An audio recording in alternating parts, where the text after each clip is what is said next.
You were waiting for me the whole day. Whoa.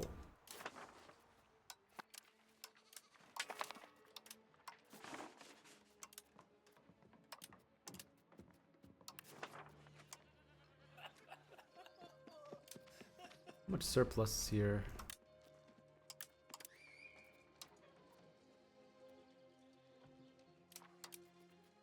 What up, what up?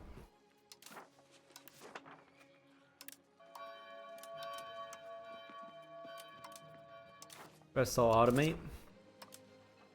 Probably gonna be the same here. Tools and weaponry are a bit of an issue in Baghdad.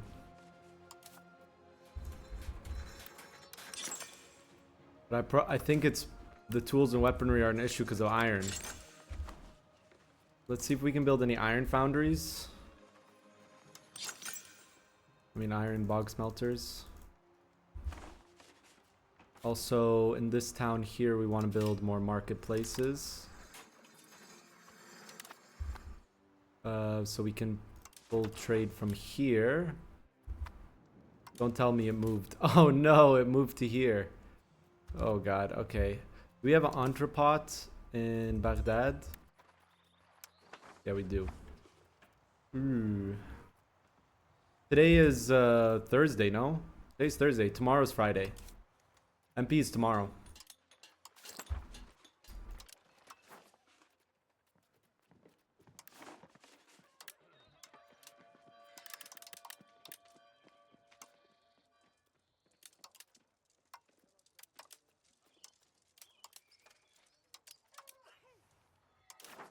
And lumber. Iron and lumber are like our two good needs.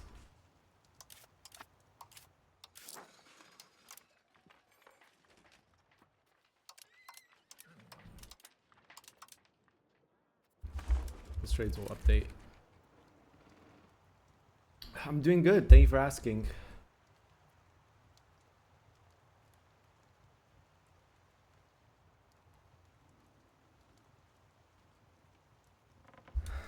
All right, so today's going to be a lot of economic buildup. Actually going to cancel this. Going to do ruler general for more centralization. Is it worth putting Damascus Market Center in Antioch?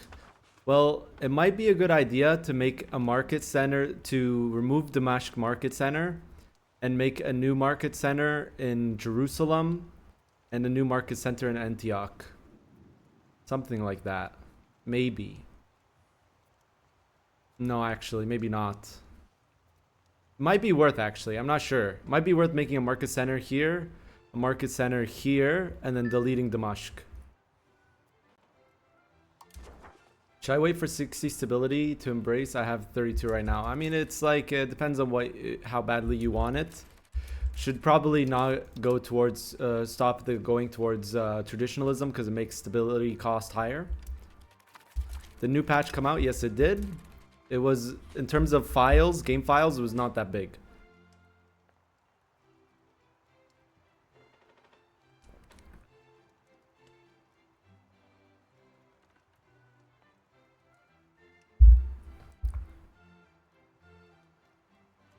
Yeah, Nusaybin became a big city. Market centers get market attraction. Dude, a lot of people moving to Jerusalem. I just realized that. People are going back to the holy city. Wow, this is such a diverse city. Levantine, Circassian, Armenian, Mizrahi, Lower Egyptian, Syriac, Poltavan, Samaritan, Alawite, Bedouin, Nejdi. And religiously diverse too. Beautiful. We love that.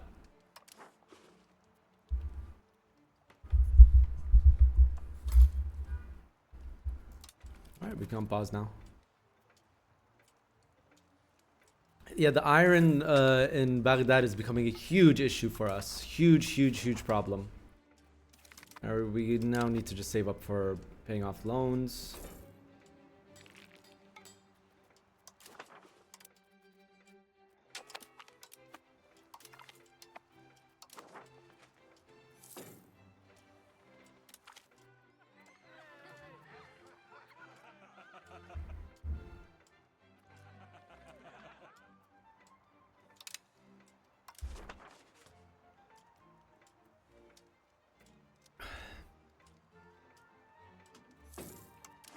Probably worth annexing this Shechtam soon.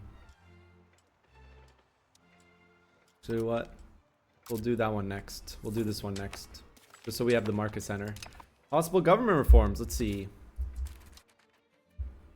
Admiralty regime. No thanks. Transportation code might be good in this situation. We're going to need to build a lot of roads.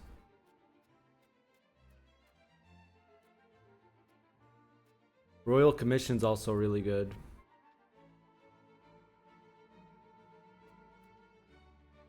Also, transportation code is really good.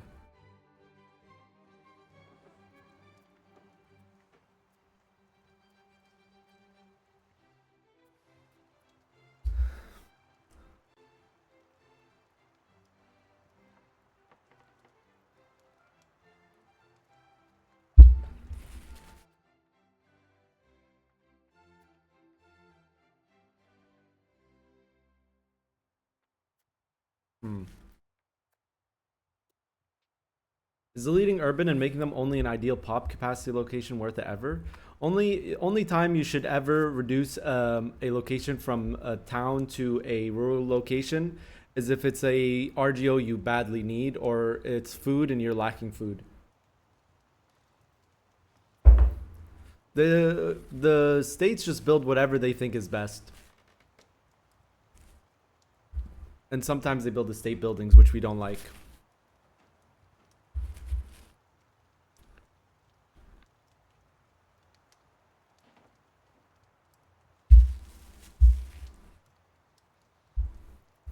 Libraries help, scriptoriums don't help, but you need scriptoriums to make libraries.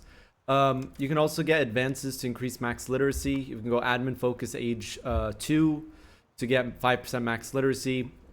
You can also go for laws that give more lax literacy, like education of the masses. And you can also build universities. You can build, you can change your liturgical language if that's possible.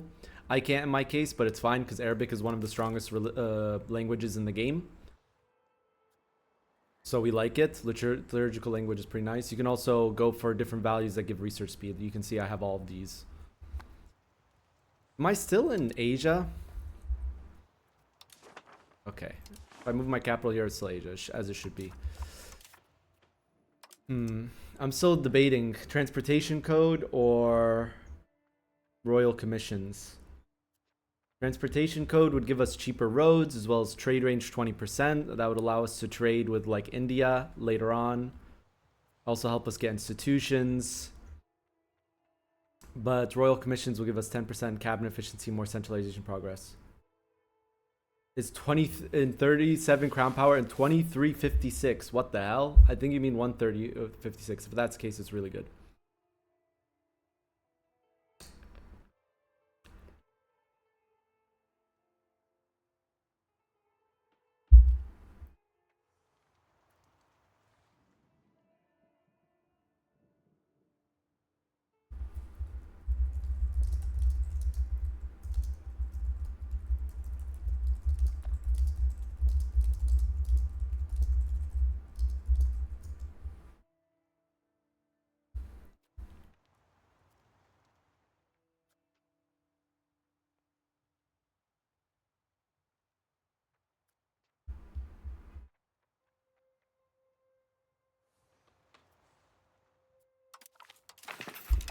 I'm gonna go with transportation code.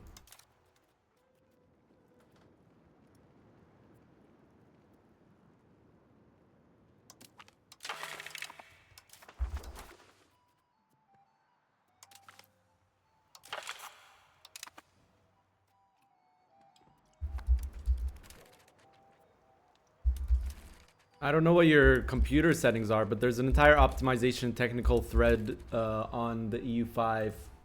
You go here, there's technical support and stuff like that. But if your game is very laggy, you probably have below system requirements. Can't really help with that. Yeah, I'm playing with flat mode here. Don't really need prestige anymore.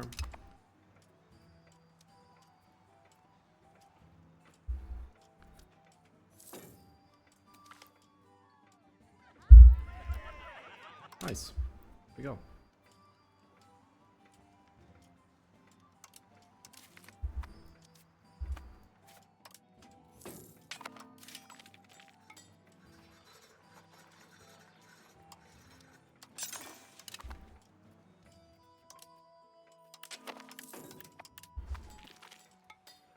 Nice.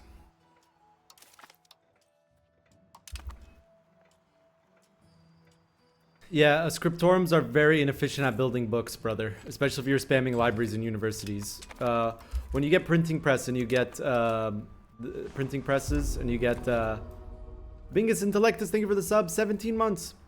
You get printing shops and also this. It gets a lot better, but that's as designed. Your scriptorums, you literally have dudes in a room writing books by hand. So yeah, it's not gonna be that good. What's my support? Oh, we can do this. Oh. Pay off our debts. I don't really care.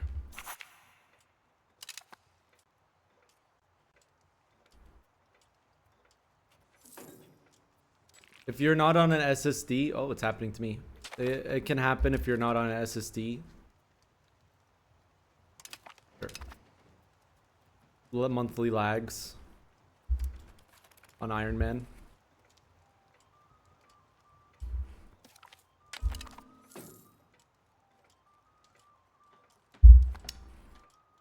Yeah, achievement I already have. It's a known bug though. No need to picnic.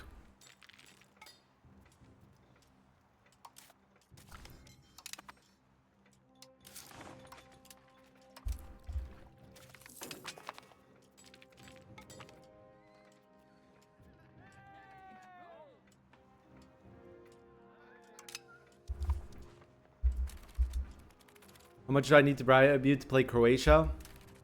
What do you think is a fair price, local drunk guy? Just a heads up, my single player list, I already have one nation on there for sure, which is Timurids next. World Conquest attempt.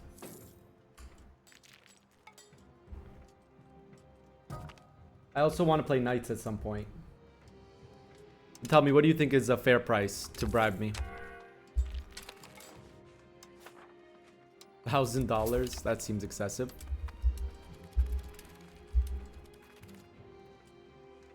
For one stream? Playthrough is not going to be one stream. You want me to just play it for one stream?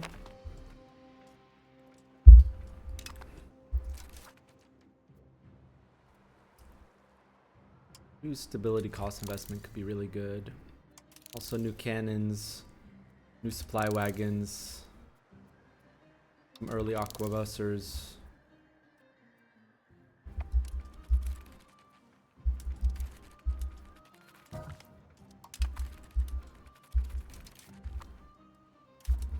Okay, first thing we're gonna do now, we're gonna do some big economic buildup.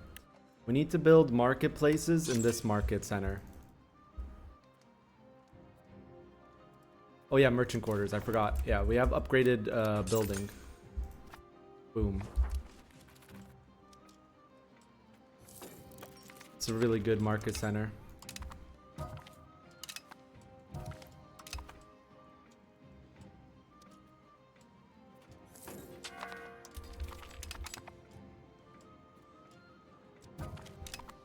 Waiting for transportation code to get legalized, and then we can start building more roads.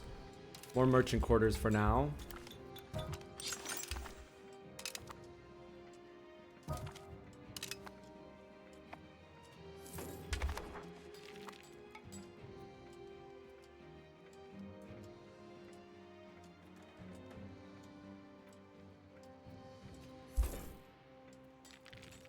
Okay. I'll say 5 gifted subs. I'll say 5 gifted subs. I'll give it a try on a stream. If it's fun, I'll continue the playthrough. But if it's suffering and I don't like it, I won't continue the playthrough. But one full 4-hour stream. Yeah, being the HRE Emperor is a stressful job, dude.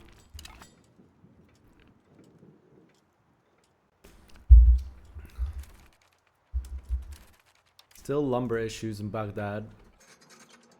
Iron issues still. We need more iron bog smelters.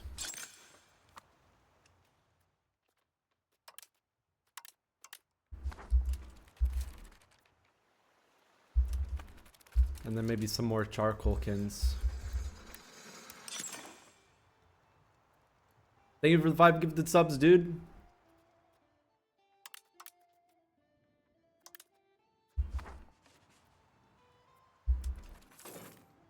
I love Shari. What's up, dude? I'm doing good. Thanks for asking. We need more iron because right now the lack of iron in the Baghdad market is having very massive repercussions. That's fine. So because there's a lack of iron in this market, it's causing tools and weaponry to go down, and now they're becoming more expensive. And then I also have lumber issue, which is also affecting price of tools, and it's all because there's no iron here. I can make iron bog smelters, but they're not as efficient as the iron RGO.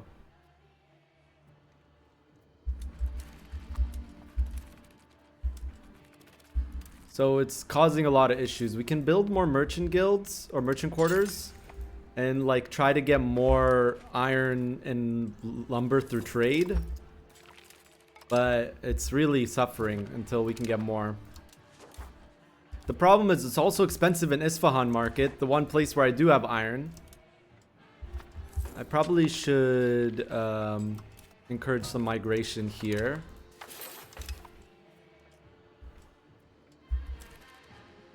Form new culture as France. That's weird. That means there's a nation that has more French culture than you. It creates a new primary culture. But in order to do that, you need to be a kingdom, and you need another nation to have more of your culture than you. Are you in a civil war?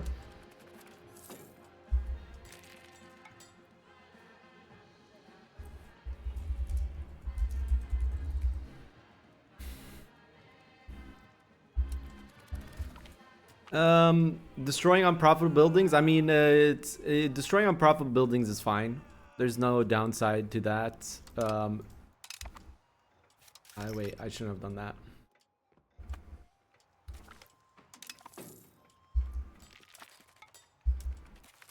Iron is just a problem if you don't have iron. Some places have a lot of iron. Some places have like very low iron. Like for example, there's a shit ton of iron here. There's a bunch of iron in South Germany. There's a bunch of iron in Castile, but like if you look at Holland, no iron except for one here. If you look at Baghdad, no iron because of there. But you know, chat, every playthrough plays exactly the same. Right, chat?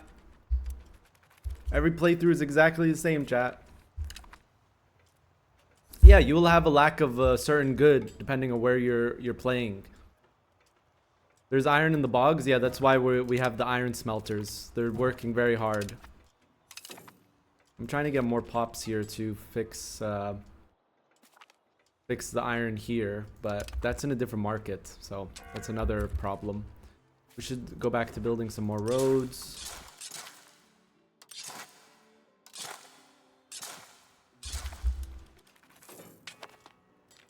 No CB Ming, PU Russia. Every single game, dude.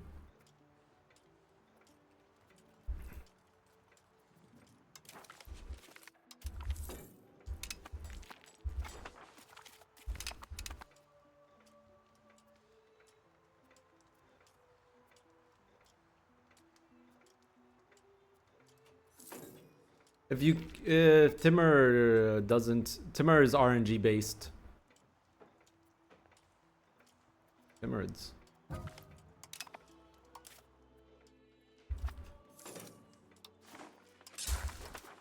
Chat, biggest change? Proximity cost from administrative skill. How's my heir's administrative skill? Well, a little bit worse than his father. That's not good, chat.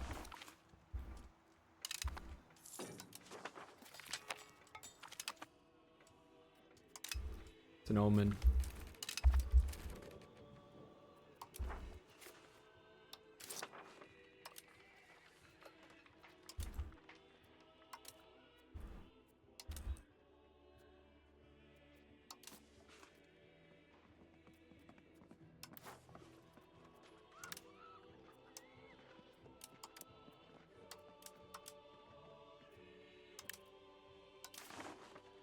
More iron, more wood.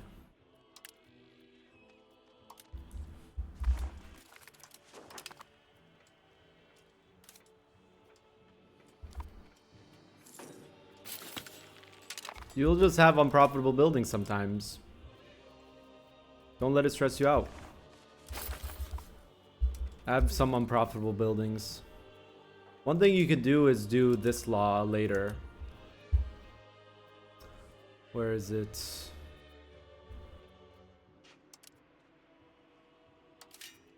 This one. Actually, I'm gonna switch that.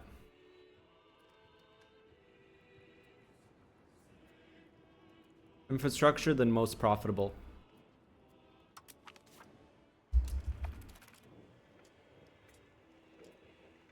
They'll grow in profit over time? No. They just, if you have that law, people will go where there's the most profit instead of just filling up random buildings. Yeah, it's pretty cheap to change that.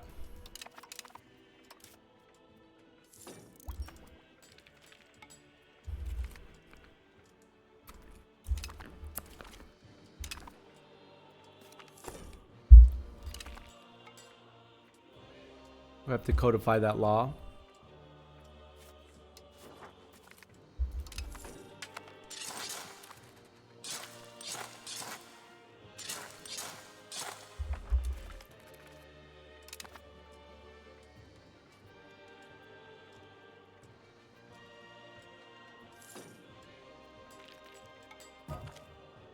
I'm worried about is the need of goods.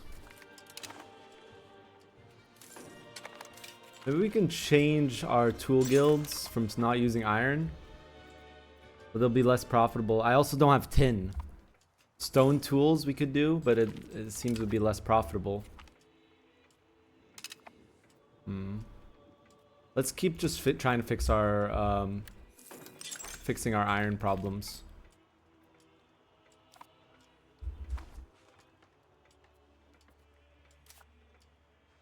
How's iron here?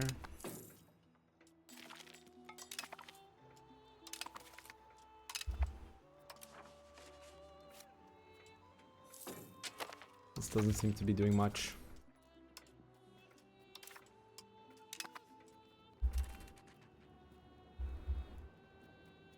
Let's go to integration map mode. And we will do this next. Assimilate pops, Kurdish, Raqqa. There's iron in Isfahan, yeah. There's also more iron here, which is why I'm trying to get more control here. Also, we can build up more iron and ship it out. Yeah, there's iron here, for example. And here, but it's maxed out.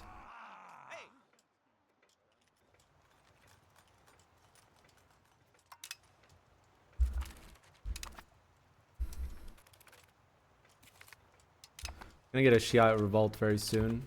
Fine. Yeah, I had a CB to throne, but I don't want to get their throne. I don't. Should we do a little bit of marriage? No. Crown. Adult. Available marriage.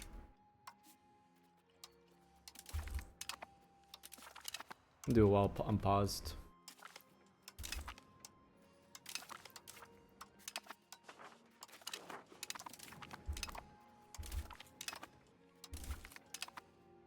في لبناني وتونسي في الشات.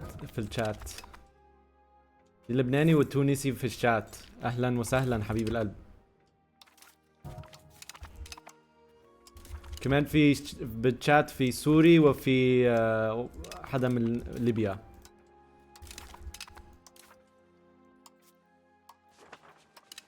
Oh, nice.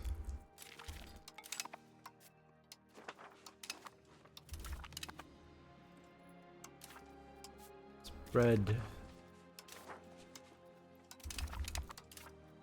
Spread.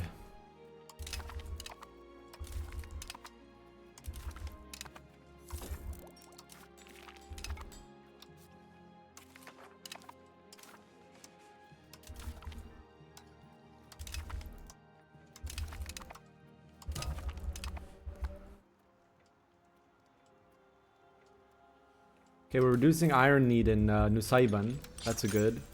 So it's coming, it's working, it's starting to work. More merchant quarters. Yeah, when did Jolmark get all of this? They're a Memluk vassal.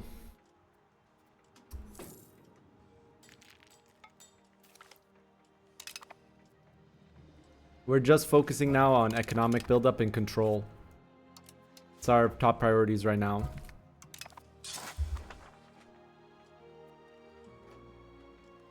You can change your succession law. You can kill your heirs by putting them on boat trips over and over again. That seems to work. But you can also just change your succession law like we did. We have the favored son succession law, which just picks your best son. Actually, I don't know if European nations have that. Can you give land to your tributary? I guess Memluks did that. Well, yeah, I guess Memluks did that, so I guess you can. I mean, yeah, I think you can for sure. You can also just sell land.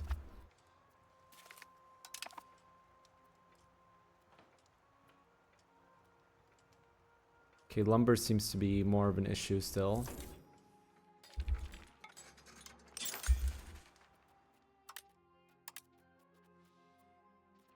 Lack of tools.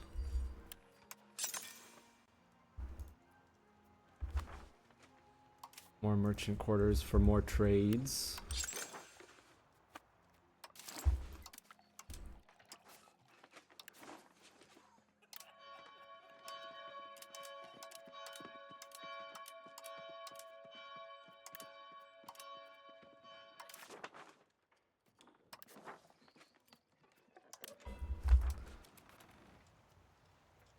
You can have favored son law as Europeans. Okay, good to know.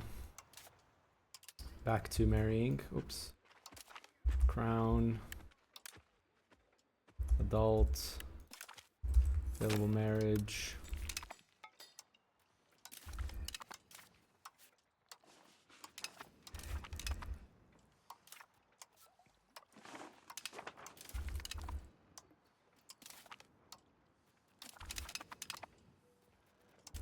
Let's get these off the list.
More roads.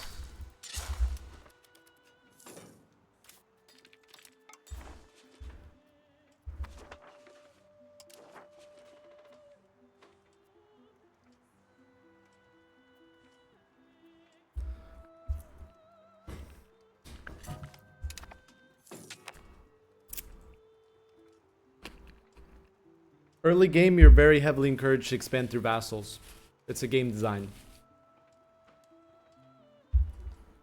Integration ramps up very fast through cabinet actions later.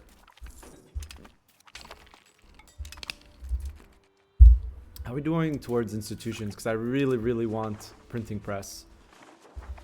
Okay, one more research. And we should save for printing press. And then we should just save money for paved roads.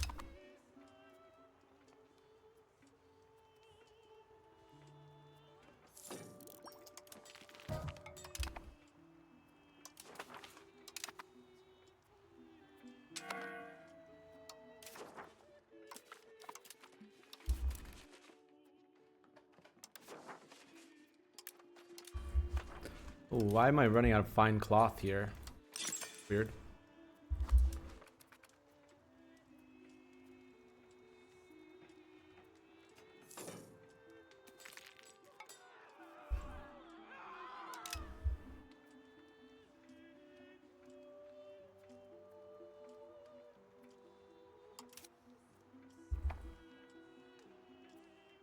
Paved roads will help us so much with control. A quick check on my tax base.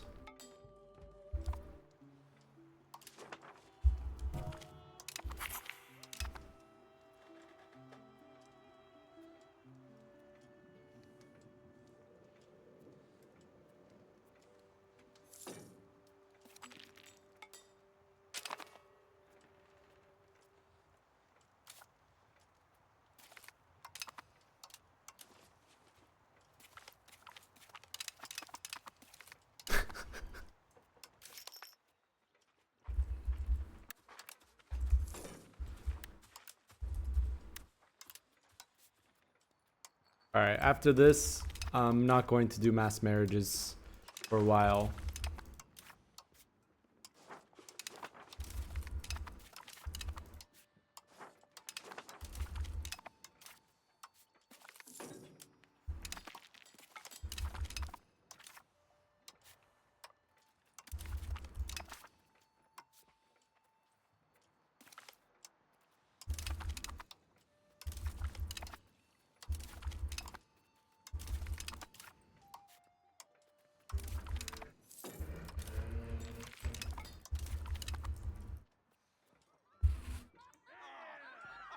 Yeah, you even if you're a senior partner, you're not necessarily they're not your subject.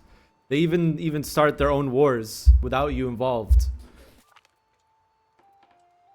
Don't look at PUs as a subject. They're their own entity. You just have your crown over them and you can eventually integrate them.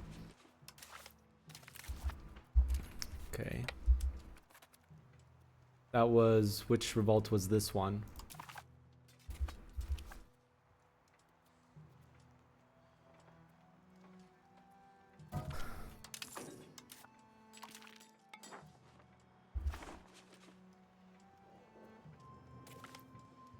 Is there a rights of nobility one? Depends on what you want, but there's the one with the crown power. You can also tax them more. It's really up to your gameplay, what your goals are, objectives are. Printing press acquired. Straight.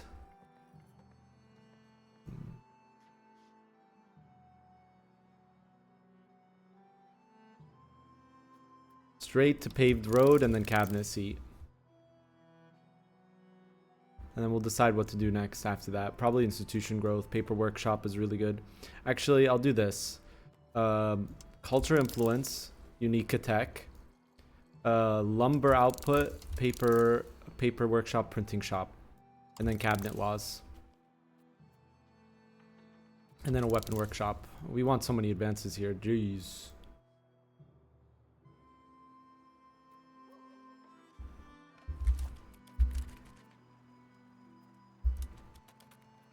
What is the meta way of increasing crown power and control? Crown power, assign rulers, generals, admirals as members of your crown.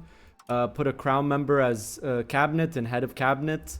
That's the best way to do it early game. Control, roads, cabinet action, bridges, pound lock canals, having a capital upstream of a river. That way everything downstream gets more control. As you can see an example right here.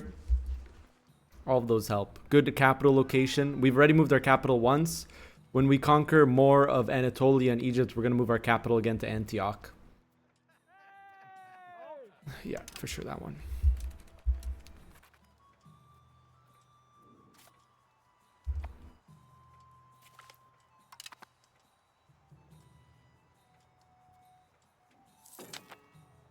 Okay.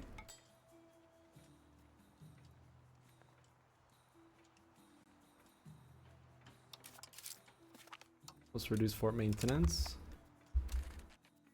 Our tax base is just skyrocketing. Holy.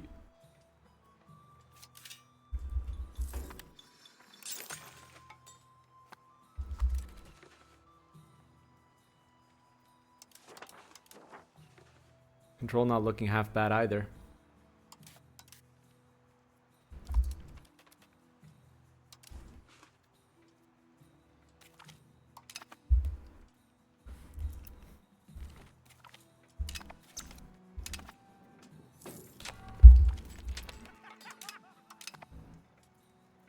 Alright, that should give us more power here. This is a much better market than the other markets. Jeez.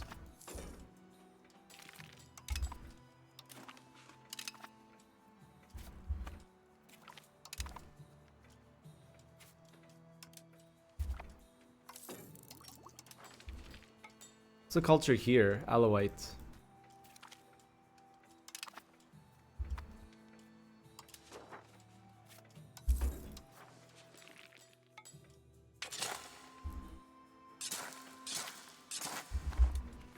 Alright, I should stop spending money. We should just speed 5 until we have paved roads. And then just build more paved roads. So let's just save. Now we just speed 5 until paved roads. We build our paved roads, and then we'll do war against Mamluks. What's up, 8-Armed Willie? 8-Armed Willie, that's a funny name.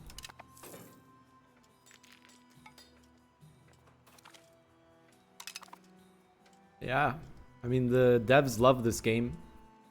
I love playing this game so much. Crown member. There we go.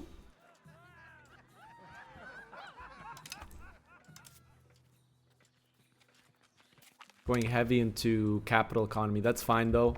We have a lot of food. 8-Armed Willie. That's a good username. Why would you change that? Still lumber issues in Baghdad, dude. Okay, just a little bit of lumber mills in Baghdad.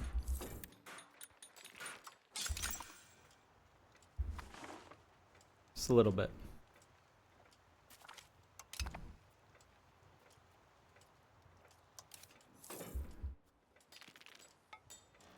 I mean, being a mouthful is not that big of a problem.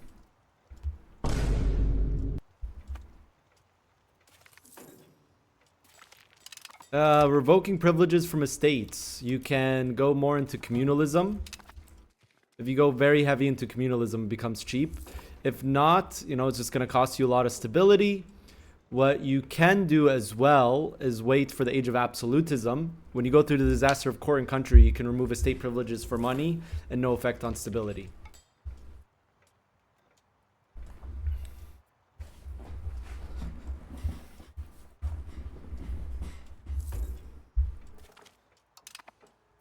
I'm not going to integrate any more subjects right now. Let's just improve relations with them, though.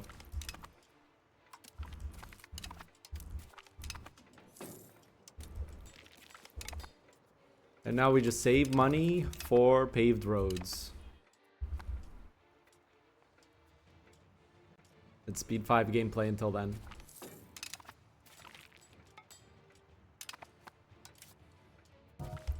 Nice. Max literacy is goated.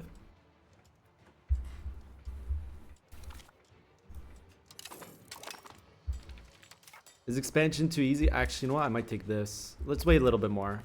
Actually, you know what? Let's just take it. 5% research speed. Worth. Is expansion too easy? I think that the game is a little bit too easy now, but I'm most likely, after I try my world conquest attempt, I'm going to be playing on very hard difficulty.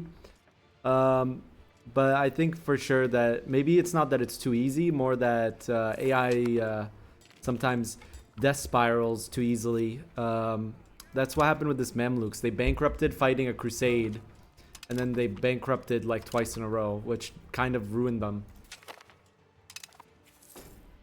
Like they're look at that. Oh my god. They're recovering now.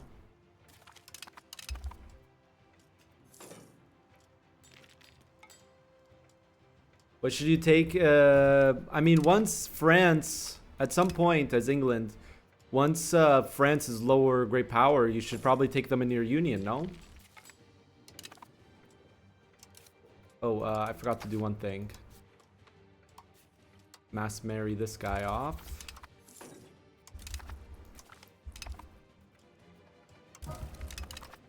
I'm only gonna marry off characters that I can interact with directly without using the window, because it's too painful now.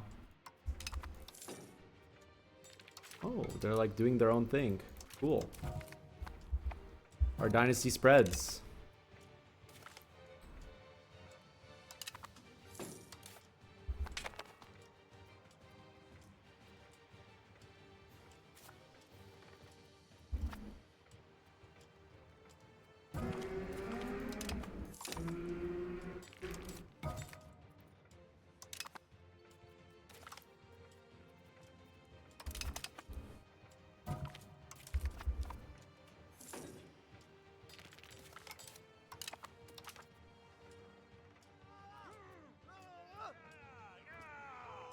I would say so. Yeah, why do my guys keep wanting to convert to Abadi? If I make him... You know what? Do this, and our air will change. Boom. Better admin skill air. Let's go.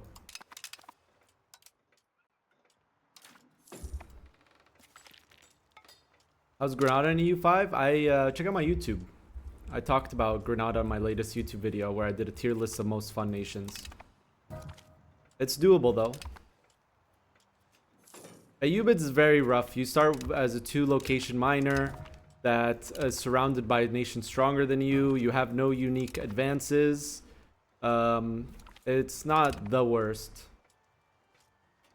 It's one of the worst though. How do we increase pop? Does it matter? Yes, it definitely does matter. The way you increase pop, if you over here, is rural locations have 0.10%. Prosperity increases it. Cheap food, this is maxed out. Available land is based off of pop cap of the location, which you can see over here. And then large food storages is in the province. You have a lot of granaries. I'll take the money, dude. Let's go. The paved roads that we will build.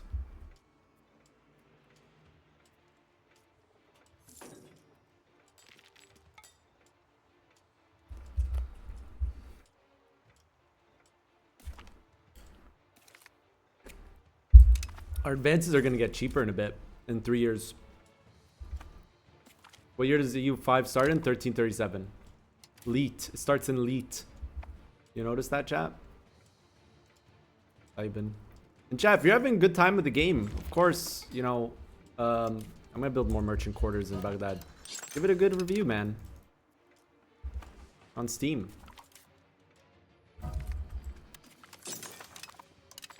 If you think really think it's a good game, yeah, give it some love, man. Show the appreciation to the devs by giving a good review on Steam. And also, if you're not liking it, leave a review, but write, you know, details on why you don't like it so it can be improved.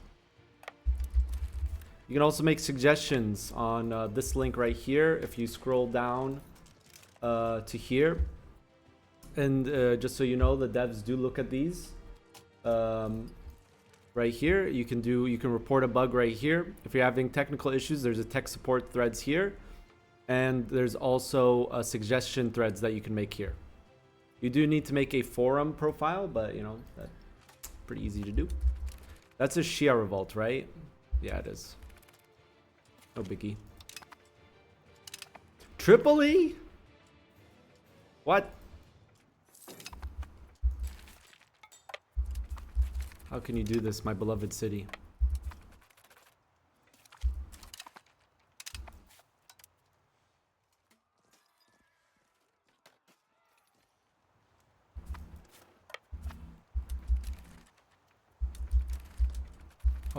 Jumpstart economics. It's all about focusing on your tax base, control, crown power. And building marketplaces. That's basically how to jumpstart economy 101. Build things that increase your tax base. RGOs are always profitable. That's something good to know. Pay attention to the amount of available pops you have. Like here I have 0 laborers, so I only upgrade 1 level, because if I upgrade 2 levels, that's just going to be 1 level that's doing nothing for a long time, because it needs to upgrade 1 level, fill up 1 level with laborers before it starts filling up the 2nd level. And pay attention to your promotion speed, which increases with literacy of laborers and peasants.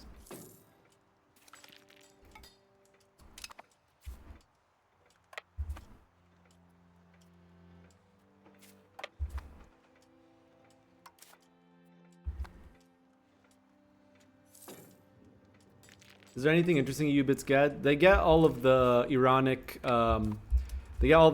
unique advances. Like Persian rugs. Oh, speaking of Persian rugs. Definitely go for that. Also that.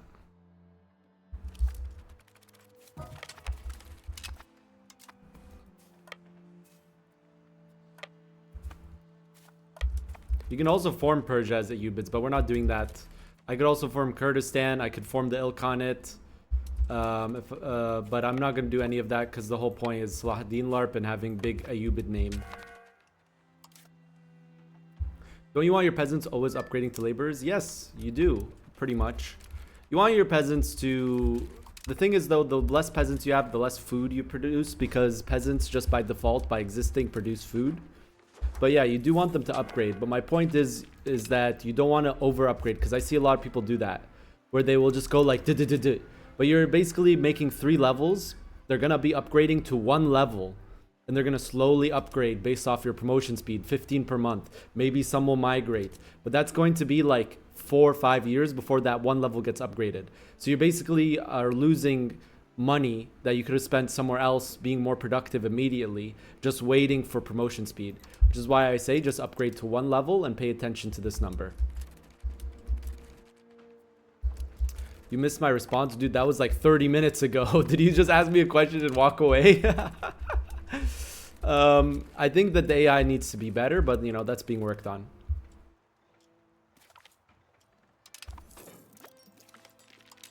Yeah, that's something to note, that as you lose peasants, I don't really care, let them do that. As you lose peasants, your food production goes down, so you need to keep that in mind, and appropriately upgrade food RGOs as needed. Bro, exactly. I feel like this is not a good representation, of course. That's not good. For sure, dude. And I've been seeing a lot of people being like, dude, it is not easy. AI keeps bullying me. I keep dying to AI. I thought AI does nothing. I've been reading those posts on Reddit because I do read the EU5 Reddit a lot. And I respond to people as much as I can. Let's see if we get more... Oh, popped up. Yeah. So I don't necessarily think like it's too easy to expand to. It's just like... maybe I should just play on harder difficulty, which I will do after my world conquest attempt.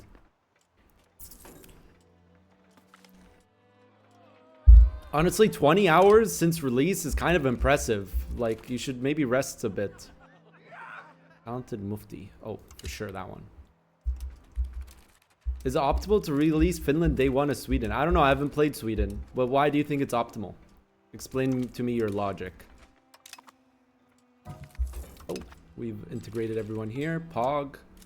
Time to make some more Kurds.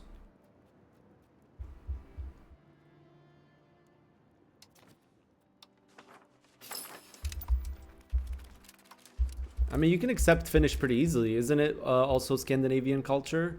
And then Stockholm is a coastal city. So all you have to do is build up your maritime presence. Use the maritime presence map mode. I have it pinned. You use the maritime presence and you get 100 maritime presence here. Maritime presence builds very slowly, especially with early galleys. But later on you can have barks and put them on patrol mission. And then get 100 maritime presence to here. And then you can probably project pretty good control on Finland, I would say. There'll be 0 control in Finland. I mean, you can get, like I just explained, you can get pretty good control in Finland. Probably better control in Finland with the right maritime presence and building harbor towns and, you know, building up harbor capacity than you can get like control over here or up here. There's a lot of ways that you can increase control in Finland as Sweden, so I wouldn't necessarily think it's a good idea. I wouldn't say it's meta. That's my take, at least. You got to figure out who's doing these pirate events and kill them. Close to paved roads, chat. We're close to paved roads. How's the buildings in Baghdad? Still very bad. It's iron, dude. Iron's killing me in Baghdad, man. Oh, every playthrough plays the same. Every playthrough plays the same. It's okay. We can build more bog smelters in the swamp. More iron. And we'll also make more charcoal kins for more coal, because that's what those need as a good. Bog smelters are not efficient at just having the iron RGO, but this will have to do. Kill them in game or IRL. Yeah, bro. Maritime presence will help though. It is slow early game, but that's intended. How would one play as an island nation as Cyprus? Probably conquer roads day one, then probably build up navy, look for opportunities into Turkey, build up maritime presence. Any island nation, naval nation, maritime presence and naval are two very important things to go for. Naval, very, very important to go for this if you're playing as even like as Venice. I showcase that even as Venice, if you build up naval and maritime presence, you can project control all the way to over here. Or all the way to Alexandria through proximity, just by having very strong maritime presence. Georgia, you're my rival now. Sorry, that one guy in chat that loves Georgia. All right, time to marry sons. Who's my best son? Not bad. Wait, why did Yadgar become our king? Did the other guy die? I mean, he's kind of old, at least. How to increase maritime presence? Boats. Boats on patrol missions. Assign them to like 4 naval sea zones or 5 max. And then just wait. It builds up very slowly. Increase harbor capacity as well.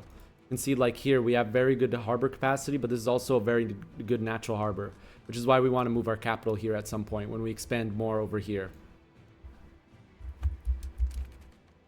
Yeah, naval is really good. Land is only really good, like in my case land is pretty good, but even I was saying, I was like, I'm not gonna go super hard into land. I think I will switch to naval later. For now though, land is doing what it needs to do. It's helping me project control. Let's like start marrying off our sons. Okay, our sons are doing their own thing. That's fine. Nope. A lot of old ladies. Already married. No more royal marriages available.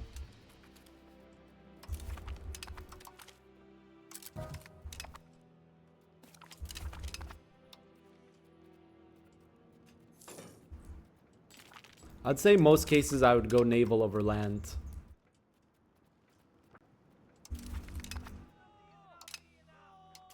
Except I'm playing like Muscovy. Yeah, vassals and low control lands, very good, very good. Expanding through vassals early game, definitely really good.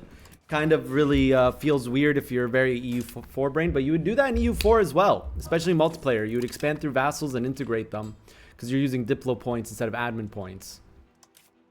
It's kind of the same here. Kinda.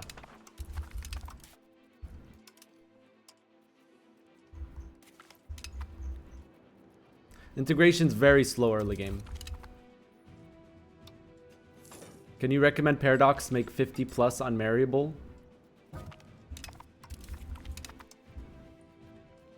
Sure, I guess. We're close to becoming a GP. Jeez.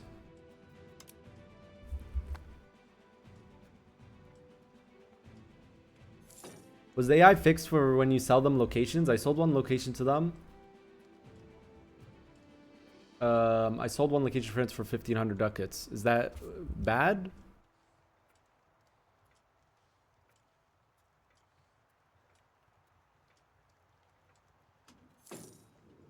I mean, some states can integrate faster, and you can just keep the land and integrate slower. You think expansion should be ramped up in EU5? Oh, okay. When should you make your own market? There's some nations that when in your start date, you should just make your own market. Starting strategy is Venice, as Austria. Make a market in Vienna and then build up all your food because you'll immediately have food problems. Starting strategy on Vijayanagar is build up your food and then make a bunch of irrigations for pop capacity. But generally, you want to make a market when your market access is bad throughout your land because market access, I won't go in detail what it exactly does. But in effect, what market access does is it lowers the tax base of your RGOs, so your RGOs become less profitable, and it reduces the output of your buildings, making your buildings less profitable. So having a lot of low market access land is very bad, so then that's when you should start considering making a new market. And if you have zero market access, your buildings just won't work because they can't get any goods to make their buildings work, unless they're producing that good in that location.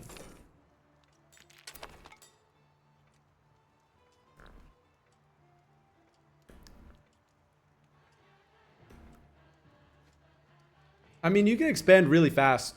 We've showed that in this run. We expanded giga fast. Like, look at this jump of expansion that we did.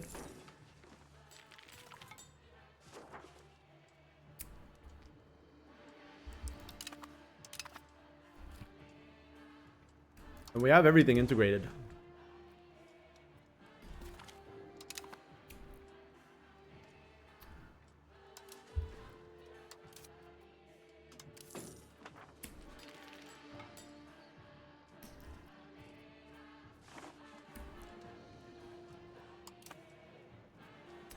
I'm going to change this now.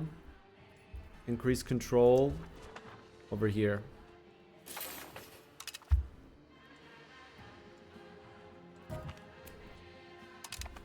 I think the proximity land is already viable. It's just nation based. This is one of those values where it is nation based, where it's not like this, you should do this 100% of the time.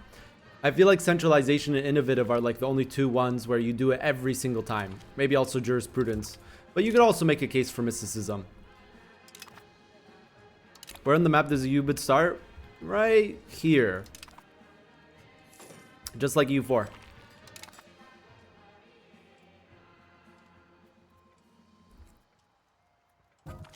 Like right now, I'm land.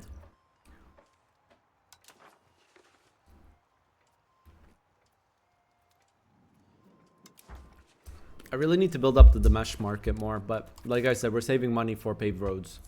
We can do a little bit of build up in Damesh. Little build up. Just look for good goods. Just a little tiny bit of build up in the Damesh market.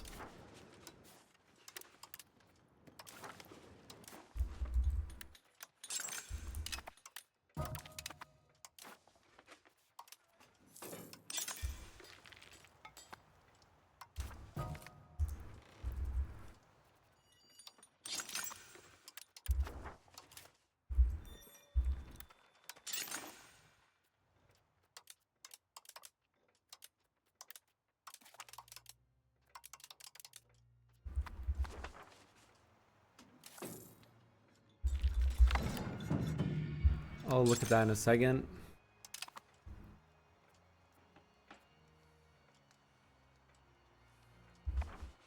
Wait, did the iron enter this market? No.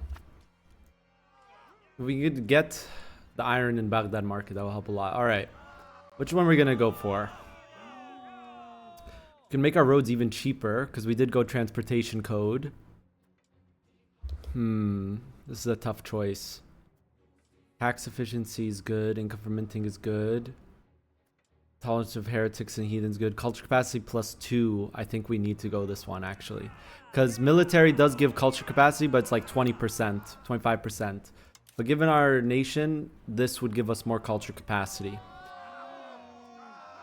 This is Diplo focus on this age is also really good. Like so good. Oh my god. The thing is though, I do need the 2 culture capacity given we're Kurdish primary culture. This is a very hard choice. This is so good. That is so good. That is so good. That is so good. That is so good. Diplo focus on this age is so good. This is so good. That's useless to us. That's useless. That's gonna be good later. Military engineer corps, like this is pretty decent. Unit food consumption, culture capacity 25, fort defense. I think we just have to go admin for cultural ties. I mean, this is also really good given that we win it. The market traction will put Baghdad. Yeah, but by the time that we get that advance, we probably will be expanding into Isfahan anyways, and we can just solve that issue in another way. But I need to do cultural ties because we have so many cultures to accept. We need to accept, to make this like viable, we need to accept Lower Egyptian, we need to accept Hijazi, we need to accept Bedouin, we need to accept Nejdi, we need to accept Turkish. So I'm gonna go at administrative focus. And we're already reducing cultural costs by improving culture opinion. Am I gonna play any other games? Right now it's EU5 only, but EU5 just released, so I'm not really thinking about any other games. I'm literally not playing any other games. And when I am playing, I'm playing on stream. When I'm not working. But like, what other games would you like to see me play? Right now, it's just EU5. I don't have any plans to play anything else.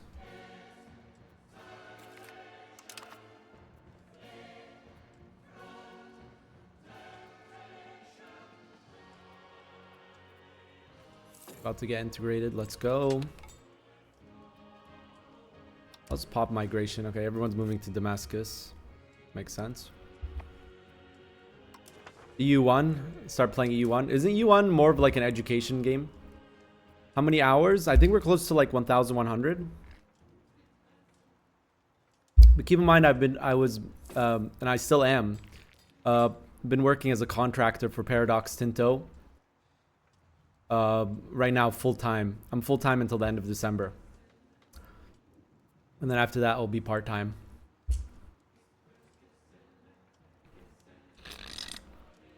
Is Vampire Masquerade good? I've heard mixed things about it. Is EU1 even playable? I have no idea. Old games sometimes have a lot of issues on Windows 11. Like General Zero Hour, we tried like a whole stream trying to play General Zero Hour. And I even had a chatter try to help me. Shout out, I'm kind of tired too. I've never played EU1. I haven't even played EU3. EU4 is my first Paradox game. Okay, what do we want here? We want to do more culture conversions. I want to turn more people Kurdish, because I'm not going to accept Turkomen. Just get rid of all the Turkomens. How expensive would it be to accept Bedouin?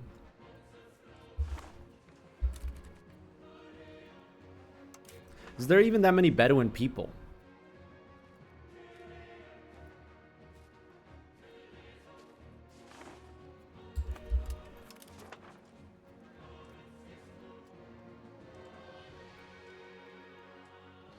The fucking French keep making me embargo people. I can't stand them. Yeah. Everyone keeps saying that about France, dude. God dang it, France. I'm gonna next the subject.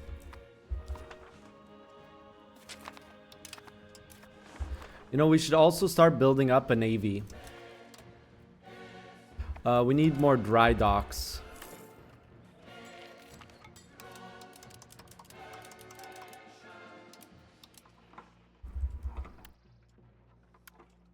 Global trade in Tunis.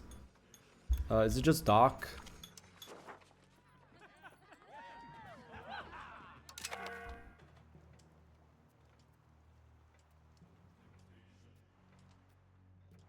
Wait 1 second.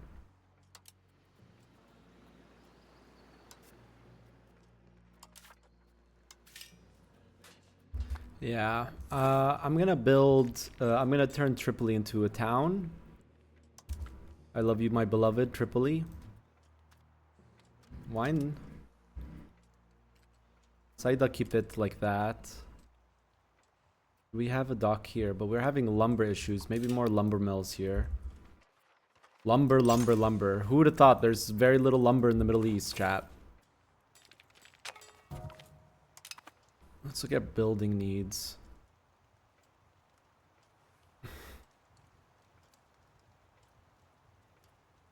Oh, that's painful to look at.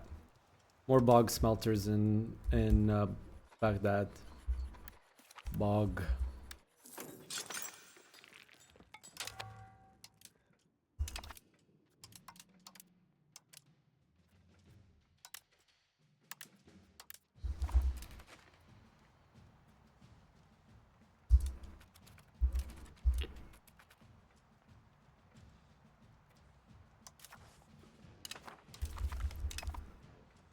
There's been threads on Reddit saying nerf France. Nerf France. Krakow. Do we have a chance to get one of these institutions here? Confessionalism? I doubt it. Age of Reformation.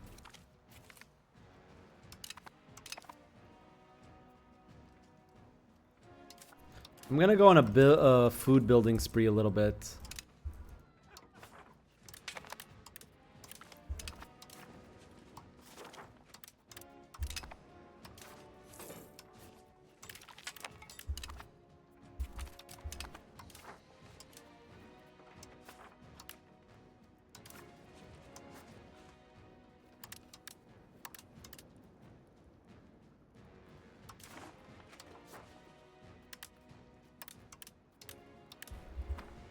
And then a little bit of granaries. Okay, now I save money. More granaries.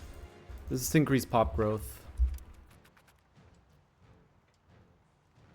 What's a good economy with income? Depends on the age, time, size, population, tax base. There's no just, this is good. That existed in EU4 though. It's like, oh, if you're above 150 ducat income, pre-1500, you're doing a decent. Yeah. And then people were saying it was cope when Johan said that the AI sometimes is too good. I don't know. You get the hang of it. I keep saying that it seems more confusing than it is. You play, you know, you'll understand a lot of things with time. Alright, a little bit of barks. What is the sailor maintenance of a bark? 1. Okay, so let's just build 2 more. And then also build wharfs. Okay, well, who rebelled? Is this the Armenian one? Yeah. The Armenians are rebelling. Wait, someone joined. Oh, we can eat some land from this war. Oh, that's nice.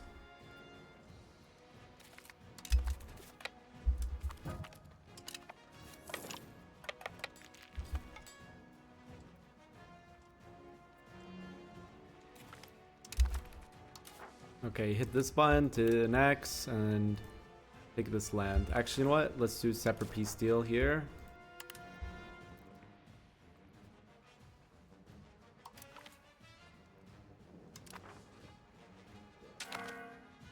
Oh! Oh!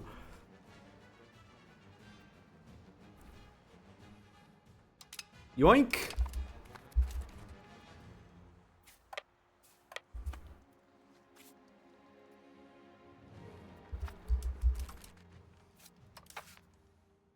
Is MP? No, tomorrow, Friday, Europe time. MP's tomorrow. Friday, not Thursday. A lot of people are coming in saying, isn't it today? Did I say Thursday? Or something? Tomorrow. I'm playing Ottomans, and there's a Byzantine player. It's gonna be interesting. I might get ganked right away, but I'm okay with that. Because then we just move to somewhere else in the world. I said Friday, Saturday, Sunday, because that's what it is. Friday, Saturday, Sunday. 3 days in a row, same MP. Probably won't get rehosted. It's Friday for me, KekW. Okay, Friday, Europe time. We're just brain fucked from this game. The days, they're becoming all mashing together. I'm too addicted to this game. The usual hours, a little bit different. It's 2 hours normal earlier and ends 1 hour earlier. So it's like 5 hours sessions. So 15 hours total. Ethiopia? Oh, Michelle Deb. Oh my god. I think you're referencing something. If you are, touche. Oh, we have the new roads. What am I doing? New road time. Paved roads. I probably should have saved more money. New road time. Now we just build paved roads. We'll start building them out of Mosul. Then we will build out of our market centers. And then we'll start building out of Antioch. We should also prepare for our next war against Mamluks. How are they doing in terms of military? Yeah, they're still scuffed. Look at this, chat. Question is, should I go for Egypt now? Chat, what do you think? We should go for Egypt now?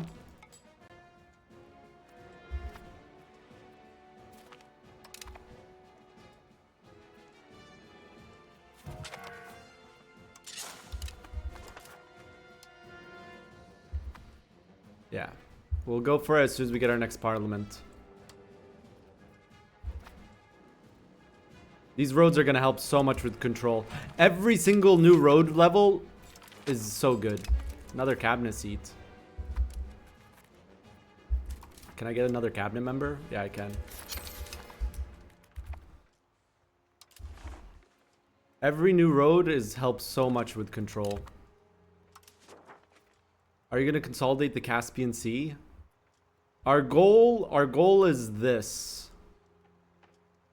By the end of the campaign. And then we finish off the campaign by shipping troops off to Karakum and sieging it for, you know, for revenge. If you know, you know. I think I'm gonna assimilate here. Back to assimilating this one.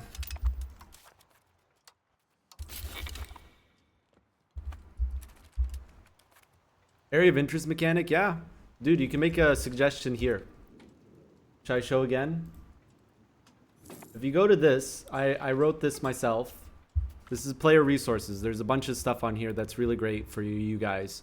But if you want to make a suggestion, make a suggestion here. The devs read the forums, not Reddit. The devs do not read Reddit. So if you have a suggestion, don't post it on Reddit. Post it on the forums, the one that the devs actually read. Did I get cheaper roads? No. The cheaper... I did get transportation code as my government reform.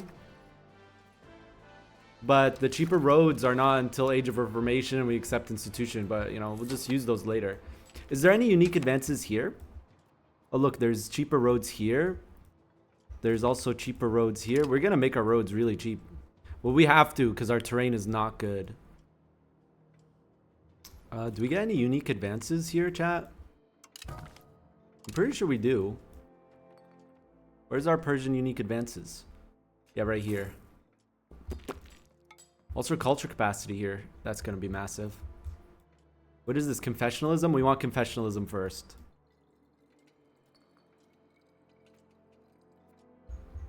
Oh, there's no Persian unique advances in this age. Saji. I don't see them at least. Age of Absolutism at least? See some Islamic ones.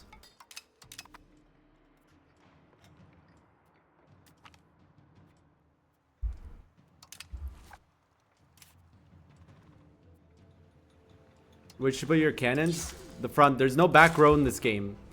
There's no back rows. It's not U4, guys. There's something called the bombard phase, okay?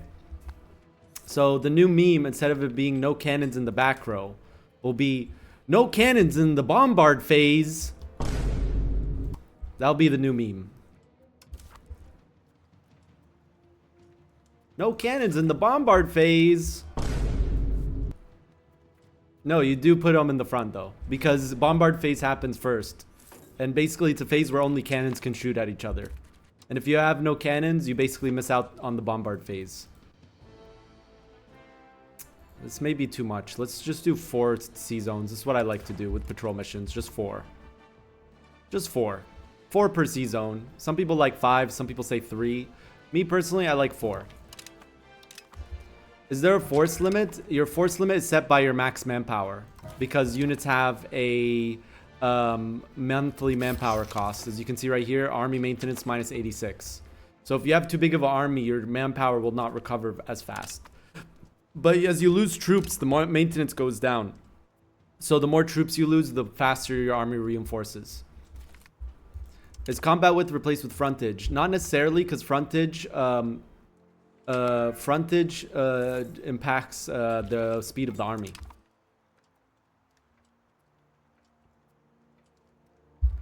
EU4 on release did not have 78. At least that's what I've been told. The EU4 has got 87 after years and years of DLC. So I don't think it's fair to compare the both in terms of ratings. But I think it should be higher. I think it should be higher. I think it didn't help that there was a group of people review bombing EU5 when it came out. Some of them got the game for free too. Let's not get into that though.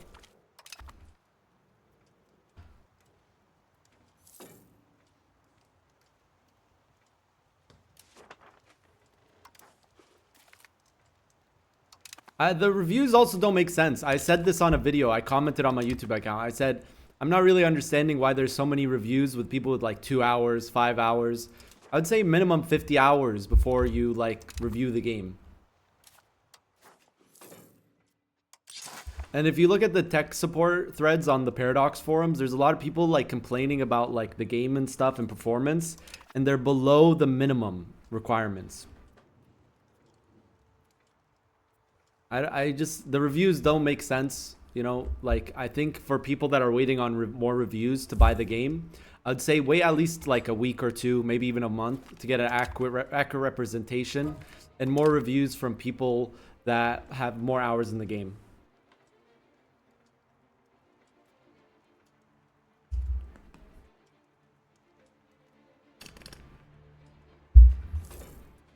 I have something funny to share.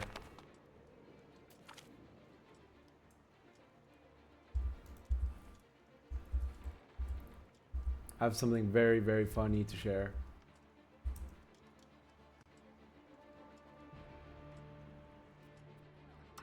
Ooh, free research speed, big. You know how in EU4 you had events from advisors? In EU5, you have events from societal values. So being over 25, 50, and 75 will increase certain events to spawn. So being over 25 innovativeness can give you really good events, 50 even better events, and at 75 you get insane events, like an event that gives you 15% research speed for 10 years, and the 5% research speed. There's a lot of events associated with all of the societal values. I don't know them, but they're really good. So that's why I don't make like a societal values tier list, because I don't know all the events, and I think the events play a factor on deciding what societal values are better, because you want certain events to spawn. It's wartime, isn't it, chat? Why don't I have any nobility debates? What's going on there? I don't want that. Okay. I'll change that. I guess we'll just go spiritualist, whatever. I need my CBs. Make CB on Mamluks. How does this war look like? Ooh. It's looking good.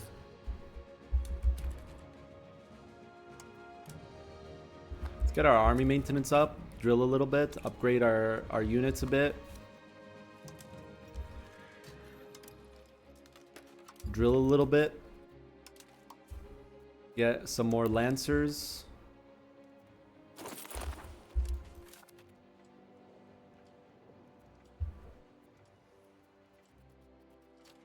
Our professional armies are just pure lancers right now. We're going to start transitioning to more professional troops though, and stop using levies, because right now calling the levies hurts my economy so much. But, you know, that's what happens when you rely very heavily on your RGOs. But yeah, there's something I want to show you guys.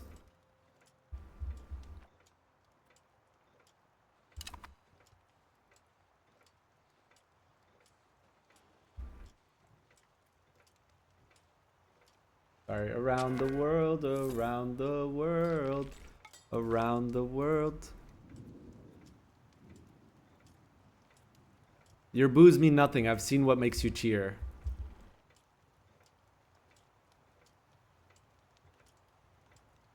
EU5, not recommended. Big paragraph.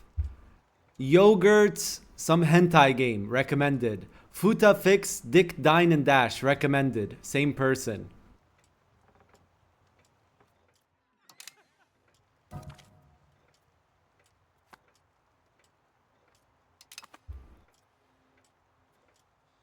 That's all I'm gonna say, chat.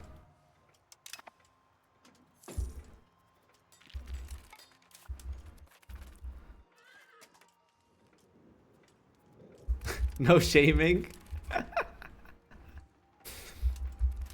A little shaming. A little shaming.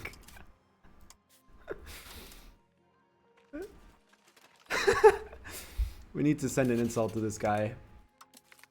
The Egyptian know nothing about running a state, which is true.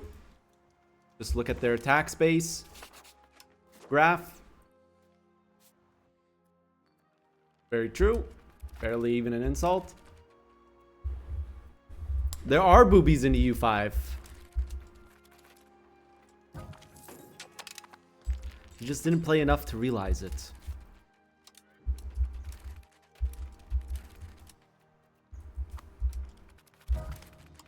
Let's get a little bit more falconets. Cannons are cheaper in this market, so we'll build them here.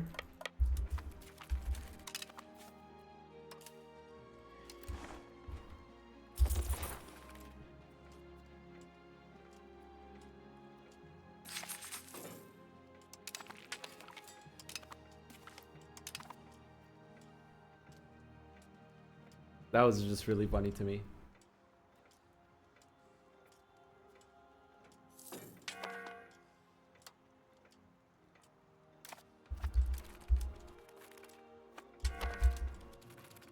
Alright, we're ready to rock and roll.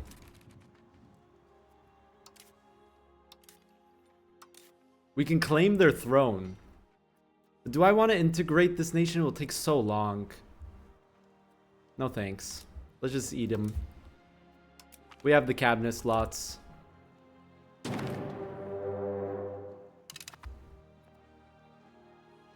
Burn.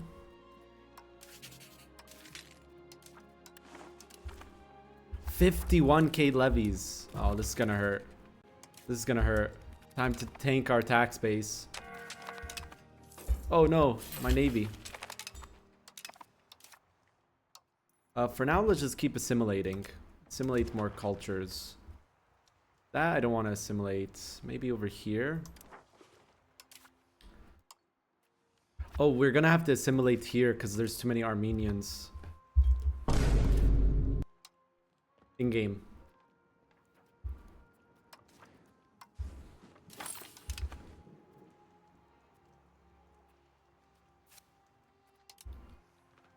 How to get more reasons to call ally into a war?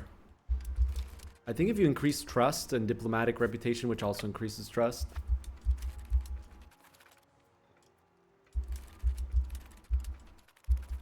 Does food production scale with pop growth, or do you have to have control pop growth? The biggest thing, okay, cheap food, we'll go over this again. Cheap food, prosperity, pop cap, because this is what this means, available for free land. It's pop cap, and large food storage. This means that you have granaries that are filled up in the province. So in here, in this province, we want to build more granaries. Actually, I should increase them another, build another city here. Not here, not here, not here. Here would be a good place for a town. We're gonna need to do more of that micro after that war. We've been just focusing on more roads, but the roads have been helping a lot. Look at that. Our control looks so much better now. Paved roads, dude. Every road level are so good. Even gravel roads are really good. But each increase of road level just increases your control so much, which is why we're investing so much into roads. But we need to do some more like town and city micro at some point. Let's lower speed.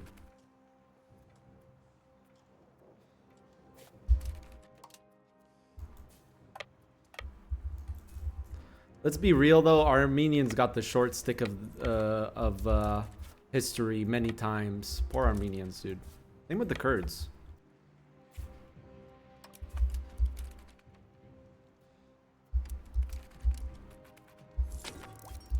I just lost all my Turkish viewers. Are towns even worth it? Don't they have the same impact on RGO quantity as cities? It's not more worth it to just go direct cities. Well, the cities are really expensive, dude. And you also need 30,000 pops. See? The cities are really expensive, but yeah, you towns are really good. Cities are amazing. If you can make a city, the rule with cities is if you can afford making a city and you have the pops to make a city, you should make a city. That's just the general rule of EU5. Towns, though, is more nuanced from going a rural location to a town. More nuanced. Short stick of... what is the phrase? Short end of the stick? I don't even know, dude. I don't know the phrase I'm trying to say.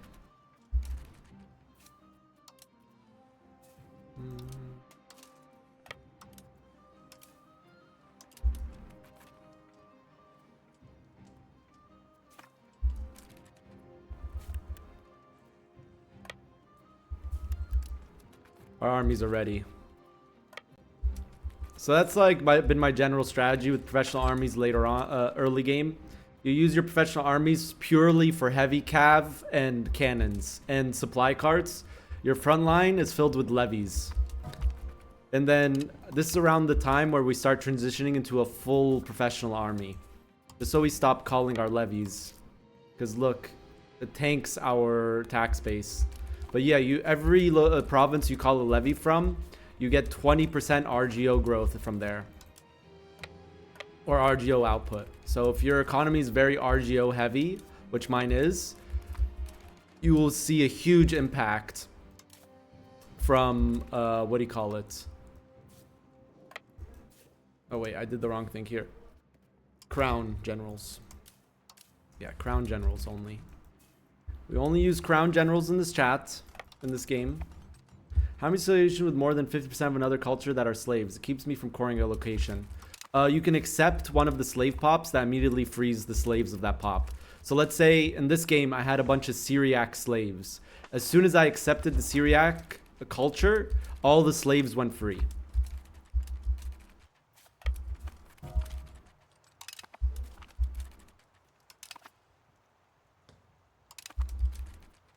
All I use is meat shields without the levies. Pikemen. That's what they are in this age, pikemen. Oops, I made a mistake again. Sorry. Crown only. We don't have that many good crown generals. What's happening? We used to have all amazing generals from the crown. This is confusing. Where did this guy even come from? We're at war with Emirati. Oh, there's no fort in Karak. Dude, my Karak fort. Leave these prisoners for here for now.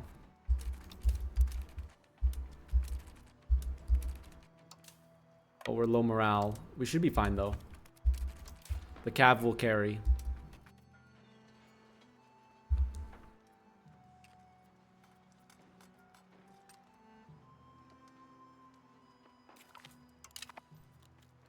-1 RP, no fort in Karak. That's what I'm saying.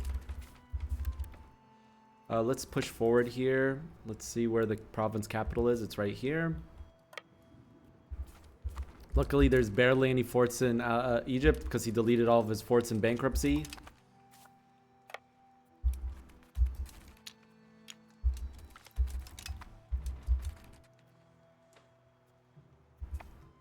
Vassal deathmatch over here.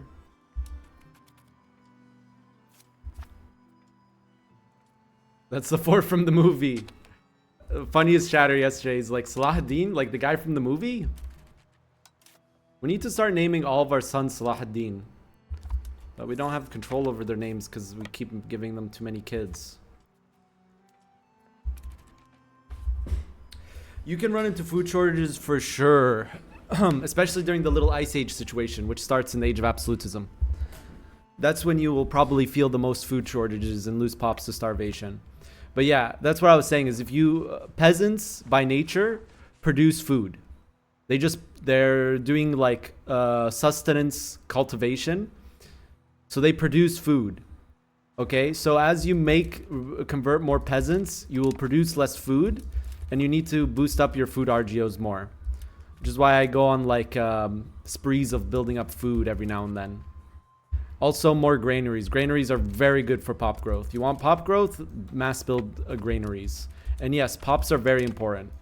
They are like very vital in this game. They're like your lifeline. Your strength level comes from the amount of pops you have and how much you control of them. Because of course, if you have a bunch of pops but you barely have any control of them, it's no difference than if you have a little bit of pops and you have full control over them.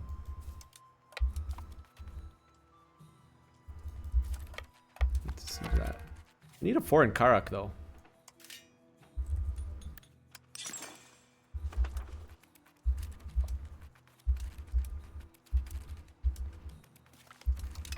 I think we just go straight to sieging Cairo. Supply line should be fine once these get occupied. Right now I think we are running out of food. Yeah. But once these get occupied, we should be fine. Just to be safe, let me send this army to siege here, because I think that's blocking our supply line. But luckily we have auxiliaries here to help with food. Yeah. Doesn't Karak mean something like fort? Does it? I don't know, bro. You know what? We can just rush this.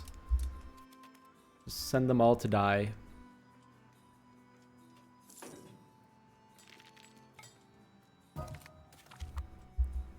Oh. Wait, there's an event for this? Which? Our conflicts with the Mamluk Sultanate of Egypt seems to be heading to an end. With the occupation of Al-Qahira, it is inevitable that we will be in the end of the Abbasid Caliph who resides in the city. As for now, though, it's clear to everyone that Egypt cannot defend their faith of their Sultanate.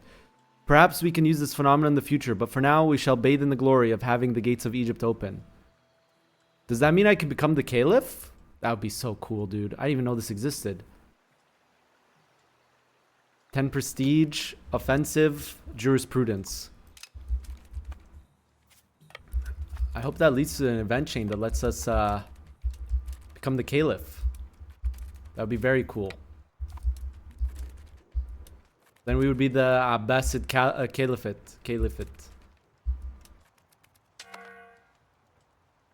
Ayyubid Caliphate, sorry. Did I say Abbasid? I meant to say Ayyubid. Why am I saying it so with like such an American accent? Caliphate. Khalifa. No, not like that, chat. A'udhu billah.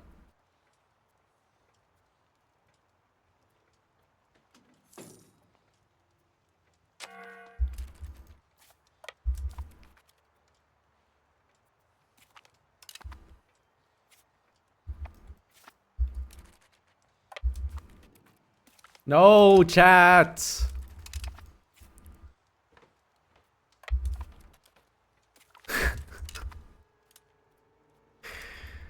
Your mind out of the gutter, chat. We have a caliphate to restore.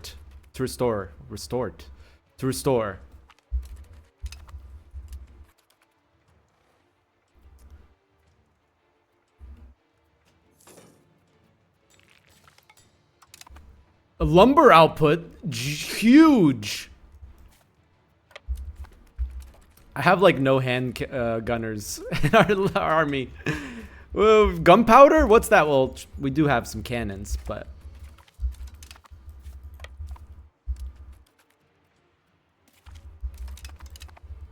it's the Mamluk stack wiped.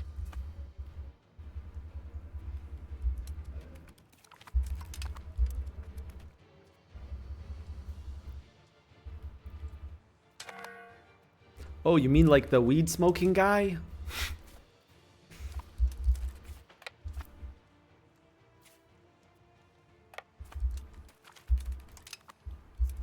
Does EU5, a game that came out in 2025, run smoother than a game that came in 2013? Another one? La, I'm good.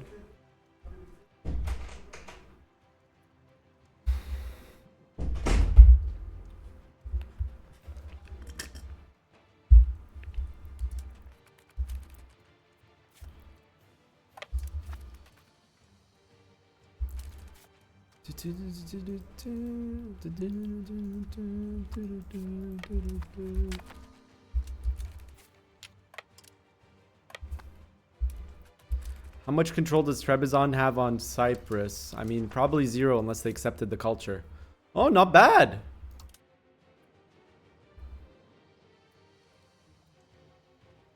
Okay, they integrated the culture here. Greek. But aren't they Greek? No, they're Pontic.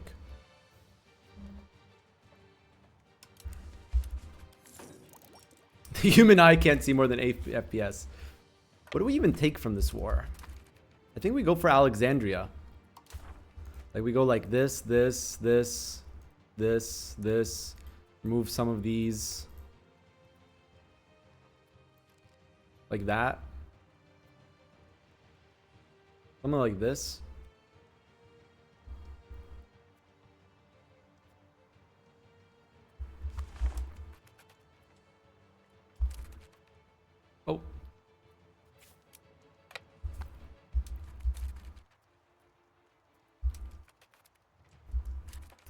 wonder if this will increase our crown power. If we just put a guy on the... Okay, so in command, in command, in command. Ibrahim.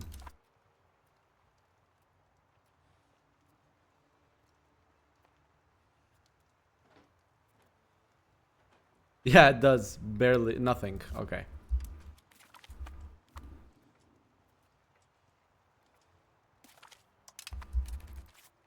If you snake AI, they get this minus to acceptance. It's like, we'll leave the Mamluks too fractured. Yeah.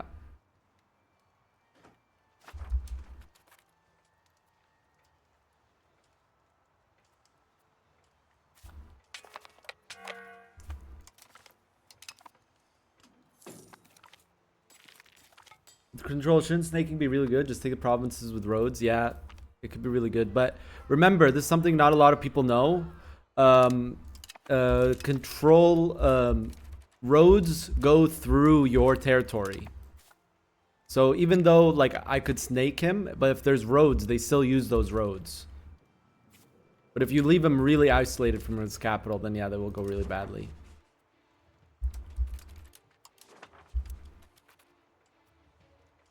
So like if I snake all the way around his capital, his roads still work through my land.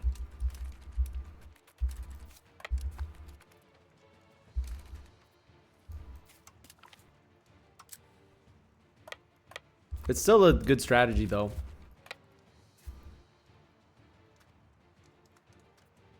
But we have to remember, what would Salah ad-Din do? Would Salah ad-Din snake Cairo? I don't think so, chap. That's what we gotta remember.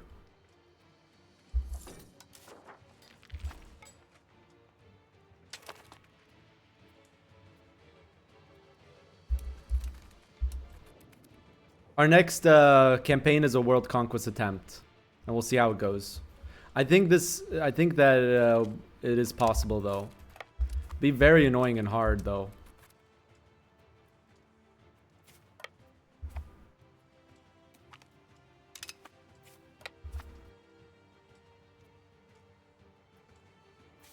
I'm gonna try Timurids and see how it goes. I haven't played a proper campaign ever on Timurids, so... But like I said, we'll see how it goes. Yeah, Timurids. With vassals, you use vassals for integration into like first half of the game, but at this point, I'm just integrating lands myself for the most part. Like this land I'm about to take from Egypt, I'm just gonna integrate it myself. I got 4 cabinet seats. I got 57% cabinet seat, cabinet efficiency. I have very good characters. I have integration speed. My Timurids didn't do that.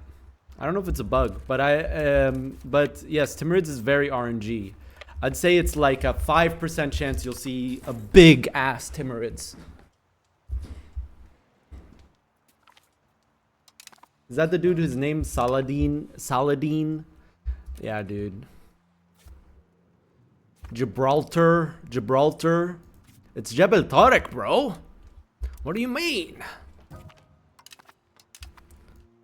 Gibraltar. Saladin. No, they don't explode. They can become landed, which this Timurids did. But look, it's got 4 million pops. They're gaming. They're doing better than the Mamluks. Oh, what the hell just happened to their economy? I think maybe they're at war. Yeah, they're at war. That's why. Yeah, dude. It's like me. Literally me.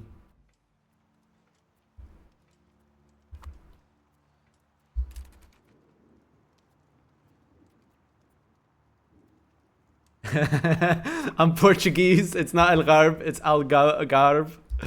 Let it go, bro. No, it's El Garb. No. I respect it, dude. It's, you know, I'm not gonna hold the... Nah. It's Algarve. Just let him have Portugal, child. Let him have it. It's all good. But it's Salah ad-Din. It's Salah ad-Din, not Saladin. Not Saladin. It's Salah ad-Din. Salah ad-Din. Not Saladin. What is he? Some kind of salad?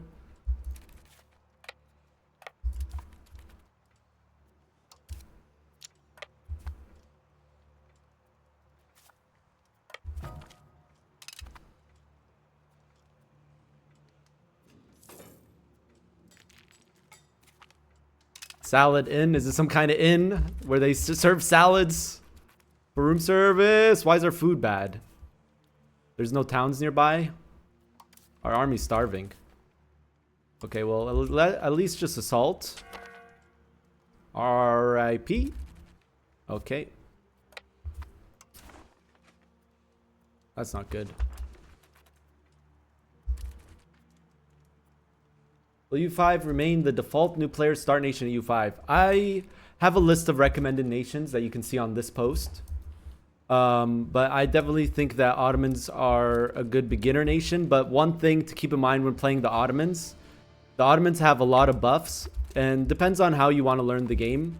You might get used to things that other nations just simply don't have. Ottomans just has like a lot of buffs and a lot of cabinet seats and a lot of all of these like crazy things that other nations don't have, so you could end up building bad habits by making Ottomans your first campaign. But I still like them as a first nation. It just, you know, after you get the hang of other things, you go to another nation. That's my take at it, on it at least. But I find them a great starter nation in EU5.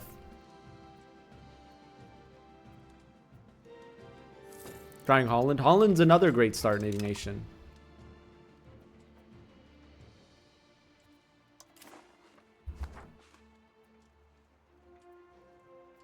I'm playing Bulgaria tomorrow. Nice.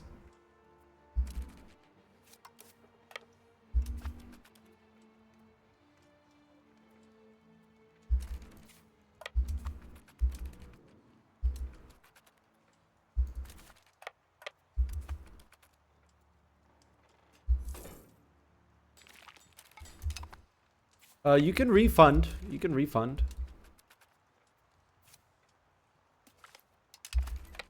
But,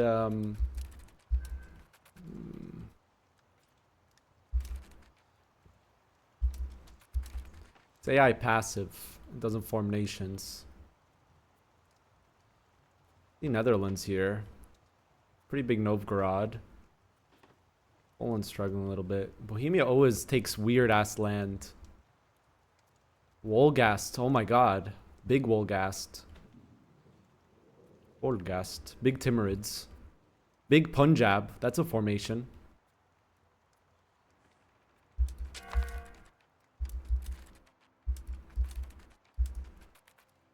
What's the fuss about with performance on better PCs than mine?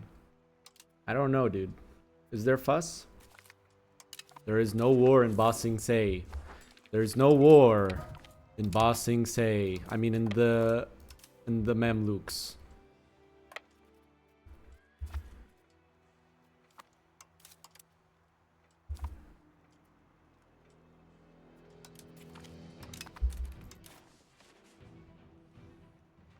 This is a nice peace deal.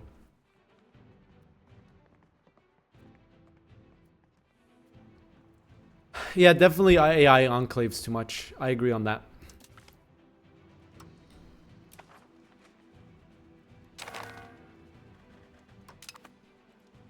Beautiful. Beautiful. Another market center chat. Beautiful. Alright, next war is Jolmark, so we can get this. Then more wars on Mamluks. Mamluks in shambles.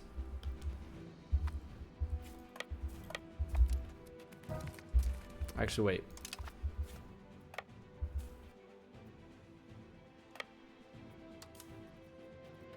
Right click to disband levies.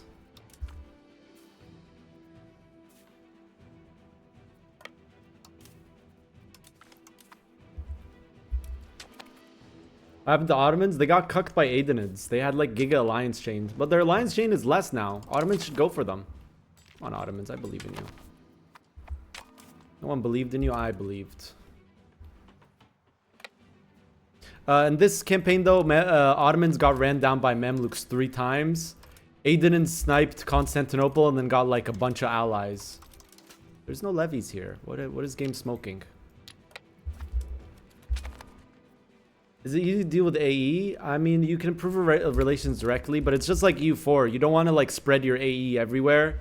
You want to focus on a certain region and certain people and just keep eating at them and making the people that's pissed off at you a small amount of people, so it's very easy to deal with. You get what I'm saying? Get what I mean, Jelly Bean?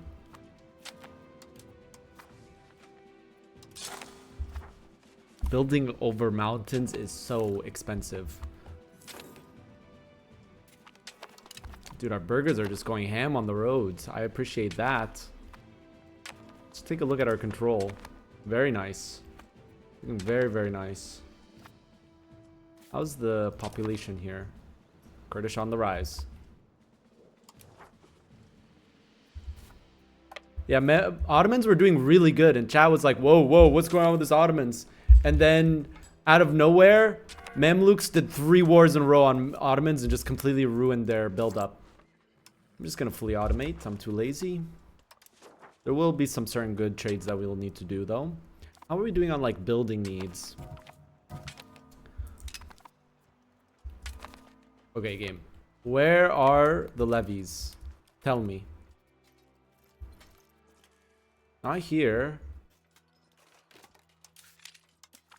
There was 100 somewhere. Okay, I need to keep assimilating there. I don't want to release subjects here. I just want to integrate. Like, let's integrate here.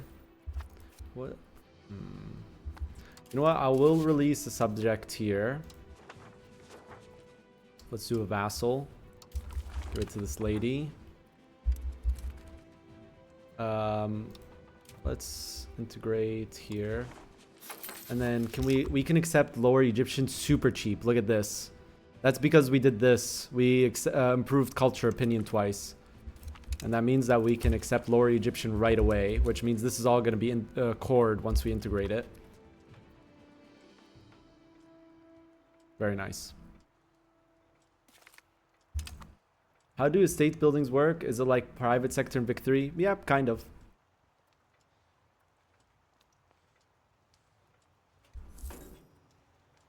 Chud Doomer spotted in chat.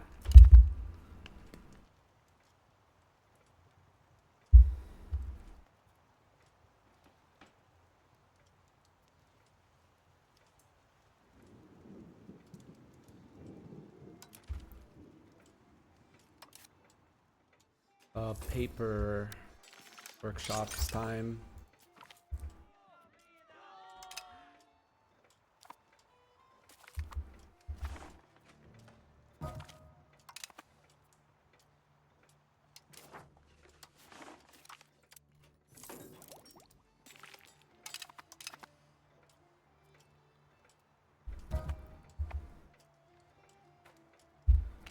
Fronts in EU Vic 3, dude.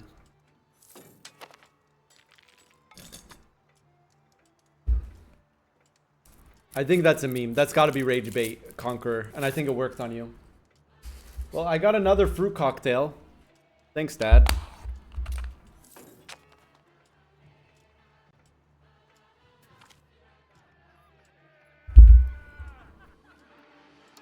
Great madrasa. Let's go.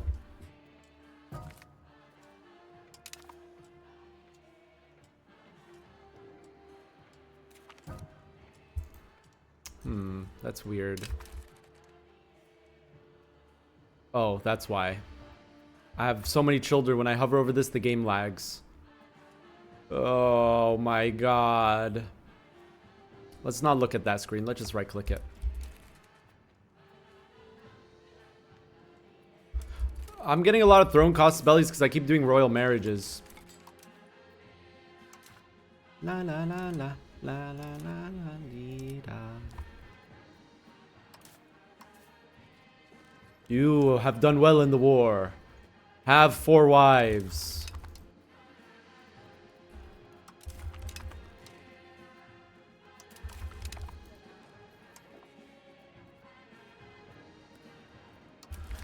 Everyone who's saying the game is running well, you're a paid actor. Smile.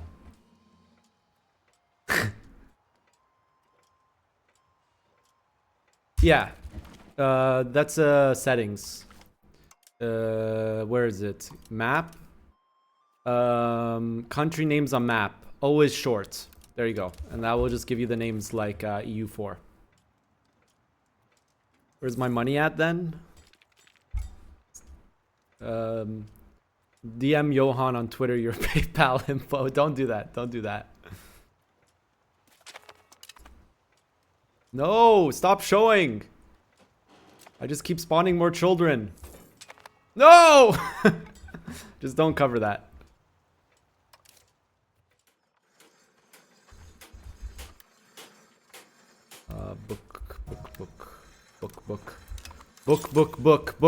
Book. If you know, you know.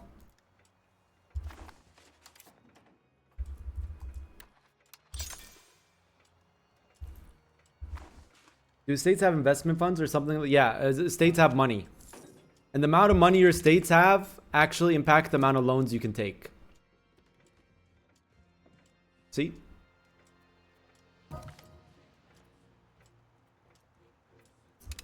And the more money they have, the more they will invest in your nation. Just like Victoria. Cabinet laws time.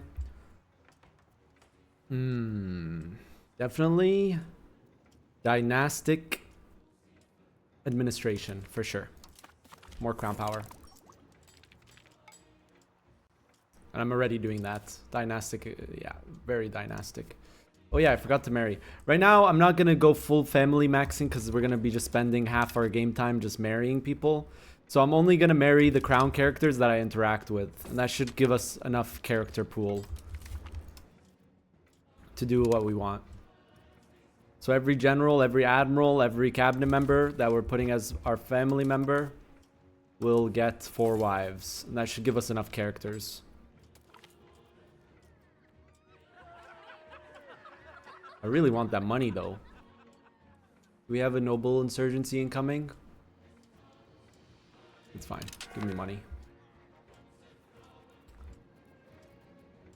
Does local control matter if money goes to states that will invest in your country anyways? You still want your own money.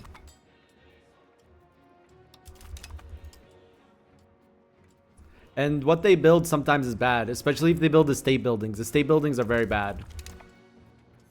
Because that increases their power.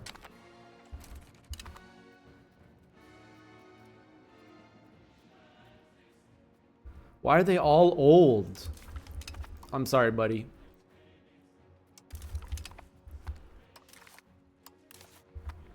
Oh.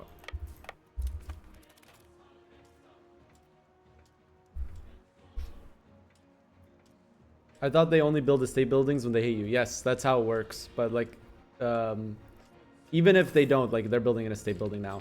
Even if they don't, like, they don't necessarily... No, look, they're building an estate building right now. And they like me. I think they have more likelihood of building estate buildings if they hate you. But look, these guys love me. 77 satisfaction. They're building a local shrine, which they just built. Which is just going to give them more power.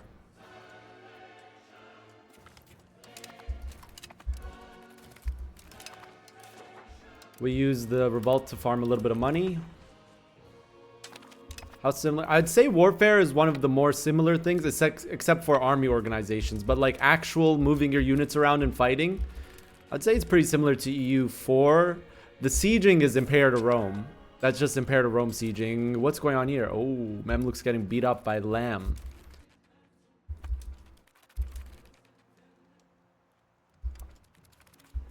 No, they all have bad buildings. They all have bad buildings that will increase them. Like peasants will build pirate havens. You know, clergy will build spiritual retreats and local shrines. Nobility will build toll castles. But favoring the nobles is always a nice idea. Favoring your clergy is also a nice idea. Like, I'm not taxing my clergy at all. That's so we can get more research speed. As you can see right here, we're getting 14% research speed by keeping our clergy happy.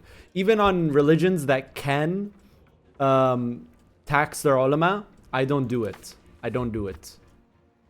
Maybe in the early game I do, because, you know, every money counts. But look, these guys are building a merchant guild. And they like me. In the early game, I still tax them if I can. But yeah, if you're a Christian nation, they're already at 0. But yeah, even now as Muslim nation, I could tax my ulama, but I don't. More research speed. Look at that. It's satisfaction. It's satisfaction, not equilibrium.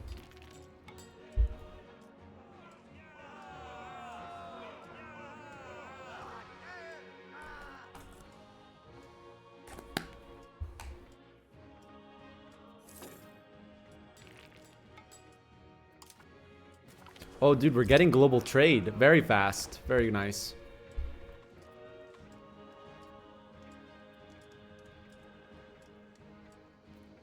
Just keep clicking this button, chat. Just give all your money to the nobles. Surely you'll be fine.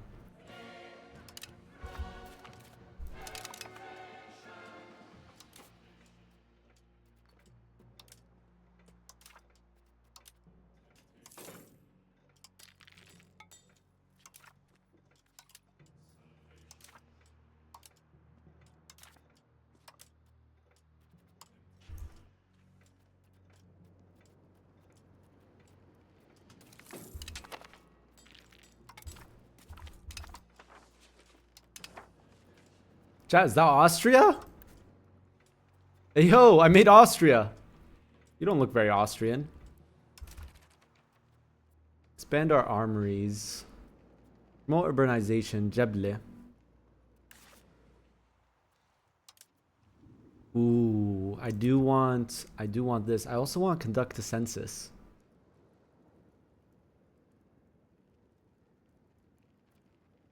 This is a tough choice.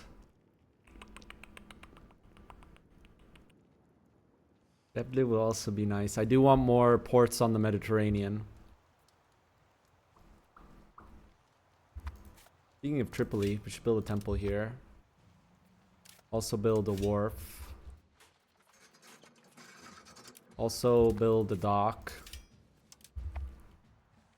Also here we should build coastal forts. Should build coastal forts. Here. Also here. Coastal forts are nice. They give maritime presence. Okay, and then docks are good because they give harbor capacity. Actually, as a matter of fact, we should do this. Harbor capacity.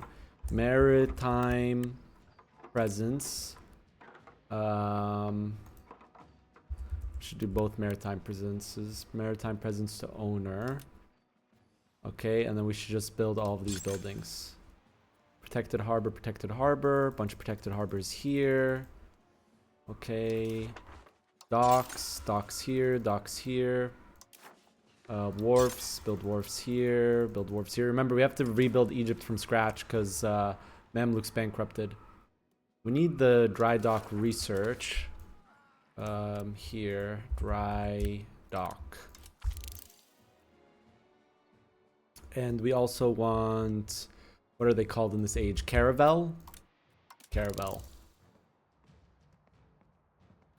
And also maritime presence. Decay. Proximity through port.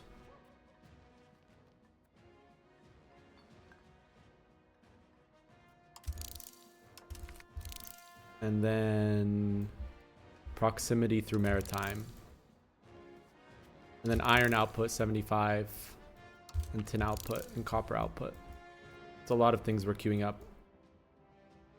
Probably also a trading hub. We'll do that for now. That's a lot of things we have queued up. But back to this. Let's just conduct a census. Bellicose movement. We want bellicose. Why are we moving to conciliatory? At peace, diplomatic traditions. Bellicose movement. And that's it for now. I don't expect this to pass. Can you give PU land after peace? You can sell them a location or a province. You can sell locations to everyone. Okay, and then back to road building. And you know what? We should start building roads out of Antioch because we need to prepare this location to become our capital. Because remember, we're going to make this our capital. We should also check for temples to build in Egypt. Remember, we're gonna have to build Egypt from scratch. And we also want to build more merchant quarters everywhere.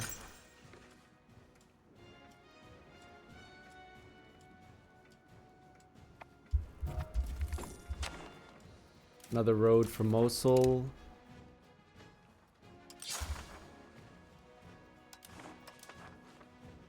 Very nice. Do I have to play EU 1, 2, 3, and 4 to understand the story behind it before I pick up EU5? EU5 is actually a prequel to EU4. So you don't need to pick up EU4 first because you can just play EU5 straight up. YouTube link. And then. Is there any tricks to integration? Seems slower than coring. Any tricks to integration? It gets get more power projection. Projection increases integration speed. As you can see right here. We have power projection, which is giving us higher. Also in Metocracy, you can get 2%. And then that's about it. And also more cabinet efficiency, which you can get from Crown Power. That's our biggest thing. Also the Chancery building. And the Royal Court building. Those are capital buildings. Remember, we're going to have to build all of these capital buildings again. When we move our capital to Antioch. Crown Power. We're going to have here Crown Power, efficiency of cabinet. Even the Royal Court building is nice. Monthly prestige. Oh. All right.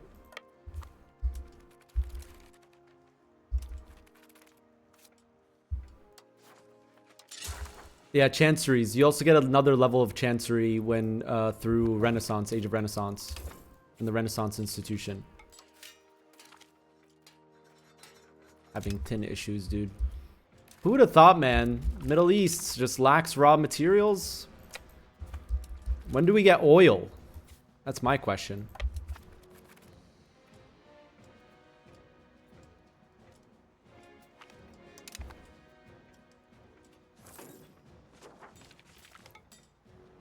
What are we losing pops to? Starved. No. Is food really bad here? Should be good.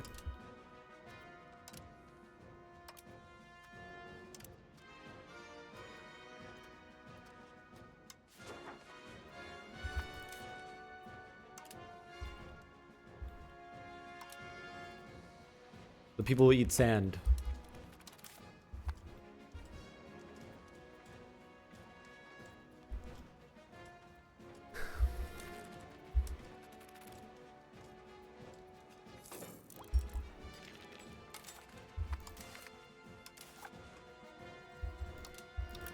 We always farm our revolts for money. Don't forget to do that, chat. Pro advice.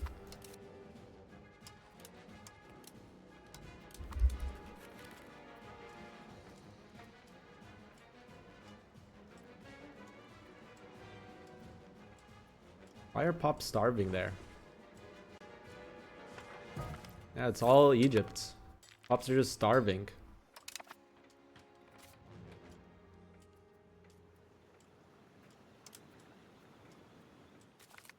There's food. Oh. What? How is the province starving? There's food here. Hello? Stop starving.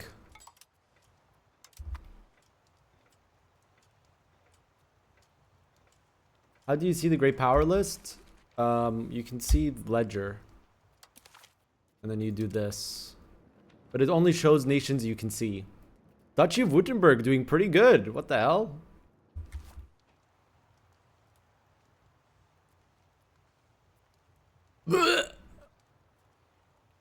Whoa.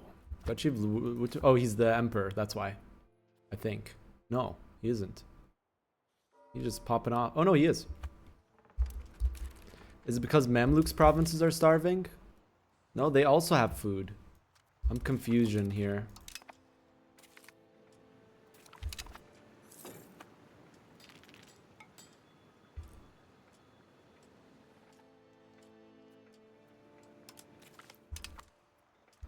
How about the hegemonies? You only see hegemonies once you reach Age of Discovery.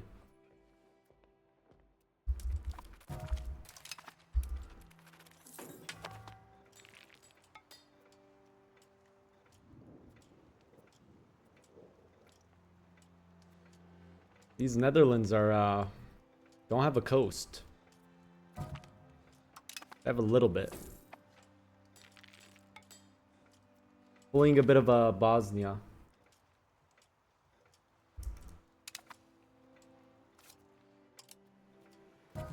Dang, why is there so many Mongolians here? Okay, I don't know why Alexandria is starving. I'm very confused.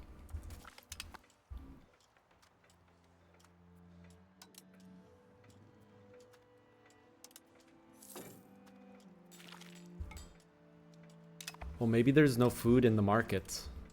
Nope, there is.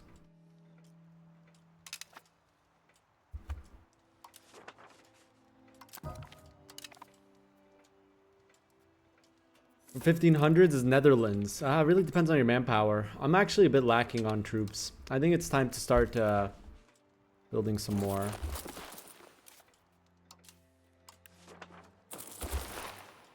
Like I said, around mid 1500s is when I started liking to transition out of levy using. They really hurt your economy when you call them. That's my preference though.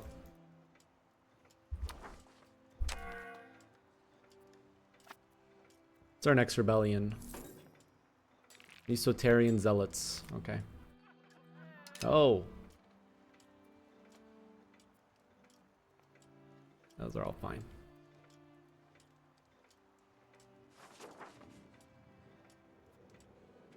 Does it have a granary? That's a good shout. No granaries. Okay, that's really bad.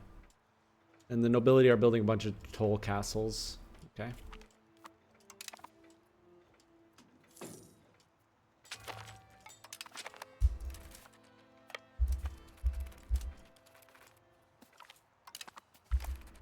Boom.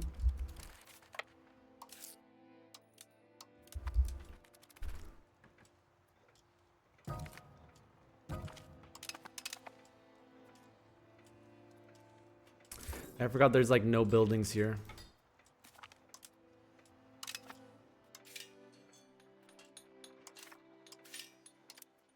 Irrigation will help a lot too here.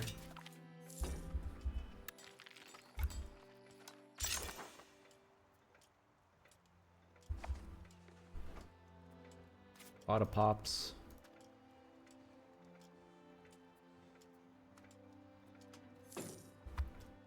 Moving capital to Antioch, yeah, because I want to have control over the Mediterranean. If I move my capital to Cairo, my control is going to be so bad over here. Antioch, at least the control will be good here. It's still pretty bad here. Trying to think about my like power base. But if we move to Antioch, we would have very good control here, good control there. Speaking of control, we should put these guys back on a Patrol the Seas mission. And build more barks.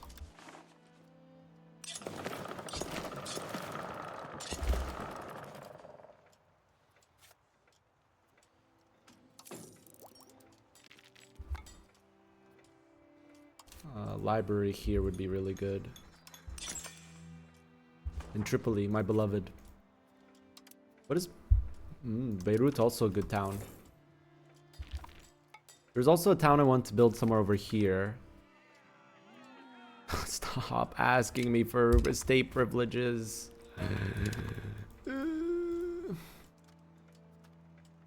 Somewhere over here.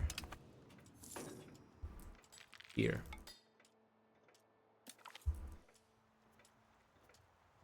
Not here, not here. Also here. Town. What? How many soldiers? Depends on the transport. Different transports have more size. But generally, each level of transport is one regiment. Like Age of Absolutism, Age of Reformation transports can fit one regiment, basically. Drake, thank you for the sub. Chat. I'm gonna play you 2 minutes of ads. If you want to support the channel, you can subscribe. You can subscribe and not get any ads. You have Twitch Prime. It's free. Just 10 prestige, bro. Here's 2 minutes of ads. So you non-subs, unless you also have ad block, which is fine. It's fine. 2 minutes of ads.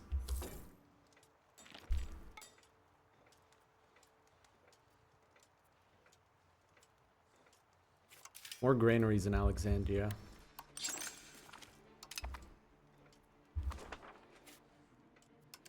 Yeah, that fixed it. Good shout, dude.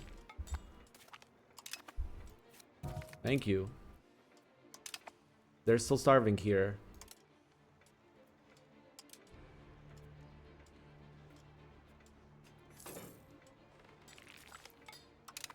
How's the simulation going here? Not bad.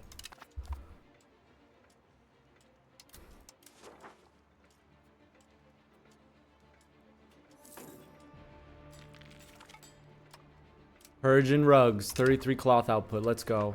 Wonder how big of an impact that will have.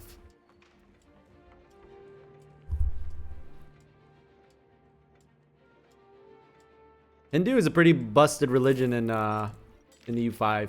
Oh, that was a big jump. Very nice. How are we compared to the economic hegemon? Oh, dude, we're like the second richest nation in the game. Let's go.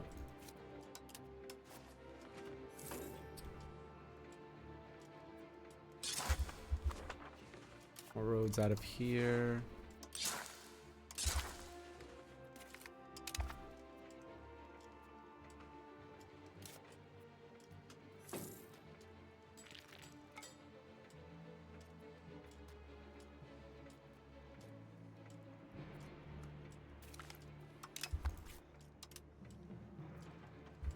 Let's now check for building needs. Nusaybin.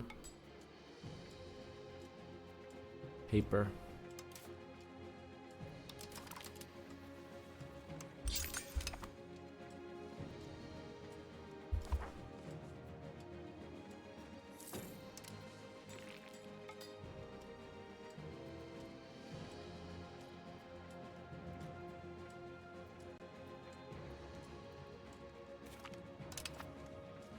Should I build counting houses everywhere? If you have the gold and silver to do so. They do consume gold and silver as a production method, but they are a very good building for crown power, yes. Minting offices are also really good, because they also give 5% control.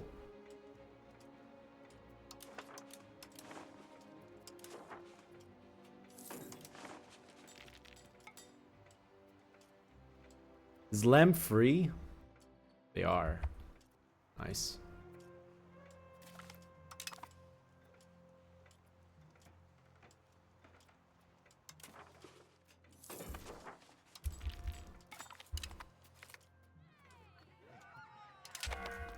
I need the money, bro.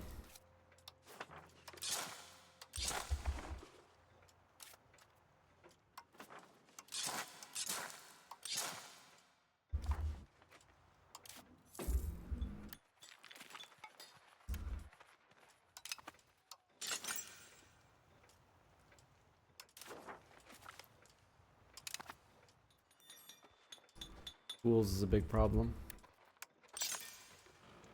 I think this age has tool workshops. No, it's this age. Under global trade. Ooh, global trade.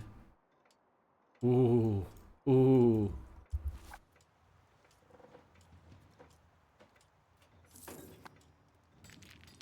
More bog smelters in Baghdad.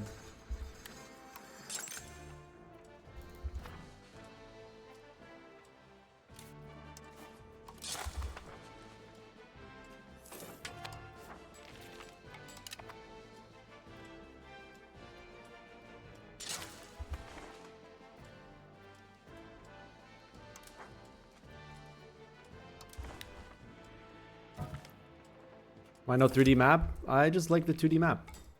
Problem?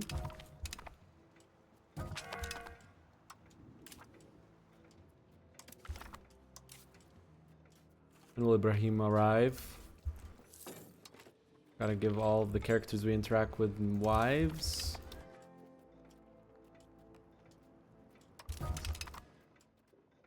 So many old ladies.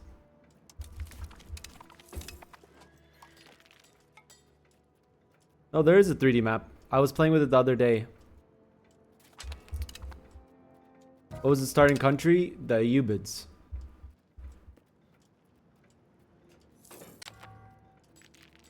Is there a simple terrain map mode? There is, and I have it hotkeyed. I have a hotkeyed tactical map mode. This is basically simple terrain. Light green means 0 impact for attackers. Light green means 1 attack for attackers. Beige means 2 dice roll for defenders or penalty to attackers. And brown means +3 attackers. And then you can also use the river map mode to see if you're crossing rivers. But this is not a map mode that's supposed to exist. But you can hotkey them. I have them hotkeyed. I have tactical, political, and rivers hotkeyed.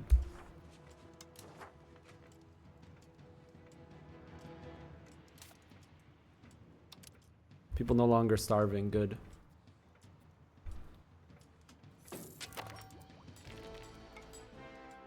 Does global trade spread instantly like EU4? No, but global trade has high chances of spawning in a lot of locations. In this case, it spawned Tunis. An institution spread if you were one of the potential targets. Like it spread here because this was potential one of the targets to get global trade.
Migration process.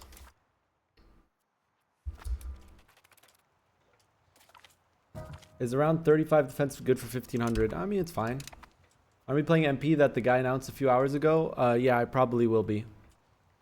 But that's for next week, just so if you guys didn't read. Because, you know, some of you guys don't like reading. No offense. Smile. Let's check around here.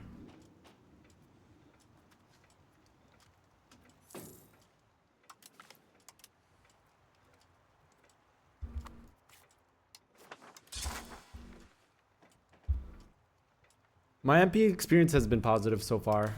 We'll see on Friday, though. We're playing with 20 players. I'll be playing Ottomans. Paper's still a problem here. There you go. 5 support. Playing Ottomans.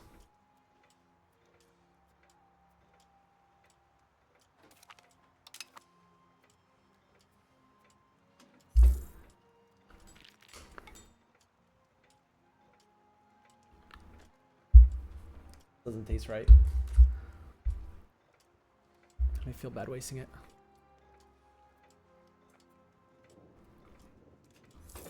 I mean, if you feed money to your vassal, they'll pick a better location, maybe. But it's really up to the vassal where they want their capital to be. Dry docks time. Dude, Antioch is also a really good capital because of this natural harbor capacity. How's our maritime presence looking like?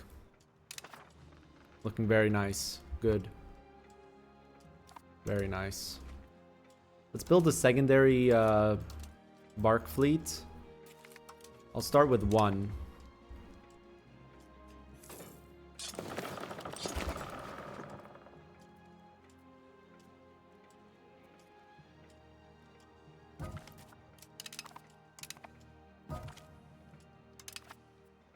How close are we to becoming an empire?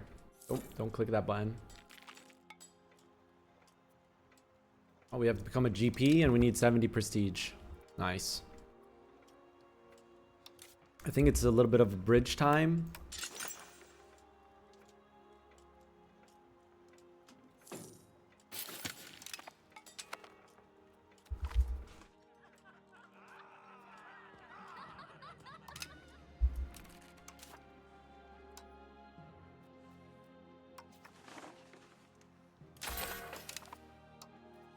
Family members only.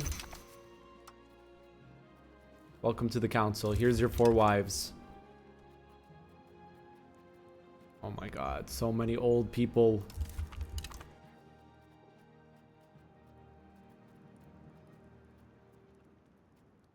I mean, tall is just way better in this game, but I don't know what you mean viable and MP. Not really sure what that means.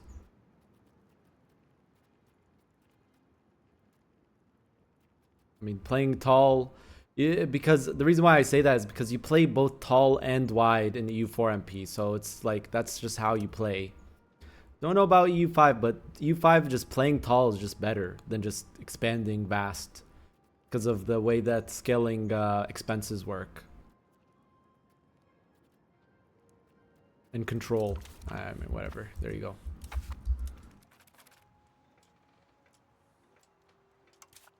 Temple time.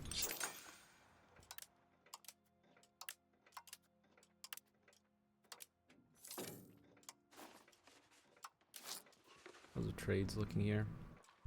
Paper seems to be a problem in that market too. A lot of people moving to Alexandria. Do we mind that? I think it's fine.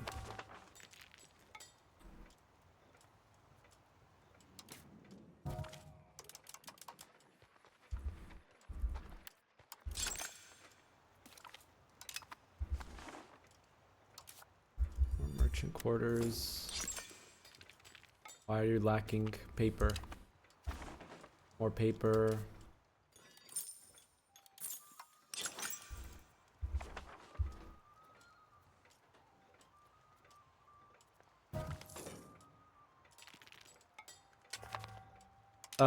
Advances. The first cabinet slot you get through advances is a Renaissance institution.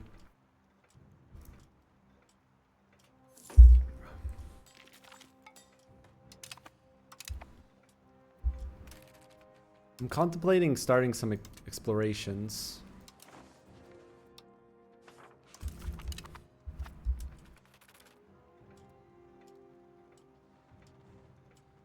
More lumber mills in Baghdad.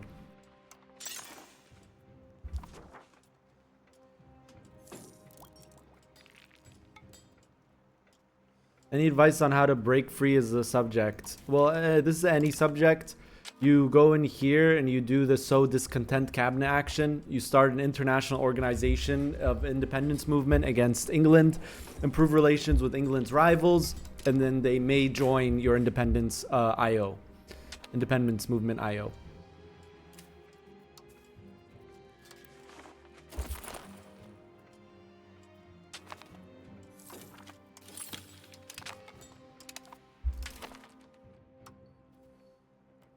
Integrate.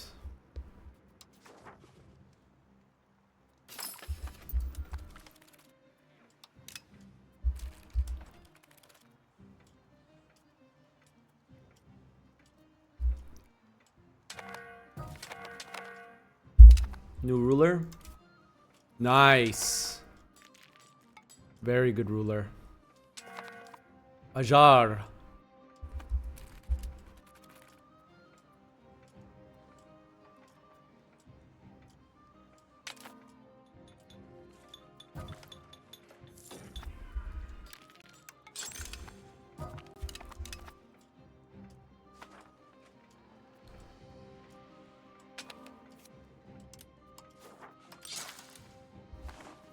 Should also build roads out of market centers for transportation cost. We're gonna be building a lot of roads. That's why I went for this state government reform.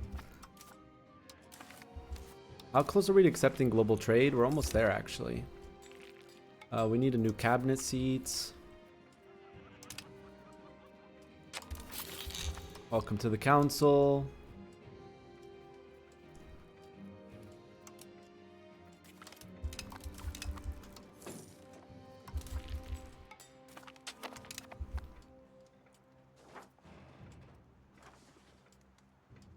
Disease. What are we getting hit with here? Bubonic plague, round 2. It's back, and it's back with a fury.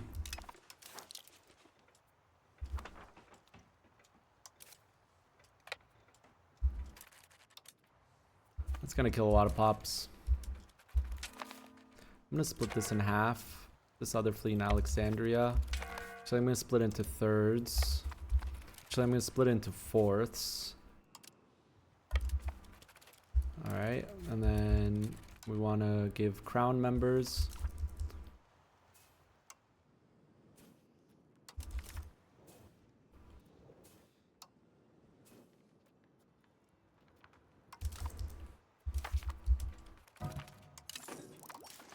This is killing a lot of pops.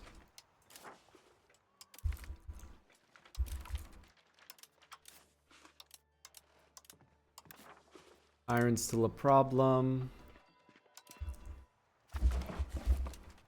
Iron, iron, iron.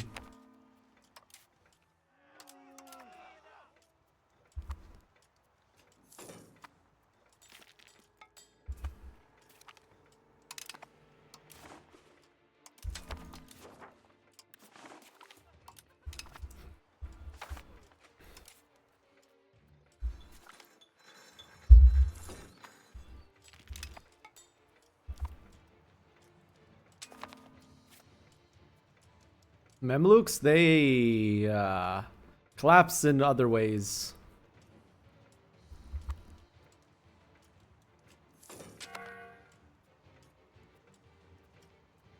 No hospitals? I think I do.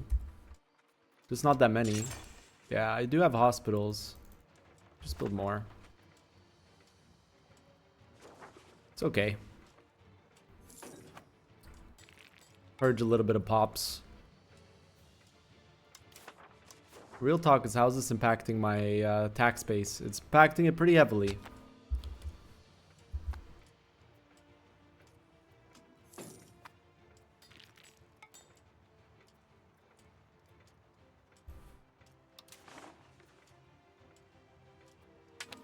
Is 2 small markets better than 1 big one? Yeah, market access.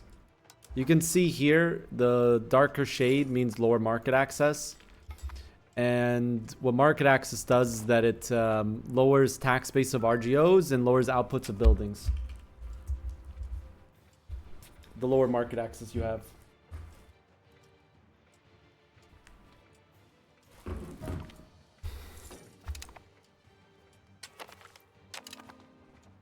It depends on your strategy if you let Lithuania fall as Poland. Are you want to eat Lithuania, or are you going to try to get a PU over Lithuania?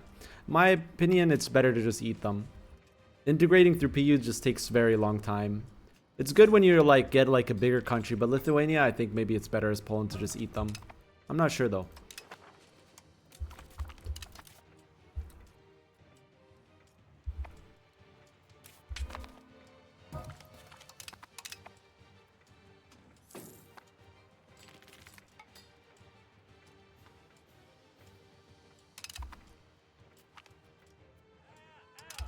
Must always attack.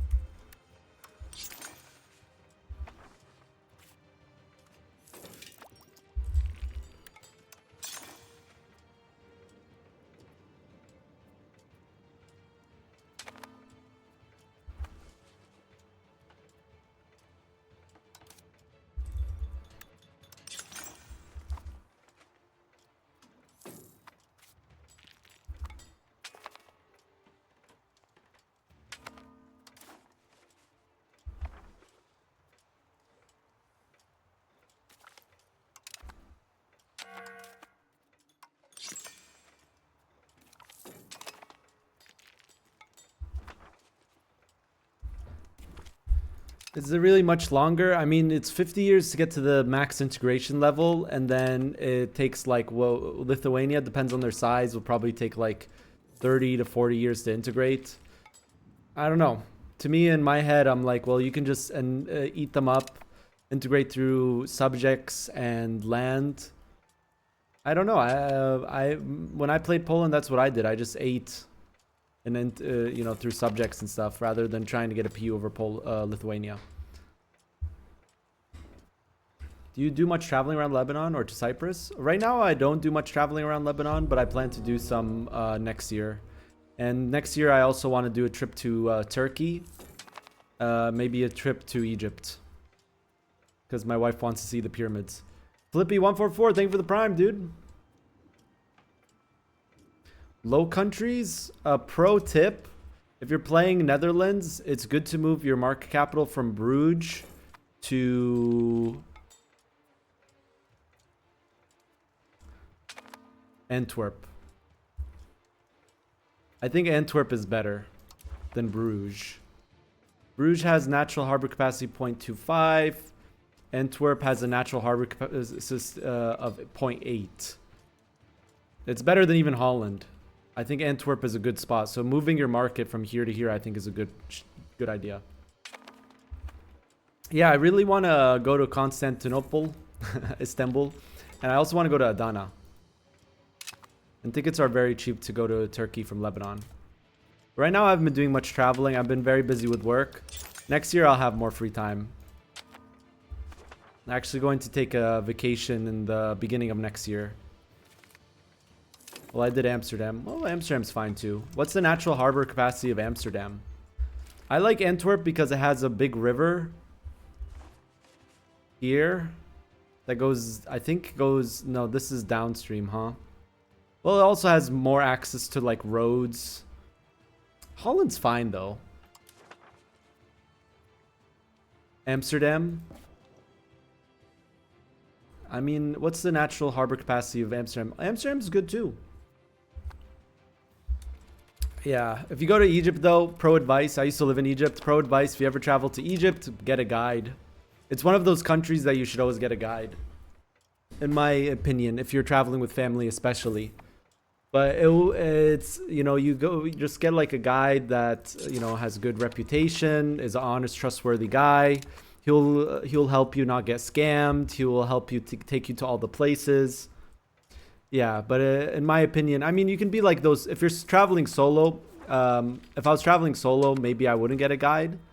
But I'm saying like with family, I think it's much better to just get a guide.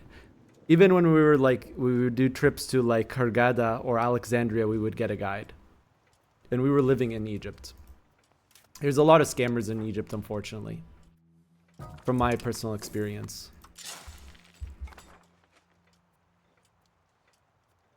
Turkey's too expensive nowadays. Yeah, I've heard that. I hear that. Still want to go though to visit, right? Istanbul is like one of my favorite cities I've ever visited by like far. It's so amazing. Just sitting on like top of a building, just looking at the Bosphorus and with like the skyline and everything. Oh, bro, that's amazing.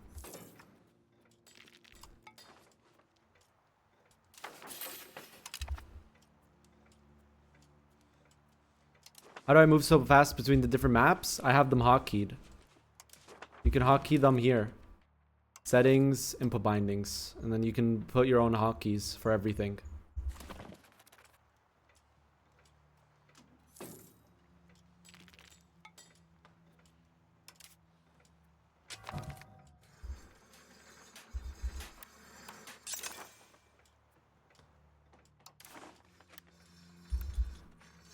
Oh, you're welcome.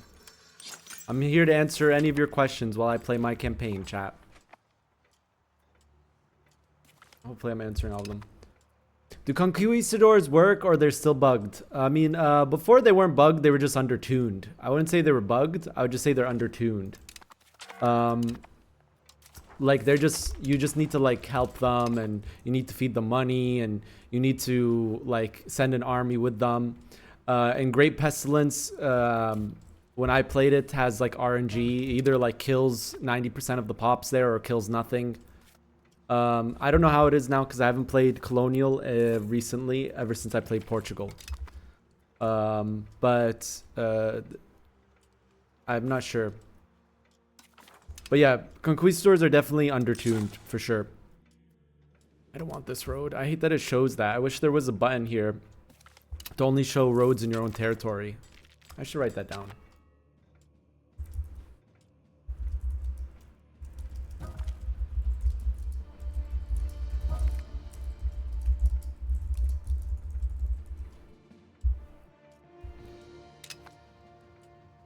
Why do you use CBs from Parliament and not Spy Network? The CBs that you get from Parliament are basically the best you can get early game. The CBs that I can get here, none of these are good for Conquest. The ones that I have as this nation.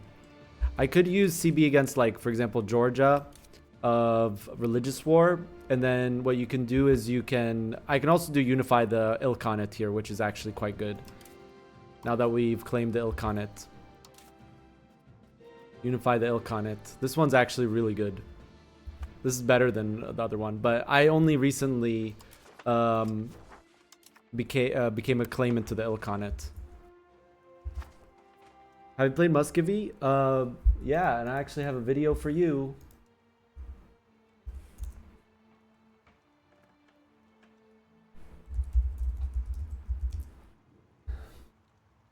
The votes are in. That's my own voice. That's a video that I did. I didn't find it, thanks. There you go. It's not on my channel. It's on the Europa Universalis official channel. Since you can't get a good CP under the Horde, sorry to double post. No, you're fine. Ask as many questions as you'd like. I'm answering them all. But yeah, the Horde, you want to use CBs from your Parliament as Muscovy, but something I didn't do in that video, because I wasn't sure if it was working as designed or not, but it is. As Muscovy, you want to just use diplomacy to get all of your nearby nations to diplomatically take you as your subject. Always do Tver first because they're the biggest one. Ryazan usually doesn't accept unless they lose land to Golden Horde. But Tver you would go for first, maybe Ryazan if they would accept. But Tver, and you can basically expand as Muscovy in the first like 2 years of the game, not even less than that, by just getting a bunch of vassals diplomatically. Hungary in EU5 is just in a really good position to succeed in EU5 compared to EU4. They just have a really good river that really helps them with control downstream, have a very strong population base comparable to other big nations, and have no strong neighbors except for Bohemia. So they're a very, very strong nation. But Ottomans are still very good in EU5. What was the new patch about? It's 350 bug fixes, other issues, other balancing things, map fixes, stuff like that. Right, stop building roads that go outside of the country, man. I don't like it.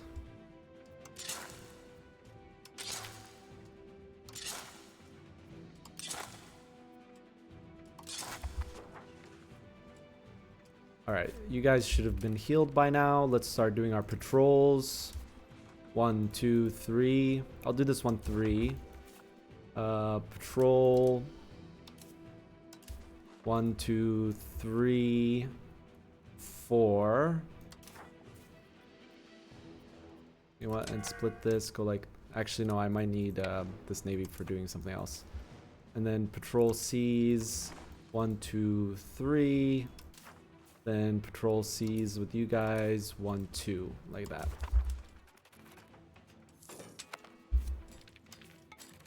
More caravels.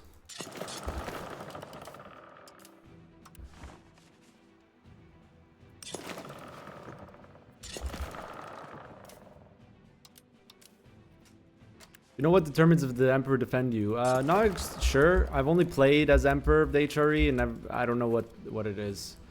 Like, even when I played Austria, I became the Emperor pretty quickly. So, sorry. How do you get additional cabinet members? Advances. The first advance is in the Age of Renaissance under the Renaissance tree. Then I think the third one, the second one you get, I think is under either printing press or pike and shot. Let's figure out together, actually. Cabinet. This is under printing press. Then you get more here under pike and shot, I think. No, under confessionalism.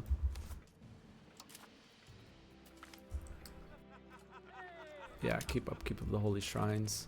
I think we want to do war again. I think this time against Lamb. Expand through vassals. So we're gonna do this. Support for inward. And then we'll make a CB here. Egypt will help them. Interesting. Okay, I won't use that CB immediately.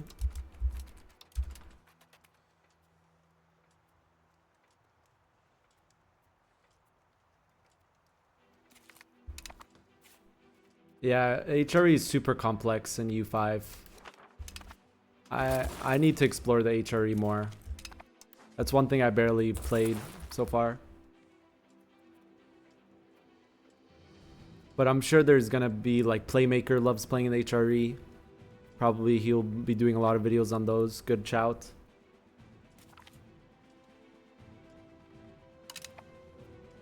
Were you the guy on Reddit that wrote that?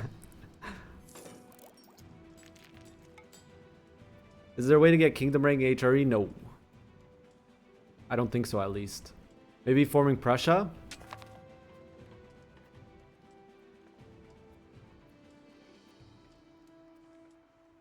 My HRE is very consolidated. Child the Playmaker. You just look up on YouTube, the Playmaker. Yeah, Rothan. Did you post on Reddit? I think I saw your post. Vortex Williams, what's up? If it wasn't you on Reddit, someone else had that same exact problem. Let's build more army.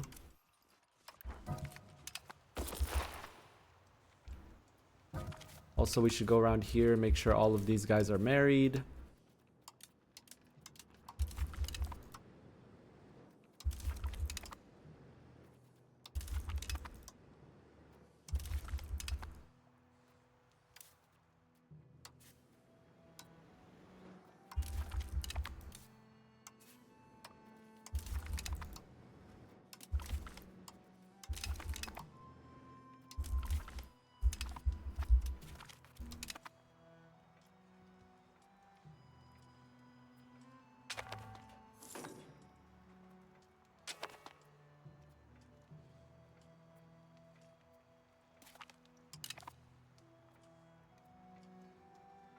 Yeah, someone had the same thing happen to them. They played Pisa and they immediately got invaded by Tunis. That's kind of funny that it happened to more than one person.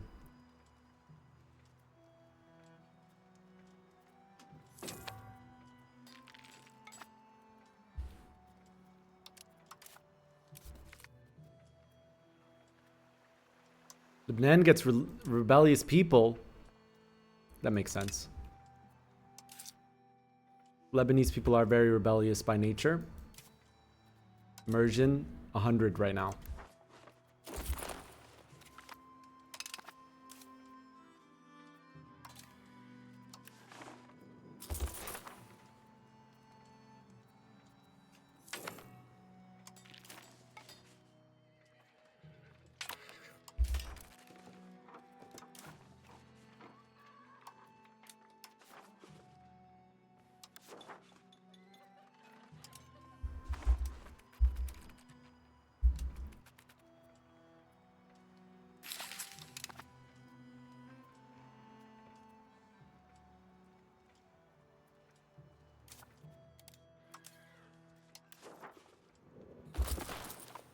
Yeah, bro, you got it. Beat those Tunisians back from whence they came.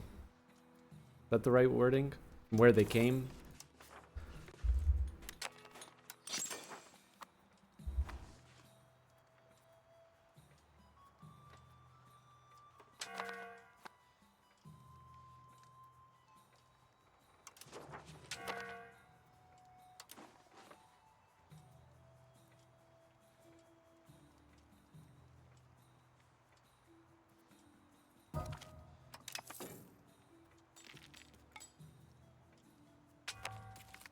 You know what? Actually, I'm gonna do this.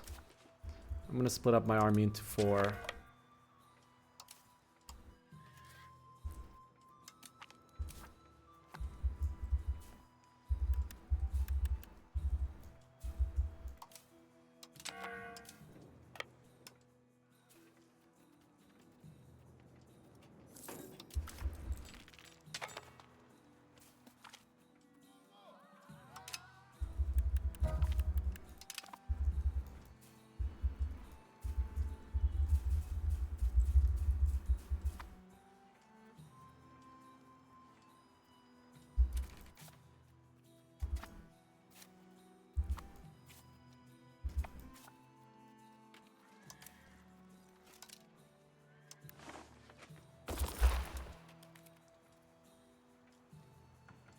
Economy seems more complex than it actually is.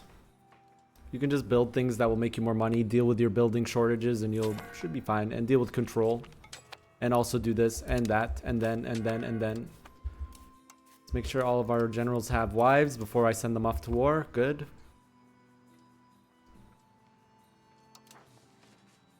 Maritime presence growing. Good.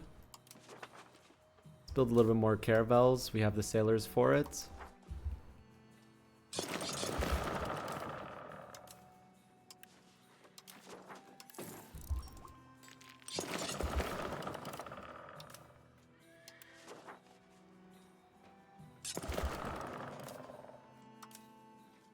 Is there a building slot cap? But yeah, it's a soft cap. If you click on a location, let's say Mosul, for example, Mosul can have 150 buildings, and it has 111. And you can see here's what's impacting the building level. If you go, you can go over it, but going over it just makes each building exponentially more expensive. So it's a soft cap. A lot of people in Mosul.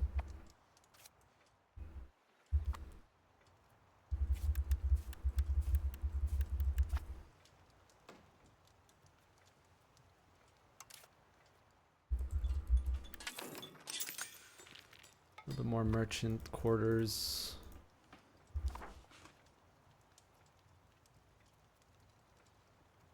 How do colonial nations work in EU5? I did a series as Portugal. Worth checking out.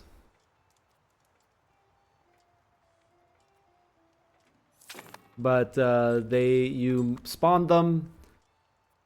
You have to build them up. You have to give them a lot of love and care. A little bit of slaves. And eventually, when they get off the ground, main purpose of colonies in EU5 is to extract resources out of the New World. Or turn them into gigantic plantations. Which you can do with the Columbian exchange situation, which happens in the age of absolutism. Royal Mary. What can do with the Timurids?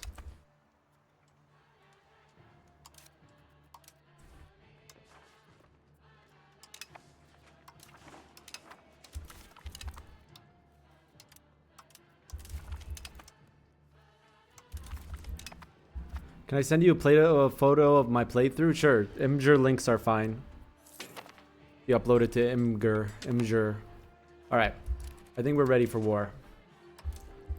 We need more tin here. Where can we get tin from? Baghdad, sure.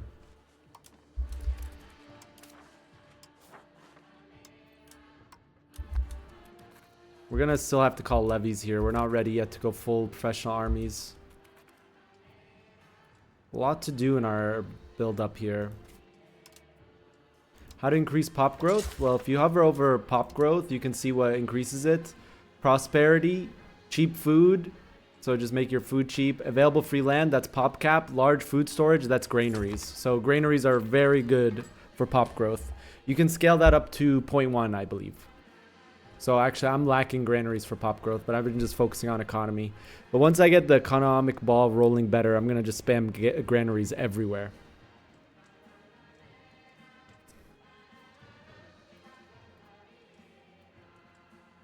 Why send your own pops when you can send slaves in game? Alright, time to do this war.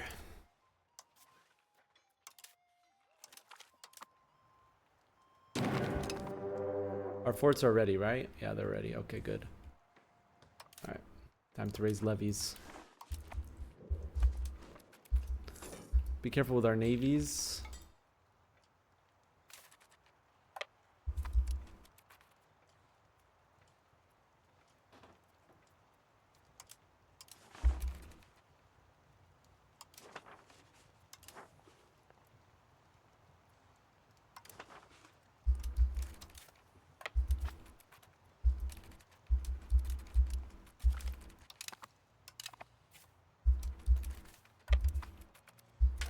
Stock our navies, not really built for this.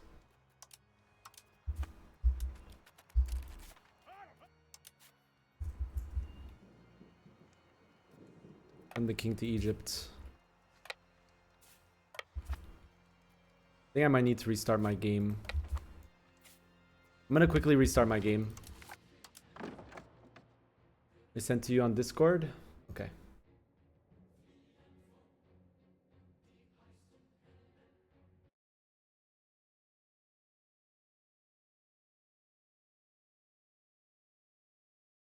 I see you did the strategy of releasing Northumberland.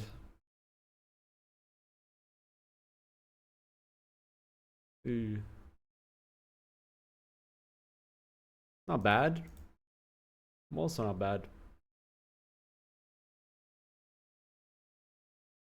I like it. What do you want me to look at? What year is it in game? Looking pretty good. Maybe take a little bit more of this territory here, maybe a little bit more here before you make France a PU, so it's easier to integrate. 1367, really nice, dude. I like it.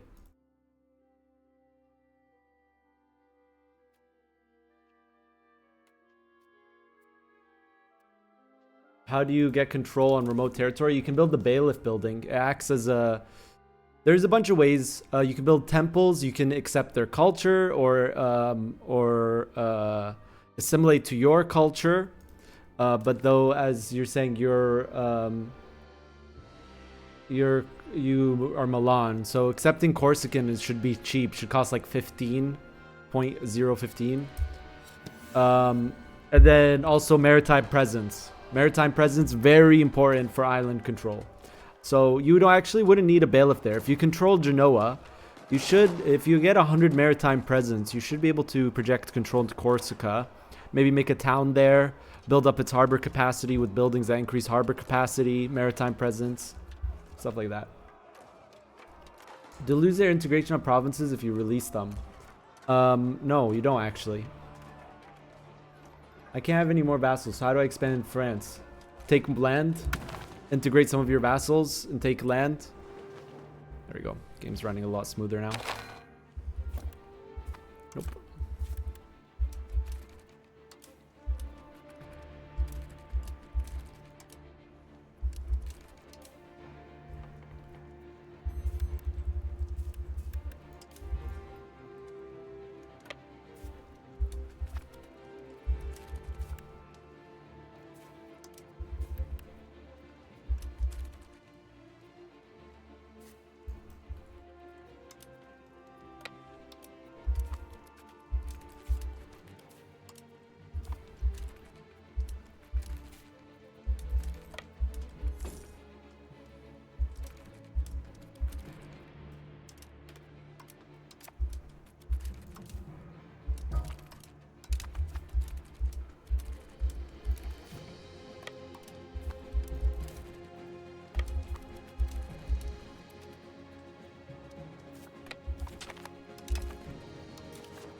How do you know how the Western Schism works? You either support the Pope or support France. And unless you're the main character in that situation, doesn't really do much for you. You just support one of the nations, and if you support France, the Pope's capital will move to Avignon. If you support the Pope and he wins, the capital moves to Rome.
Rush this fort.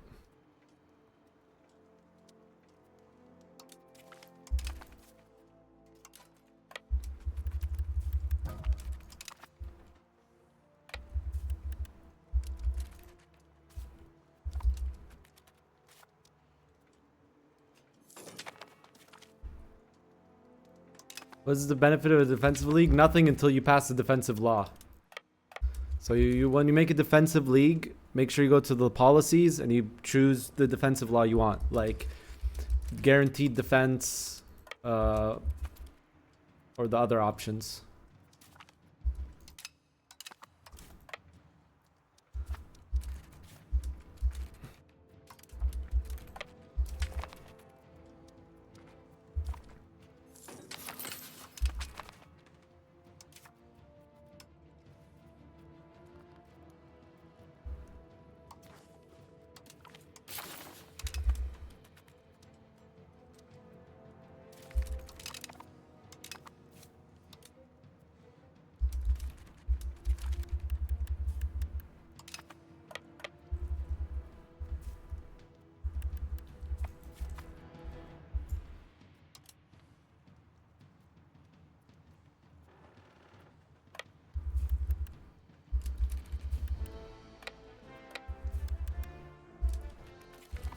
If you have levies, you can either disband them by right-clicking here, or you can disband them by right-clicking here. As you can see, disband levies from unit. Oh, it's winter. I can't siege there.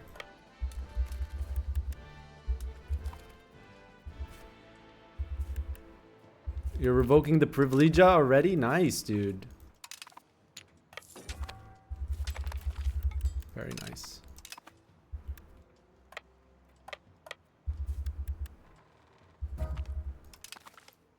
Wait, what's going on with my armies?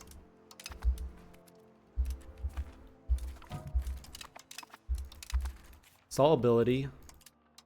This will probably cost me a lot still. Oof, that's costing me a lot of men.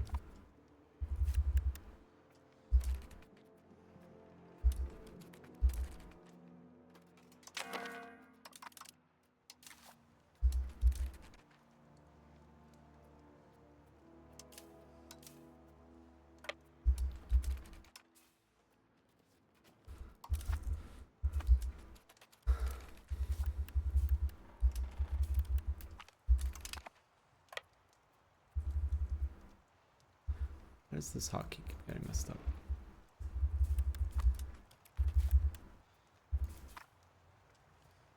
Started Portugal to ride the game. My heir and king died, and I got married junior with Castile. Now my king is Castile's after my queen died. Any tips on asserting dominance? You need to get more great power score than Castile, and then sounds like you got really unlucky first of all, which that kind of sucks. But in order for you to become now the leader, you need to get more great power score than Castile, and then you can take over the Union. But that's really hard as Portugal with Castile. My honest recommendation would be to restart, because it sounds like you had a very unlucky start.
This war is messy.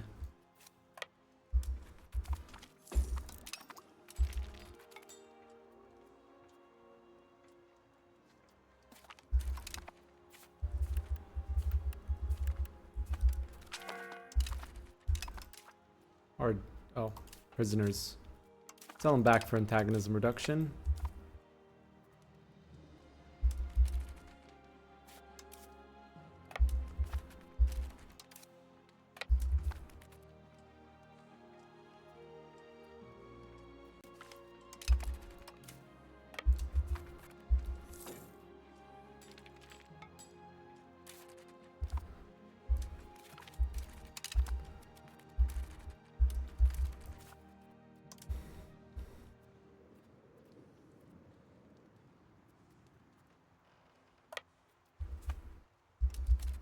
I want to take a lot from this war.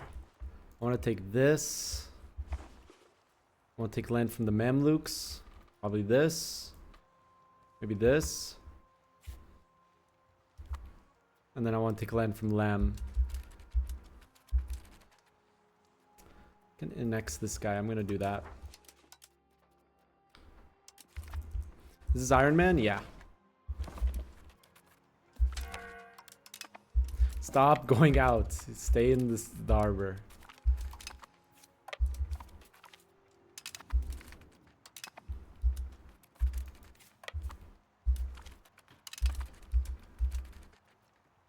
Lamb.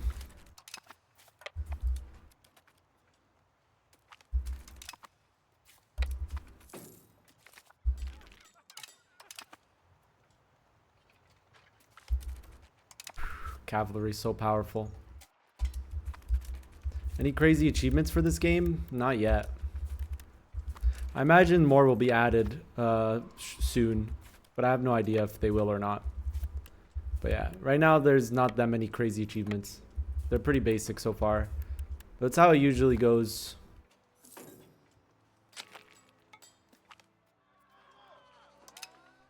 Let the people learn the game before you put in crazy achievements. Sell these guys for more antagonism reduction.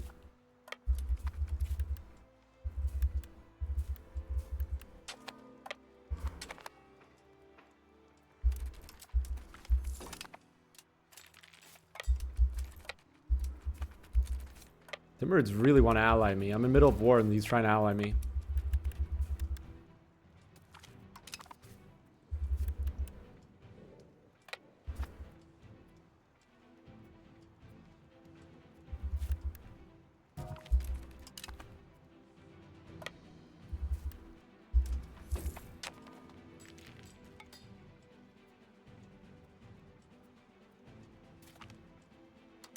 How to stop a marriage union?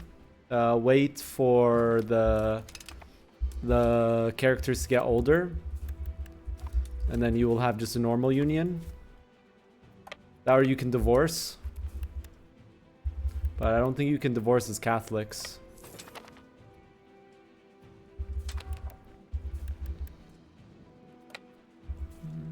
I don't know if we win this battle. Yeah, we crossed the river there. Okay. Bring this army here.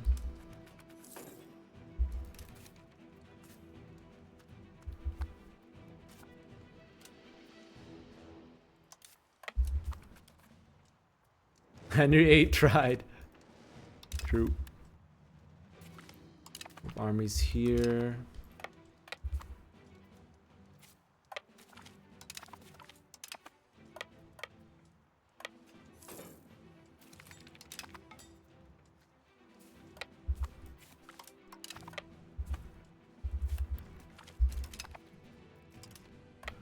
Reinforce garrison.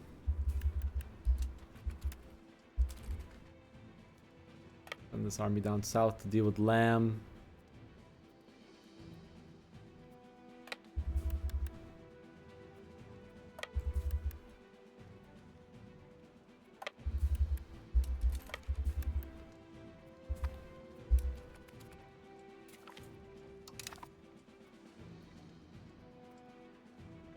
Our marketplace is good. Yeah, they're really good.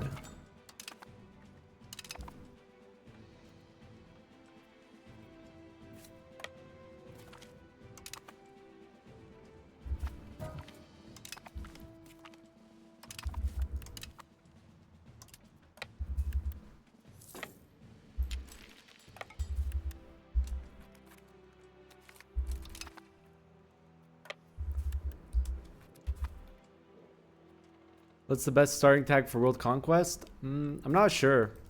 But now that you can do Iron Man achievements with Roman Empire is really strong formable.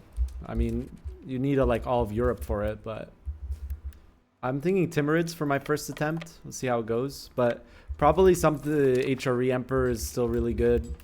Become the HRE Emperor, you revoke the privileges, and then just conquer outside of Europe and go. No idea though. We're in free for all.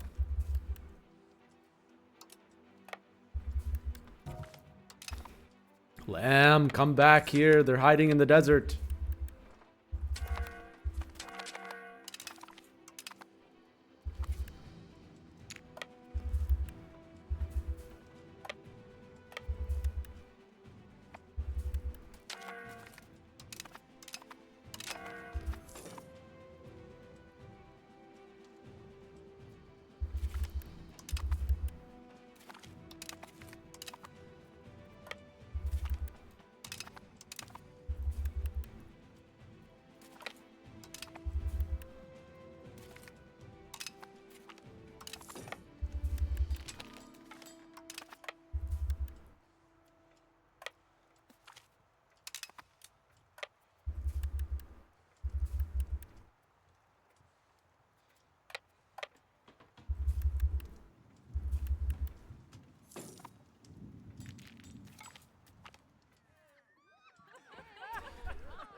Both those options sucked.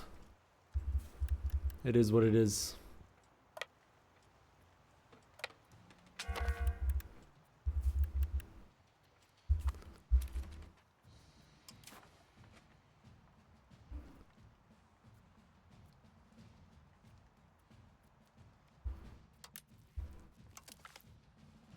Wait, is Egypt? No, they're not.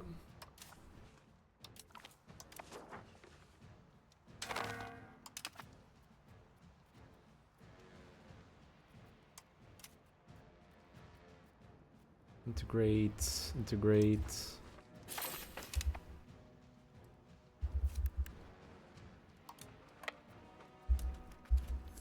Oh, Egypt, this is a vassal? Wait, what?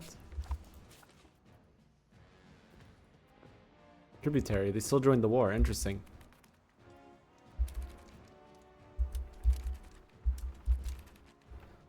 Huh. Alright, then this peace deal probably, where is it? Annul treaties with Egypt, so I don't have to fight these guys because next war we want to just go for Egypt.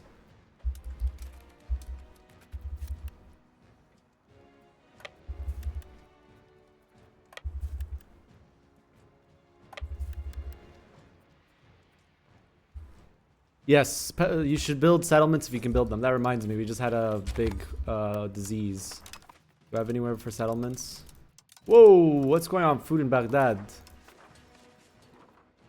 Produces food.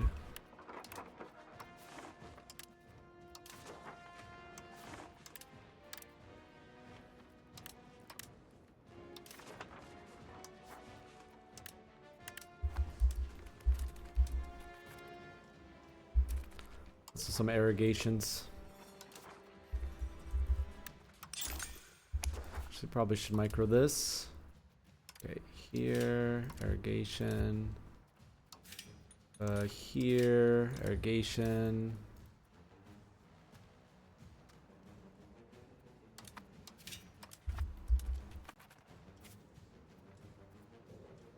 Oh, they're stuck because of the winter.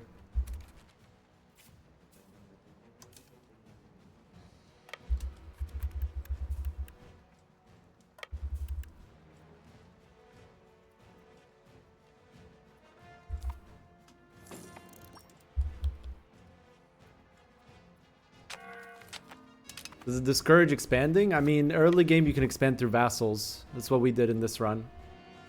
You can still expand. I mean, there's a lot of reasons to not expand, I guess, but you still can. It's still good.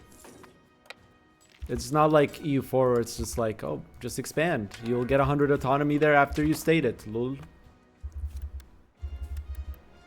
Also, important thing to note, marketplaces don't get impacted by control. Very important thing to note. Control does not impact marketplaces. Oh, I just took a loan. Whoopsies.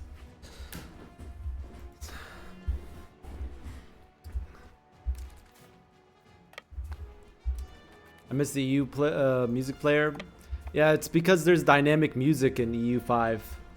Maybe there should be an option to turn that off and just have a music player. Wait, marketplace has no impact on control. Marketplaces, control has no impact on marketplaces. Sorry, I was a bit scattered there because I was thinking about things going on my screen. Marketplaces have no impact. I mean, control has no impact on control has no impact on marketplaces. Quick example here, Tabriz, I have 16 control here, but then we look here and we look for our merchant guilds, our merchant quarters, which is upgraded marketplace. I'm still getting the full effect of trade advantage and trade capacity. Markiplier. Control has no impact on Markiplier.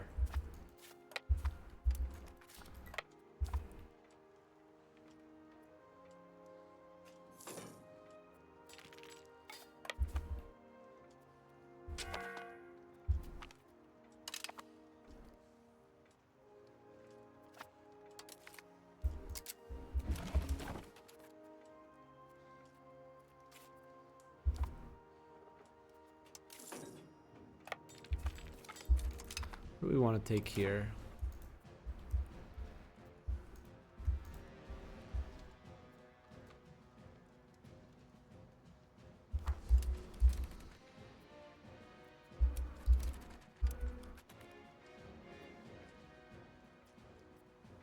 It's a bit cheeky. These desert pathways are so cool. I like them. One thing is though, why is there a river inside Arabia?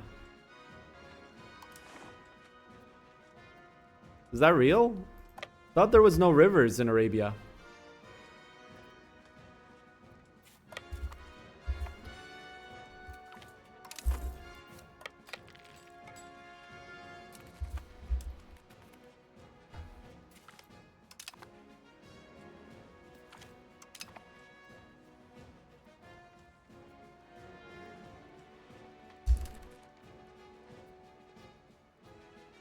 Yeah, we can trade with the Indians right away. As you can see, I'm trading right now with Indians. And they're actually, Indians are trading with us. We can't even see them. But yeah, I've started doing some explorations. Currently stalled. Not enough tools. Yeah, it's probably because we lack iron. The iron is the bane of this run. Holy dude. We're about to get some iron output advances though. Oh, dude, I need to save for institutions. I want to get out of this war.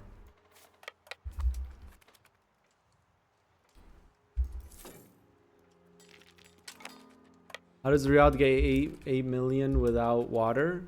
I mean, don't they have underwater aquifers and oases? I just didn't know that there was a river. And someone in chat said there was, so that implies that it went away? Yeah, no iron. I have no iron. In Baghdad, there's no iron. I can get iron through the swamps, through bog smelters, but even then, it's kind of still a little scuffed. Wait, I can. Oh, I can't. They're loyal. How is Lamb as a nation? I have no idea, dude. Never played any tribe in the Middle East.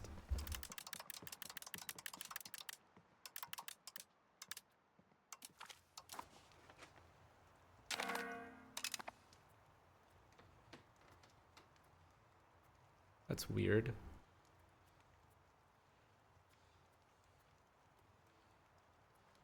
I want to make some vassals here. Let's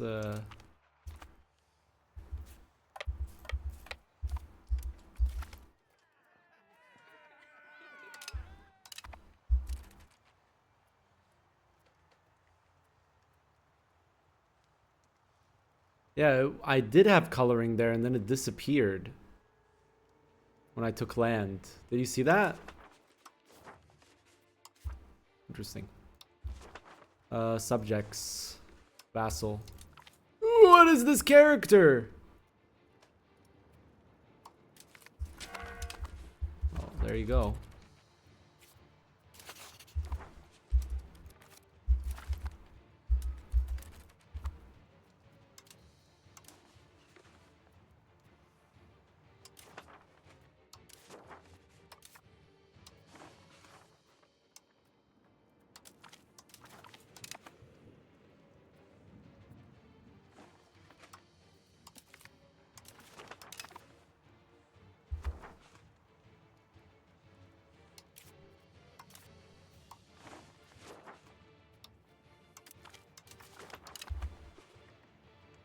I'll keep this.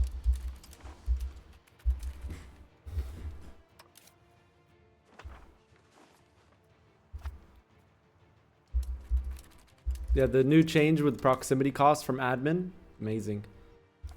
Oh, my ruler died in this war. You gotta be patient and wait until it spreads more. The question about getting the institutions.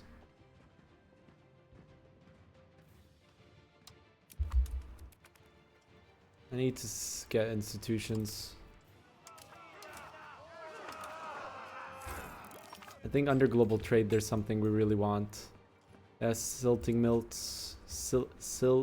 mills and iron workshop, tools workshops. We want those for sure.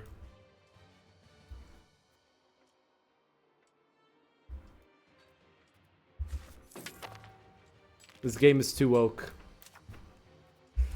All right. Crown member.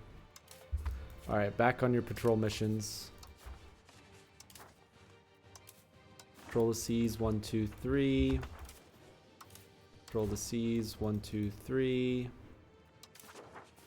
Patrol the seas, 1, 2, 3.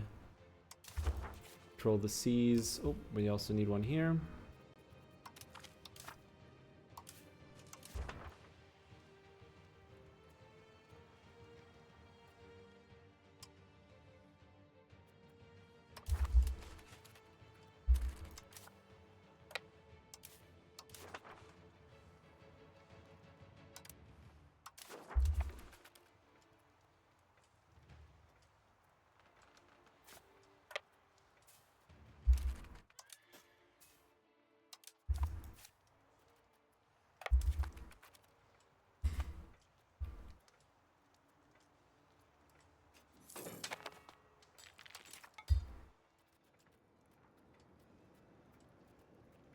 Yeah, chat, Mamdani won. That's pretty pog.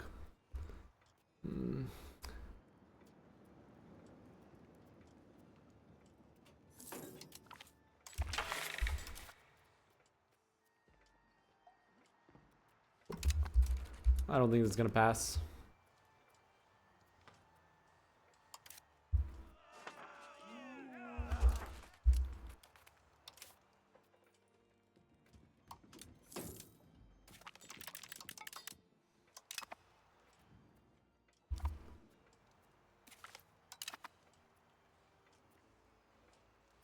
How's the simulation looking here? Great!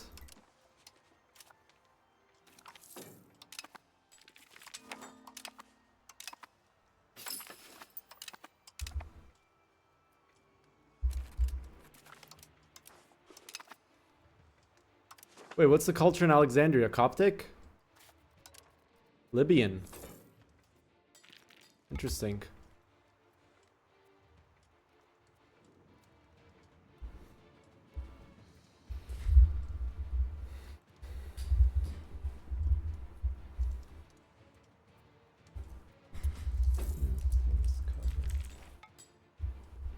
The red apple.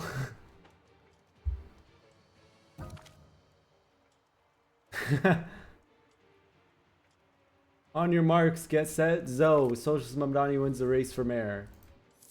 Lol. Kinda goes hard though.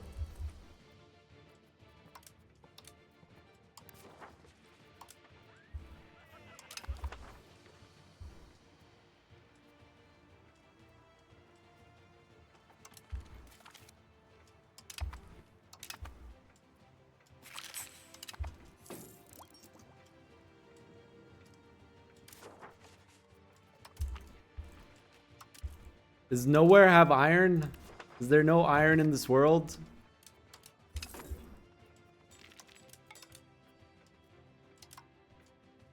Let's try that.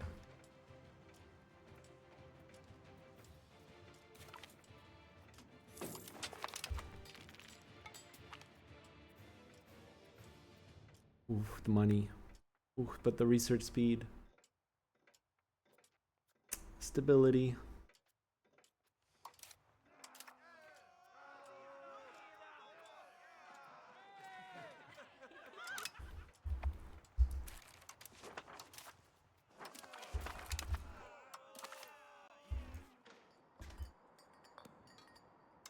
Iron output, tools, workshop. For now, that's what I'll queue.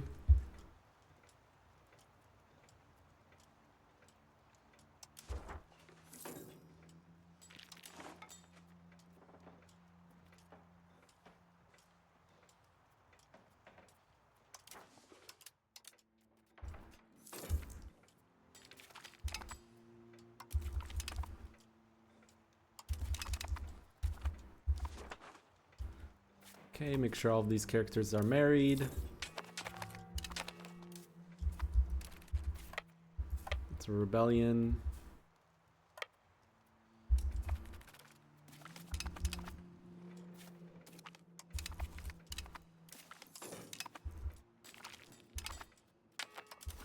Why does this guy look scary?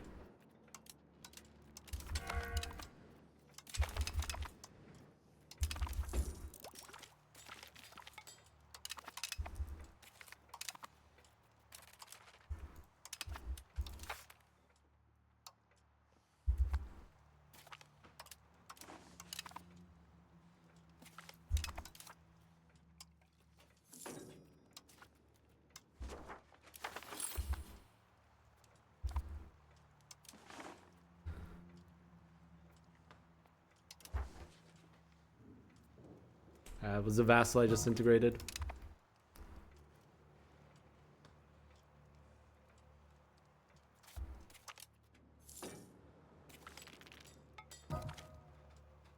Islamic holy site gives 15% control. That's nice. I didn't know that.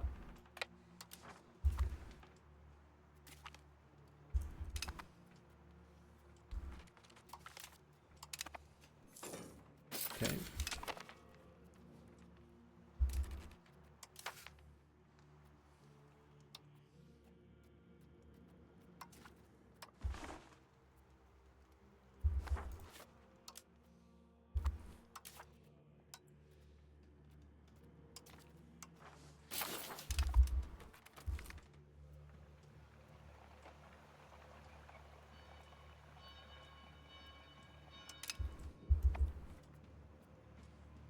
Bulgaria went to Libya. This Bulgaria is just expanding weirdly. What is going on?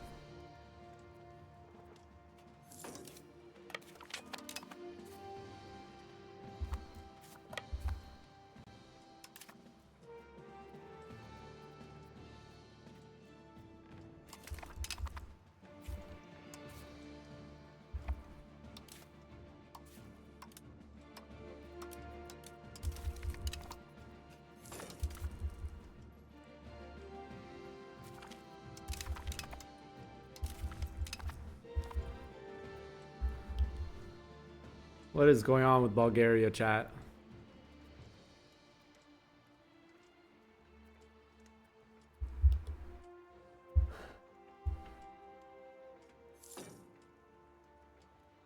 Sure.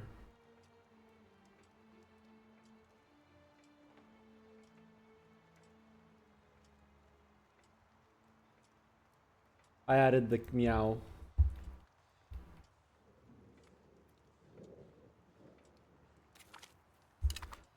Next, Turkish Patriots. Oh. Wait.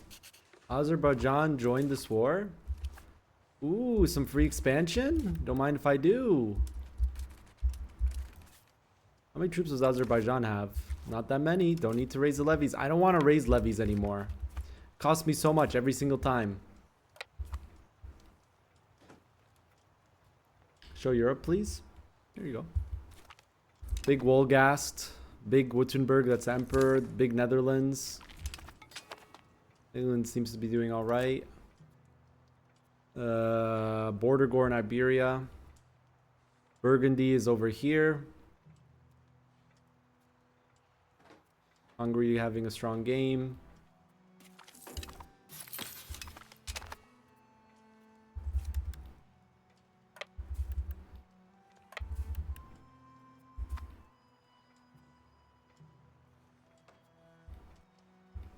Yeah, two Sicilies doing really nicely.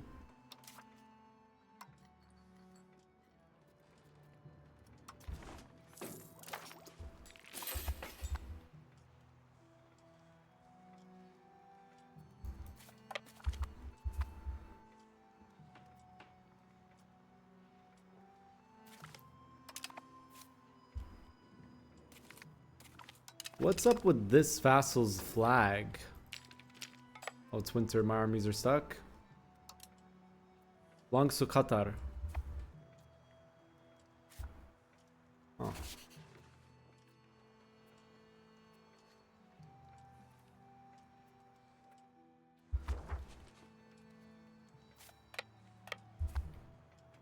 I also have an Austria subject.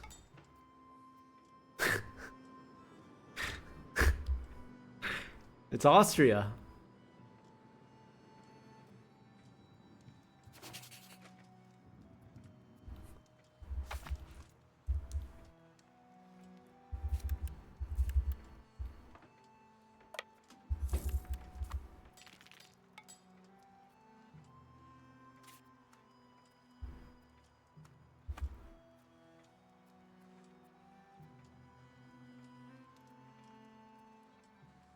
Might as well expand through this war, no?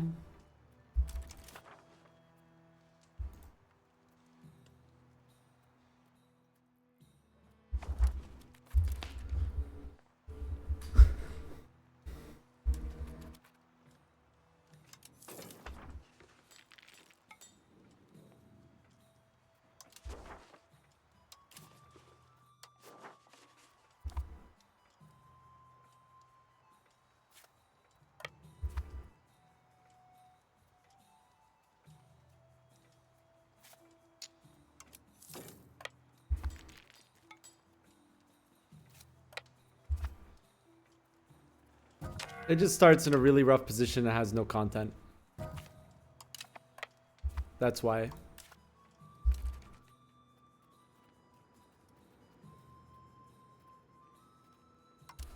That's why. I mean, you're kind of old, but you know, I'll give you one wife.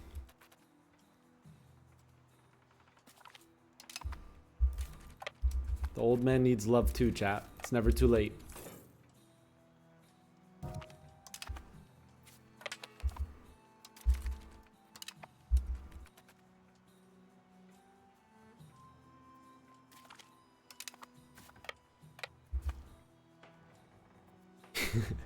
One wife. One wife is good enough. I feel like that's fair. No? Yes? Maybe?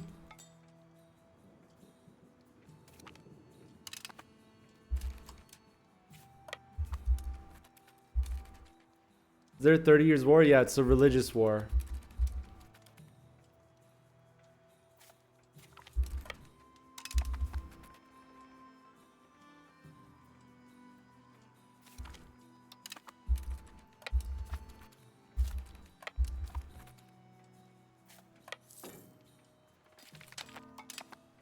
Oh, iron output 75%. My question is though, does that impact these? I'm pretty sure it does. Yeah, it does. Holy.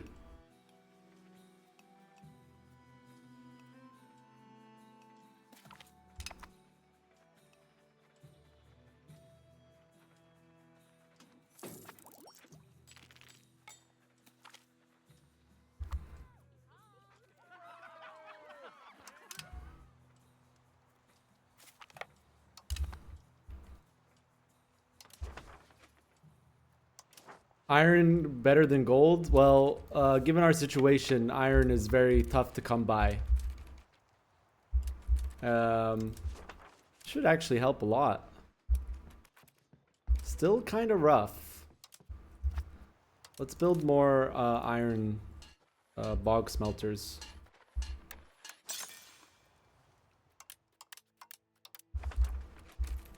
There's not a lot of iron in this part of the world. Specifically this part. All of that.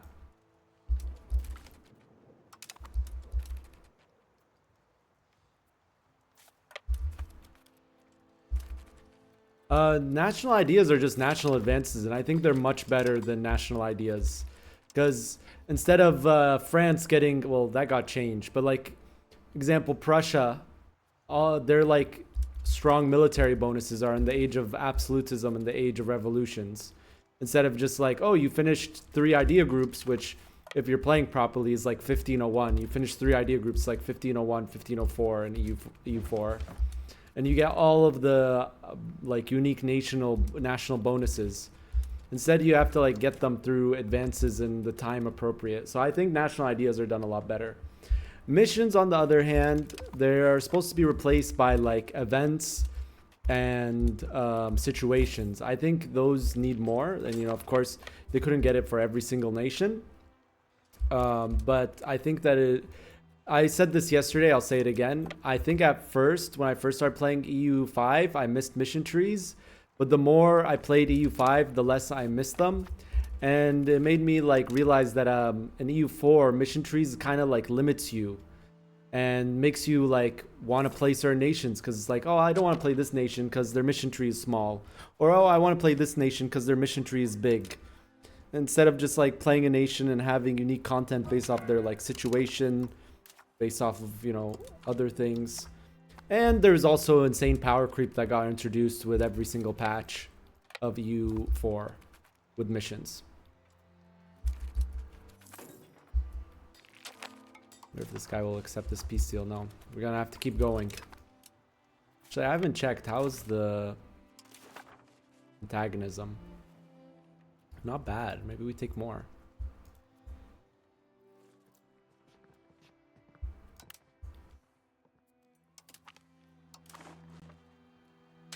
Wonder what culture these people are. Mainly Kurdish. Huge, actually. I totally forgot about the Kurdish people over here.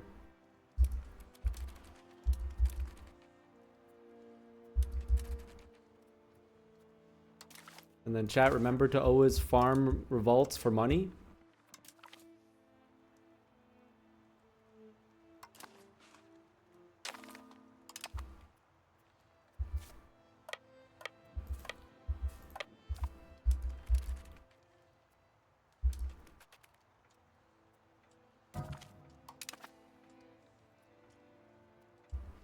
How's the Maghreb?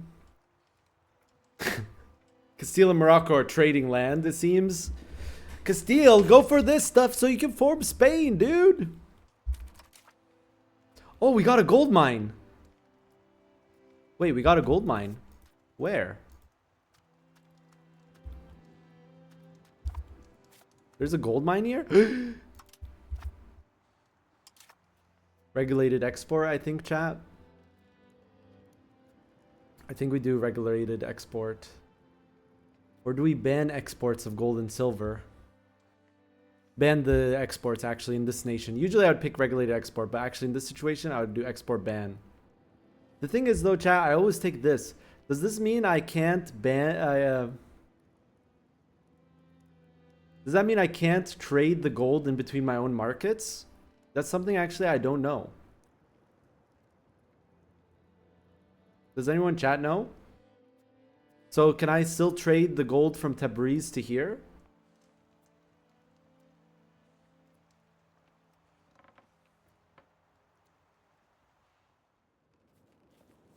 True, true. And on the barbarian? Does anyone know?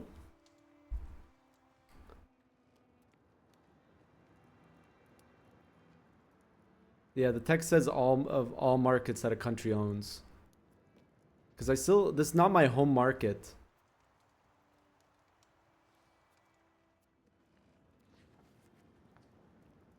I'm wondering, I can't import gold, because if I can, then this is good. Let's do this and see if I can trade gold from here to here, but I might not have the excess. I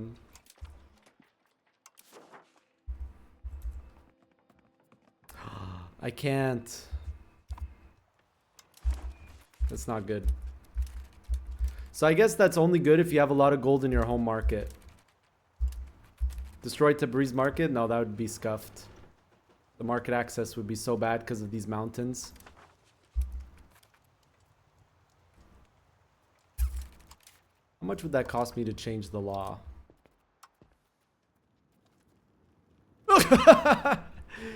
Oh god, okay. We kind of griefed ourselves a little bit there.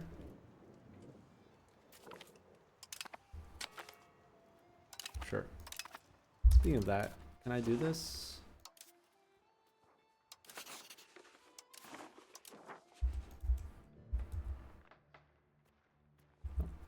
Not yet. We learn something every day, chat. So yeah, like, and if you have a lot of gold and silver in your home market, then that one is good.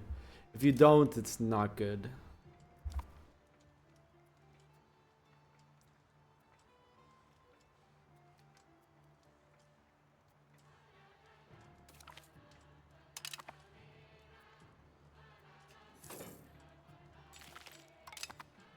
Does that mean I can import gold from Tabriz? No.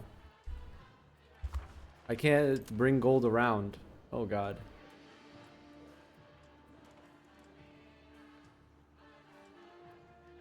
Should probably tested that in another save that I could edit.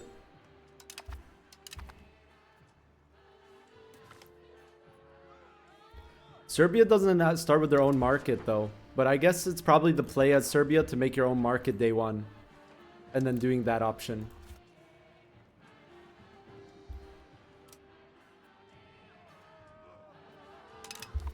How's my pop satisfaction look like? Generally good. I can change the law later on. Yeah, it's just really expensive right now.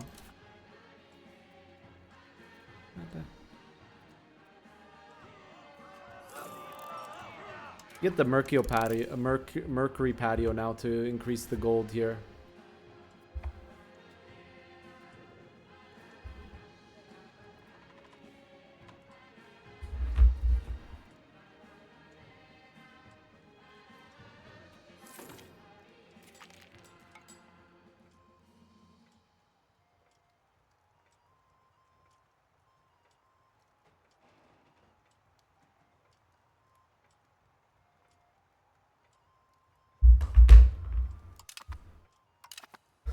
That was great power for 1 second. Alright, we should stop these assimilations.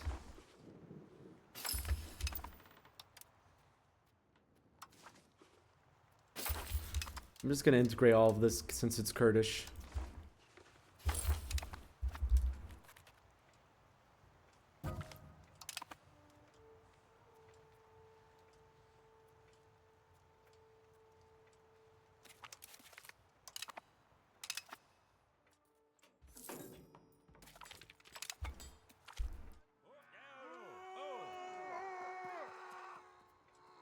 Lebanon, dude.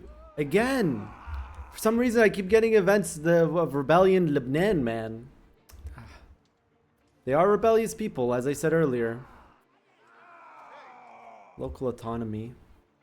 Crush them, dude. They need to learn their place. How do you upgrade locations to cities? So, you need to have 30,000 pops and a lot of money, and then you click this button. Let me look for a town here. You click this button. But as you can see, I don't have the requirements because I need 30,000 people here and the money. I do have the money though. Let me pay this debt off. Dude, I'm dealing with the European banks. Let's go.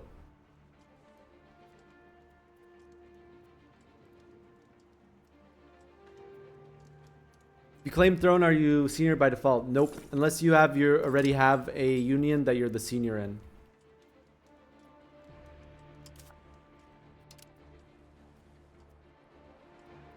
These explorations take forever, man. Might be worth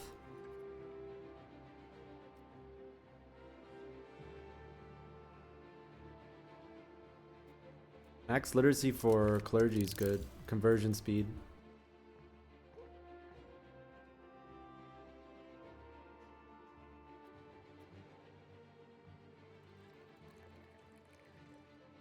Nah. We should save for the next institution. How many advances do we have left? Okay.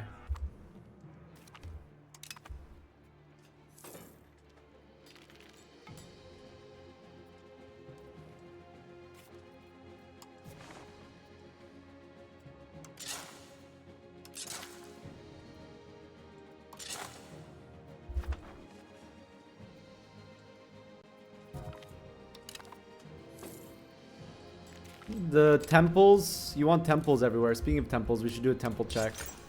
They give 5% control. And marketplaces are really good. They're very good. How are we doing on building needs? Okay, it's looking a lot better. Paper. Alright, paper it is.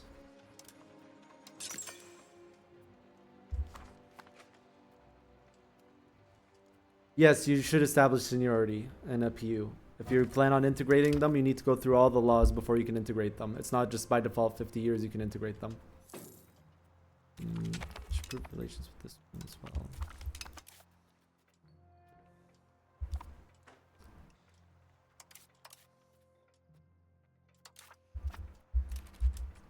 We can become an empire rank soon. We're gonna need 70 prestige. Same problem as yesterday. Become the Ayyubid Empire.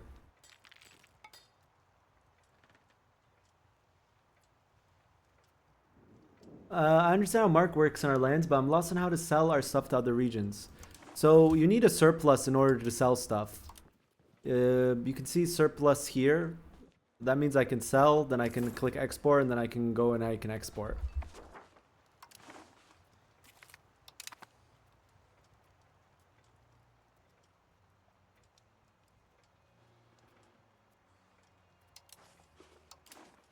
I also should do a food check. Alright, let's go on a food spree. We'll write in here produces food, and let's just start building more food.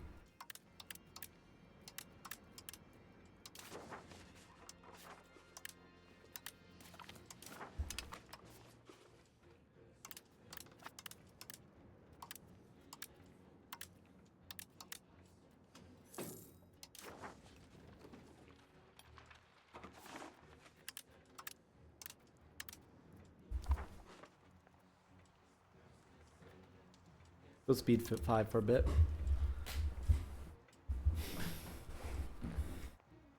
We should also do a settlement check. Yeah, always build settlements if you can. They're really good buildings. They auto-destroy after location reaches 5% pop cap, and you can only build them in locations below 5% pop cap. But as you can see, I have no possible locations. That means all my locations are above 5% pop cap.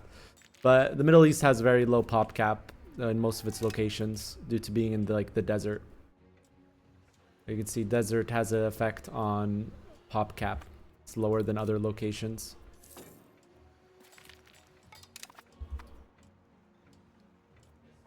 It's fooding time.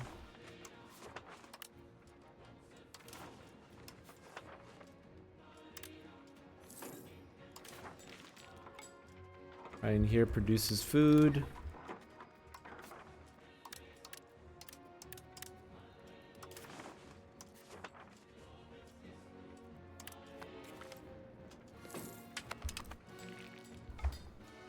How do you handle pop needs? I mean, I kind of ignore most of them. Some of them I just can't deal with. Like amber, pepper, ivory. You can trade for them, but you're not going to be making as much money if you just focus on profit. Me personally, I like to automate most of my trade, and then some of my trades I don't automate, as you can see right here. But like, you know what? We should... they're already doing it. Automation only does trades. It focuses primarily on just profit.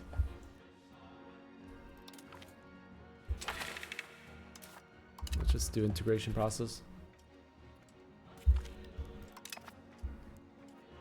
Ask for control. If they're ally, no. If they're subject, you right click, you hit this, and then there will be transfer occupation. But if they're an ally, you can't. Just like EU4. They want the land, dude. What can you do?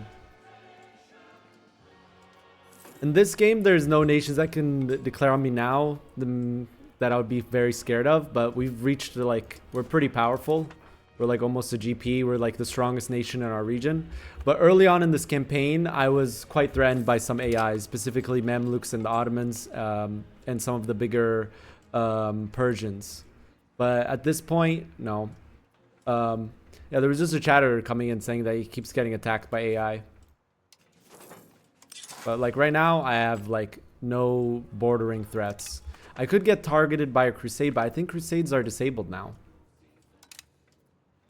I think Age of Reformation they get disabled. I'm not sure actually. Yeah. In this situation, I don't think we will get decked. We're quite strong.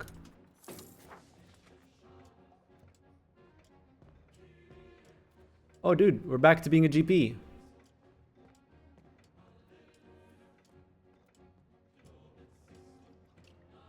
Dude, Korea's gaming.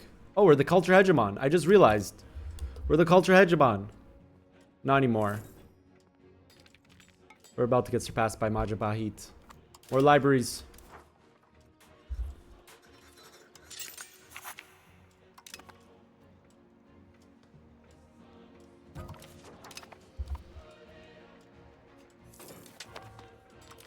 Okay, granaries in Nusaybin now for pop growth. Okay, now let's do food in the other markets.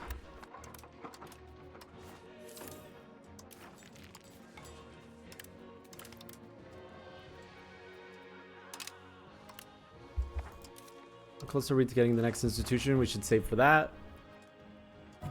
Just one more road. Just one more road. Just one more road.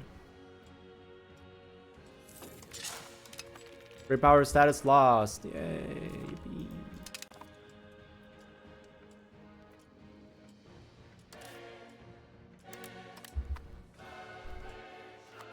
What are we doing on like building needs?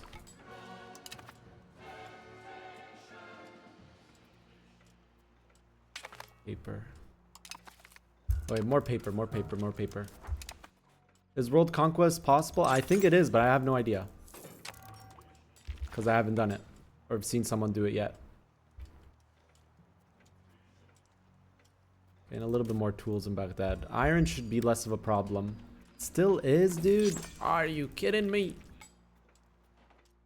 More bog smelters. I just need to wait for more laborers. Launch the game in Vulkan with AMD. No, it depends on your... you launch in Vulkan if you're AMD. Launch in DX12 if you have an Intel processor. It's based off your processor. If you're AMD, launch in Vulkan. If you have an Intel processor, launch in DX12. Can you destroy the HRE in this game? I actually don't know. When will be multiplayer? Tomorrow. Tomorrow 6... Let me get the actual times. Because I actually forgot myself. I think it's 6 p.m. my time, so 5 p.m. Euro time. Where's the mod?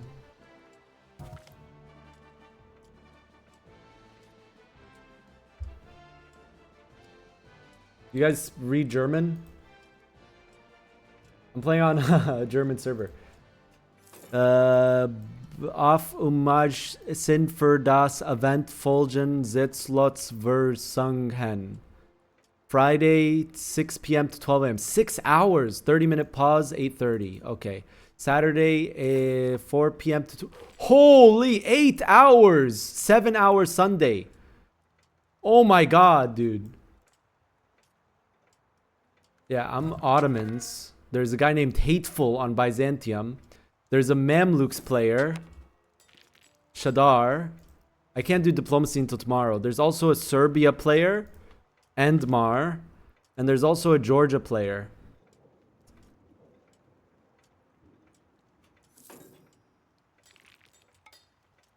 Georgia. Strats.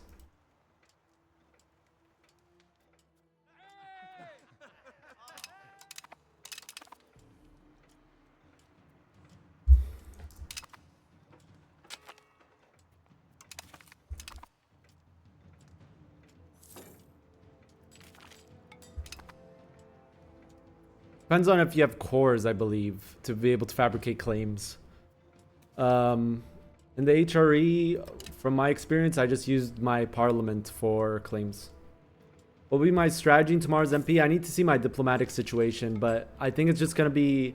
I'm not going to rush Byzantium because I'm afraid Serbia and Georgia would help Byzantium, and then I'm in a 1v3 player war as small Ottomans. So I'm going to consolidate power around here, play tall around this area, and then look for the right Actually, wait! You could be the Byzantium player! I'm not going to tell you my strategy. I guess you're just going to have to watch tomorrow. Maybe I will rush you down.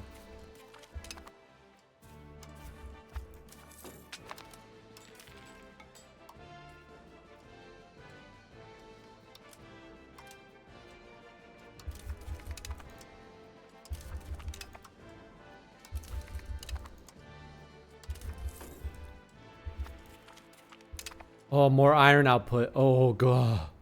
Gah. Let's see this now.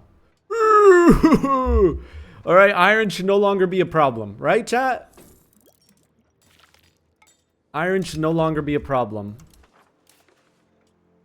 And it isn't. Oh, no, it is. What? How? Alright, I'm confusion. Let's take this for the 5% research speed. Continue integrations. How do your elite armies work? The professional troops? These guys? They take manpower from manpower pool that gets taken from your pops. Sorry for the AT. No, you're fine. Ask your questions, bro. I think we should do another merchant quarters spam again. Increase our trade. We're especially lacking marketplaces in Egypt. But remember, we have to rebuild Egypt because Mamluk's AI kind of screwed it up because of his bankruptcy. Look at that graph. Oh, we're hegemon again.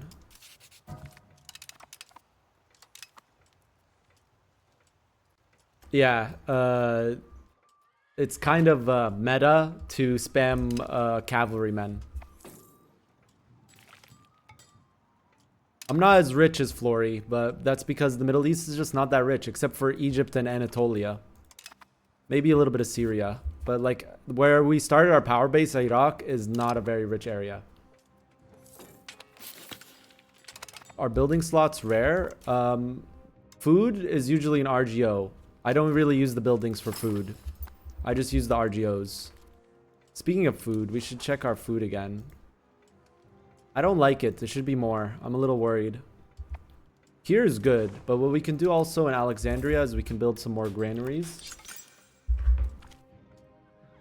الو لا بدي ساعة إذا بدك تروح على البيت روح.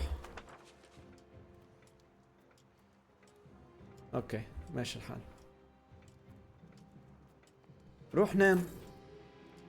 خلص. لا لا لا لا لا منه مشكلة.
Can you get to Japan as Portugal? Rothbard, I'm disappointed. You didn't watch my video, dude. But yes, you can. Short answer, yes, you can. Long answer, go check out my Portugal campaign. I could have went even earlier, but conquering Japan's actually scary, dude. They keep up with institutions pretty well, and they build huge armies. How do you expect? I'm so clueless. Just spam marketplaces, bro. They don't get impacted by control. Pro tip, marketplaces do not get impacted by control. So just build them everywhere. Trade, more money. Automate, another pro tip, automate trade and then keep some of the trades for yourself so you can do trades for pop needs and building needs. As you can see, I'm doing here. Really, keep this one. Increase it. Wild game, fish as well. Keep this trade going.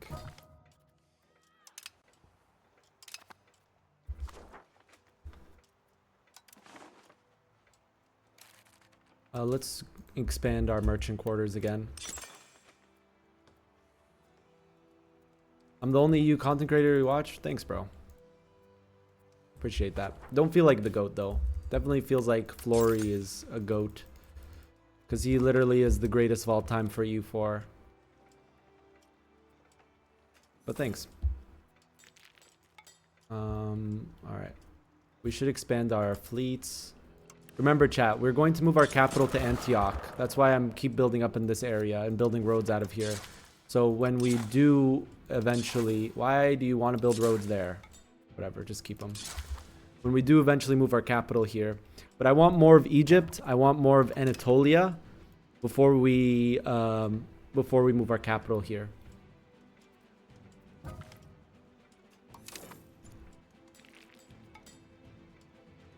As the second bubonic plague, the second bubonic plague killed a lot, but it feels worse because you usually have more pops.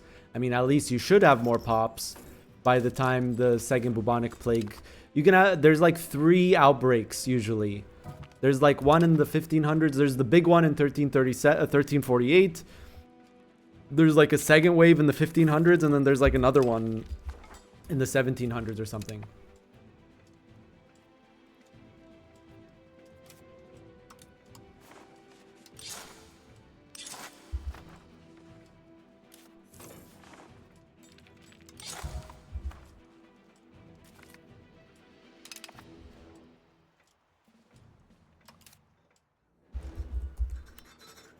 More merchant quarters.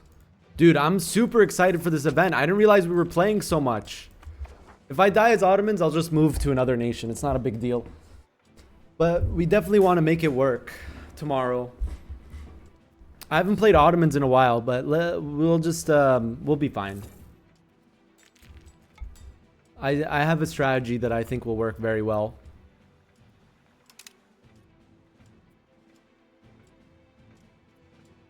Yeah, Ottomans should be so much fun tomorrow.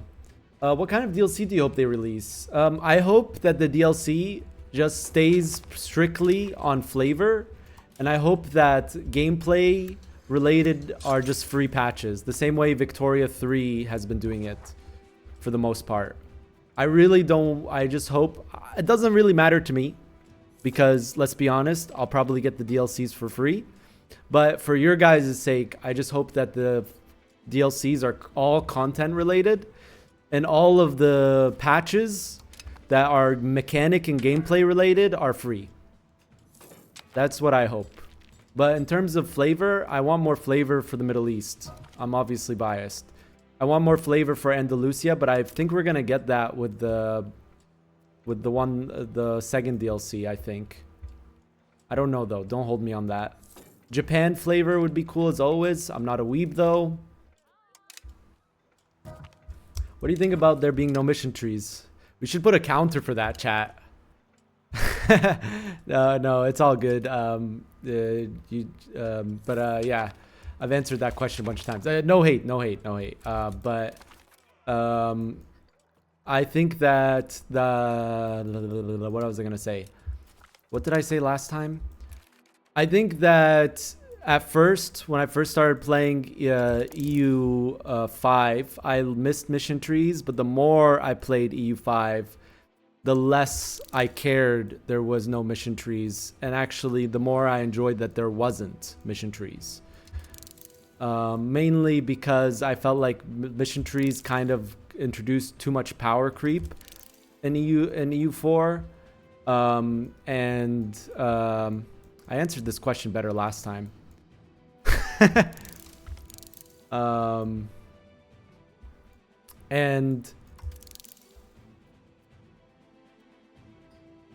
And yeah, I think, you know, the systems at play, DHEs, situations, replace them really well. Of course, with a lot of nations, it's missing.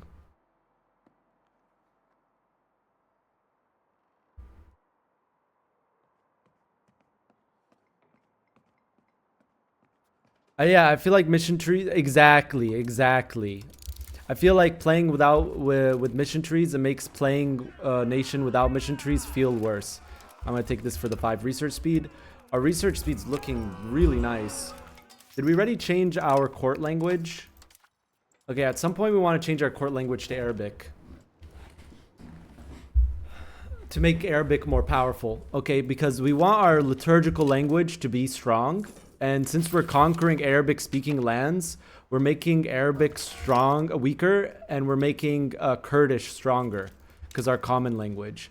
But we can kind of counteract that by changing our court language to Arabic. Which dialect should we choose though? Probably classical, Fusha. Thoughts on that, chat? There you go. Michelle Deb is answer. Yes, that's what I said last time. I don't know why it was so much harder for me to say that time. Feels like you finish a mission tree and it's like, oh, there's nothing left for me to do now.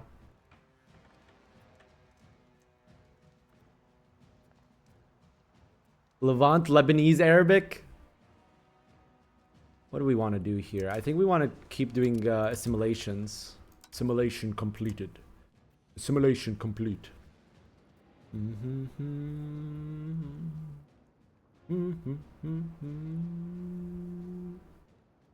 Calligraphy is always in Fusha.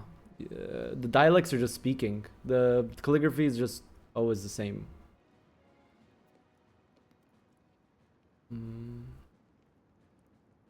Assimilate. Kurdish. I think we need to do Mardin. No, we don't.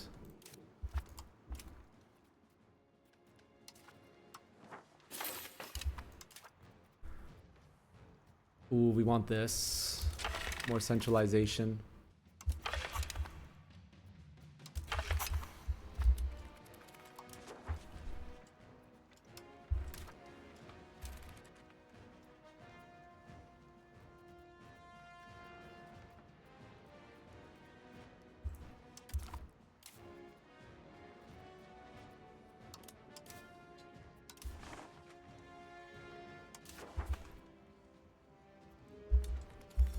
I have a question. As Netherlands, I want Flanders for France, but France is almighty and help. Build a large professional army and rush military techs and then wait for a timing around a military tech. Because AI does not rush military techs. So you always have a power spike as the player around military techs. Like the newer units. So build like a big professional army, get a lot of manpower. That's the key to beating any big AI in this game. I talk about that a little bit in my Portugal game. AI doesn't rush the military techs. It's like Victoria and Stellaris. If you rush the military techs, you can punch above your weight really well. Of course, early game, that's a lot harder to do because you don't have professional armies unless you're a nation that gets it early.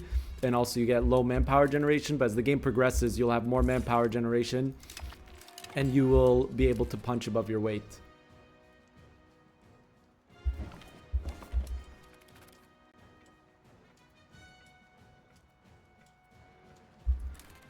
We need more training fields.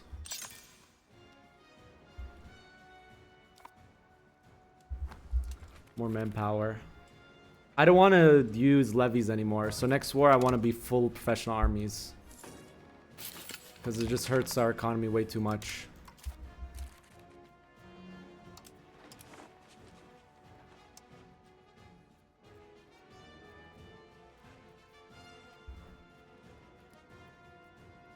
You know what? Stabilize the realm.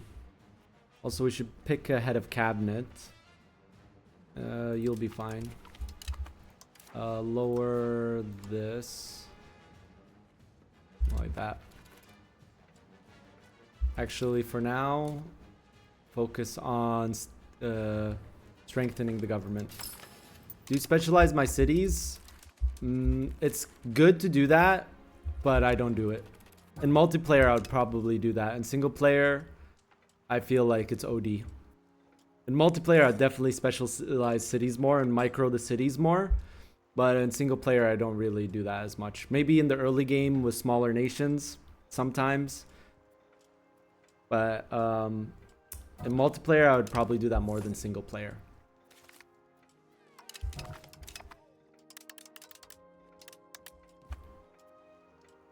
You just get Anatolian pips. Do you need to accept Bedouin still? I'm still debating it. It's too expensive still. And I have confessionalism, which means I can get this. And also this. And also this. And probably also this. And probably also this. Whoa. There's so much stuff I want. And this. And that. And this. And probably this. And probably this. And probably that. And probably this. And probably this. I have so many texts queued up, man. Will I do my World Conquest run? Probably not again. Especially when you're a bigger nation. It's too much micro. Like, I'll spend one run 200 hours.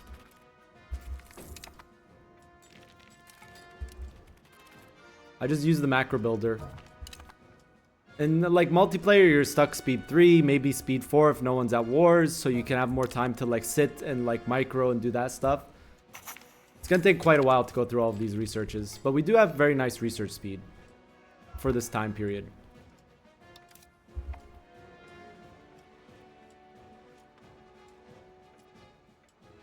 Okay, let's see, paper, we need more paper. Let's look at our next market. What do we got here? Still iron, dude. All right. Probably more merchant quarters in Baghdad.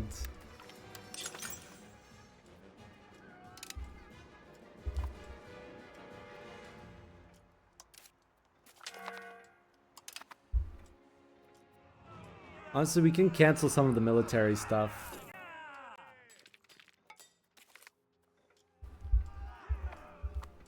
Yeah, but you need your vassal to create the CB. Unless that got changed. But no, yeah, I think you need to wait for your vassal to create them. But they tend to do it. Vassals tend to create their own CBs, yeah. Okay, strengthen the government. We can change this to stabilizing realm.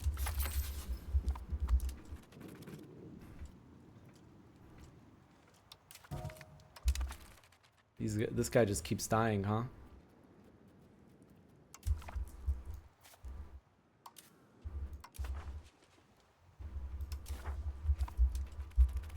Will AI punish you if you eco-greed? I'm not sure what you mean by that. Oh, you mean the AI doesn't rush military techs. I mean, you could just say an eco-greed, yeah. What's your thoughts on learning the game? Just jump in and accept that I have to automate shit and play, or watch some videos to get better grasp? It really goes down to how you want to learn the game. My recommendation would just play the game. My personal recommendation is that, okay, it depends on the person, okay? Because I understand not everyone has a lot of time. As a matter of fact, a lot of you guys probably don't have that much time. You got school, you got work, you got families, stuff like that. This isn't your job, etc., etc. If you want to just like learn things and you don't want to go through like the grind of learning things on your own and you want to speed up that process, definitely watch videos, guides. There's also a really great thing that I wrote. Let me see if I still have it copy pasted. No, I don't.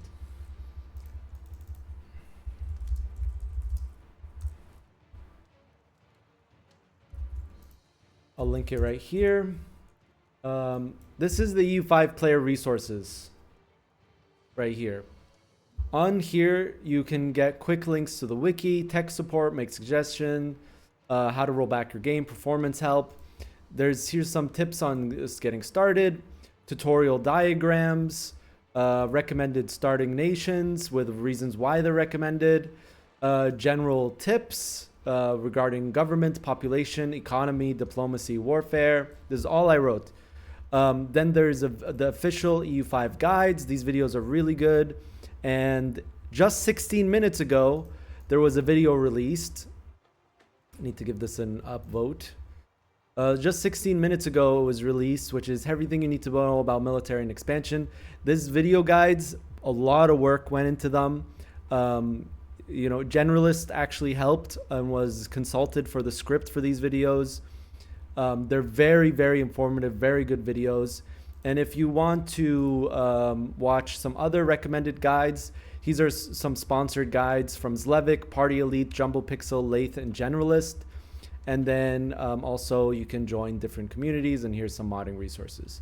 So this is all stuff that I wrote. I really recommend checking it out if you're getting into EU5. But what I've said is that you will probably, it will take a lot of time, but if you have like a lot of time, you probably have more fun discovering things on your own and just like trying things out and learning and restarting the games. But if that doesn't float your boat, watch those guides. Maybe pin the message. Yeah, there you go. That's a great idea. Actually, I'll do it like this. New to EU5 and want to learn? Check out EU5 Player Resources. That's a great idea, dude.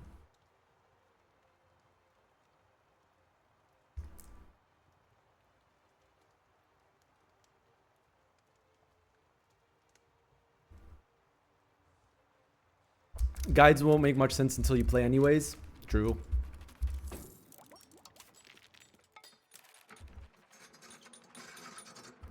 Still iron, my bane of this run, iron. The needs, pop needs are really low though. Wild game here. Okay. Now we can start looking at our other markets. I'm scared to look.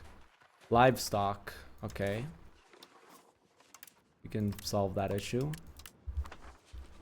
Also worth building irrigation here. Oh, that's tribesmen. Irrigation here. Irrigation here. Upgrade the wheat. We can play now on speed 3. Irrigation here. Upgrade the wheat. Wheat. Irrigation. Iron. Iron. That's not going to do anything. Just one is fine. Upgrade the legumes. Irrigation here. Upgrade the fruit. Irrigation here. Upgrade fish here. And then granaries in Damascus for pop growth.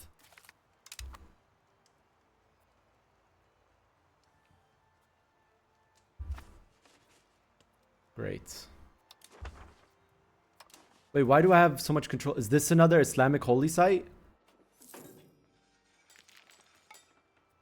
Pog! It also is an Islamic holy site. That doesn't seem right, but I'll take it. Don't tell me this is also Islamic holy site. It isn't. Okay. And then Mecca and Medina should also be holy sites. Yeah, this one's plus 25% control. Oh my god. And then Medina should be somewhere over here. Where's Medina? Should be somewhere like northwest. I mean northeast. Wait, where's Medina, bro? Is it really that far? I mean, no, it's the projection. I'm trying to think of it like EU4. This should also have... What does irrigation do? It increases food production. It increases food production by 10% per level, I think. 5%. Buns are 10%. Buns, the unique Vijayanagar building, so good. Do you get any other bonuses for holding holy sites?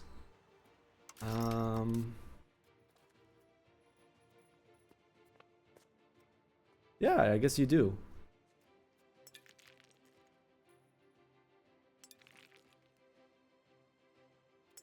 Interesting.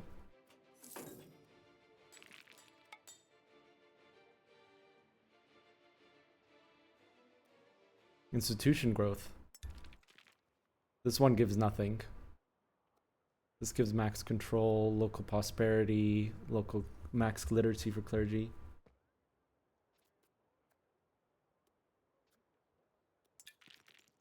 Whoa. Karbala, but it's only, that's only for Shia.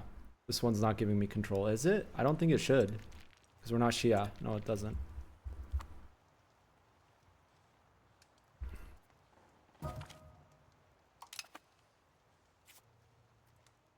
Wheat, irrigation, legumes, irrigation, glacier, irrigation, cotton here. Let's go speed 4.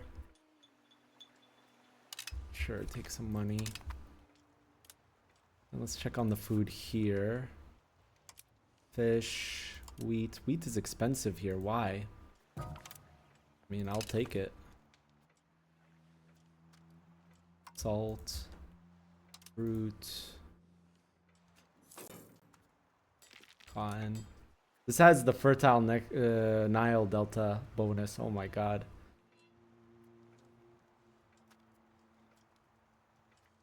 It would be really good we combine. Oh yeah, Spinners Guilds would be so good here, because it's in the province where it's producing cotton. And then we also get a bonus to production efficiency due to our Persian rug production.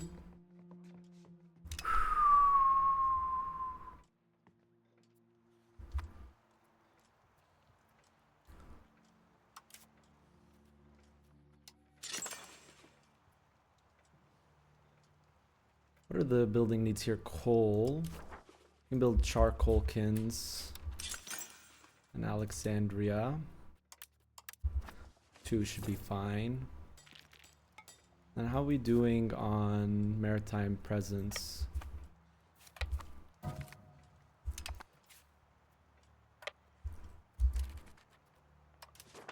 Very good.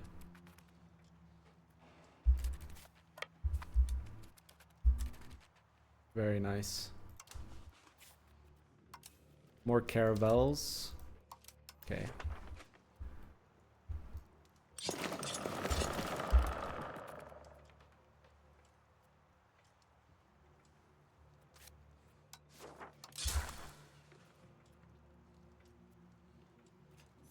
Speed up again, increase our armies.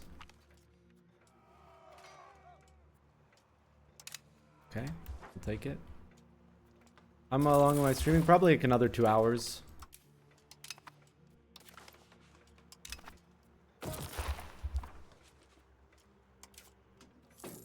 Gunsmiths.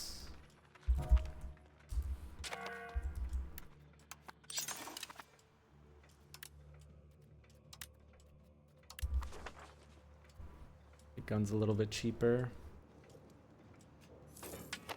More training fields. Now, before we do our next series of wars, I just want to go full professional armies, so we're going to need more manpower buildings and bigger armies. I don't want to call levies anymore.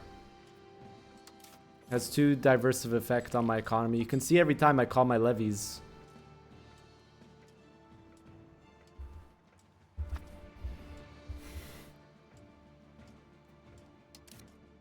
Increased spending on this.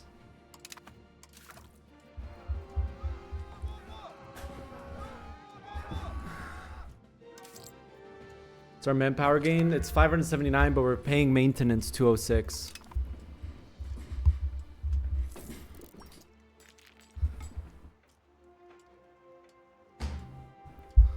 One second, chat. I'm BRB.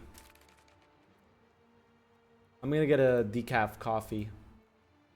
Just give me like, you know, that little 15 milligrams, of caffeine.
You don't like the color of my nation, dude? Bad. I will never recover from this. Why does this admiral keep dying? Just specifically this admiral.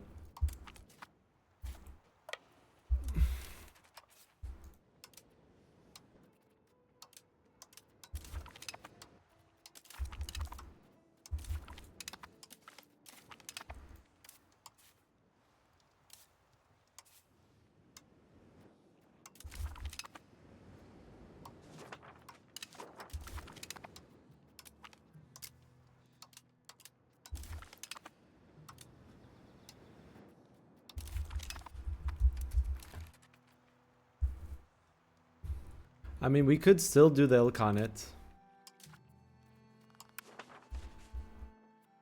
How did Georgia become a claimant of the Ilkhanate?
Yeah.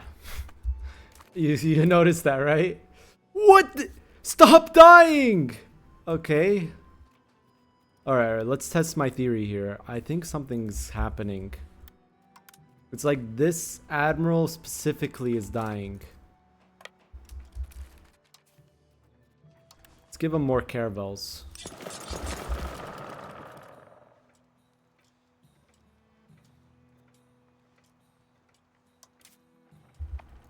Also, Mercury patio.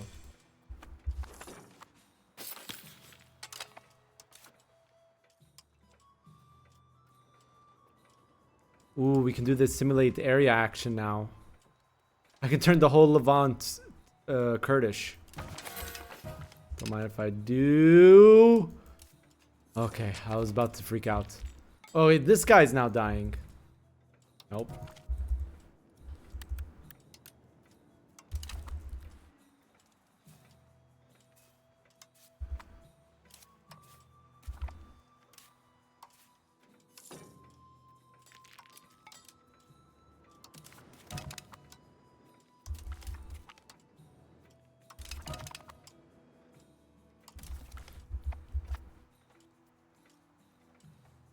Now let's see our market.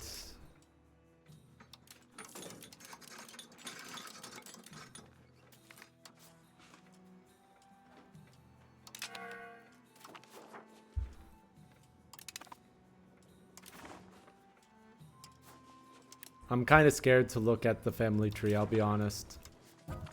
Might crash the game.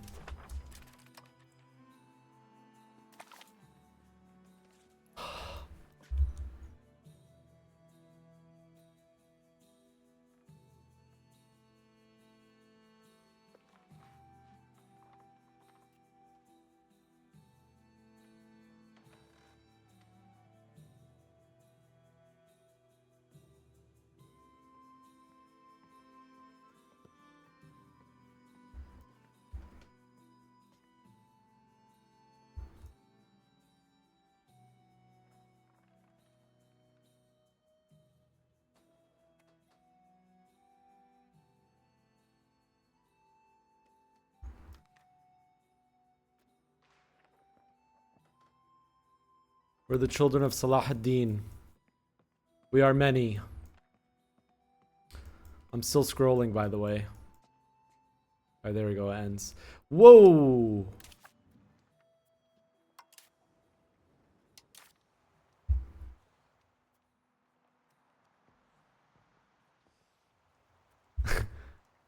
You got 900 cousins.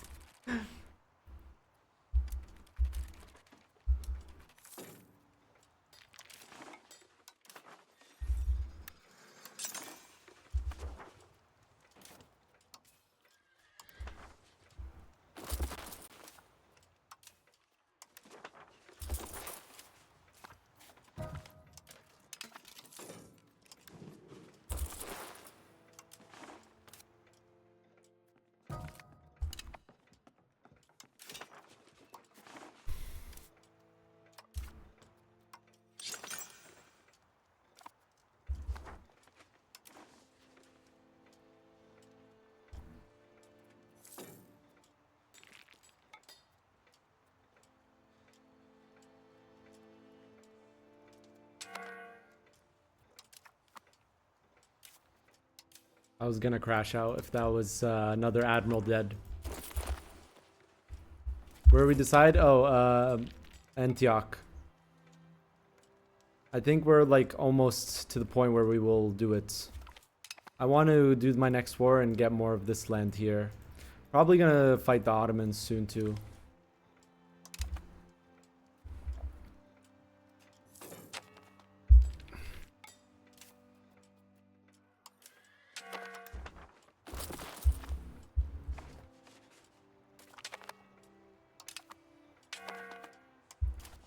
Yeah, that could work. Wumbo Bungo.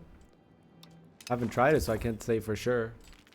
But just like Venice is a country that makes a lot of money, and you can just focus on mercs. But I just like having my own armies.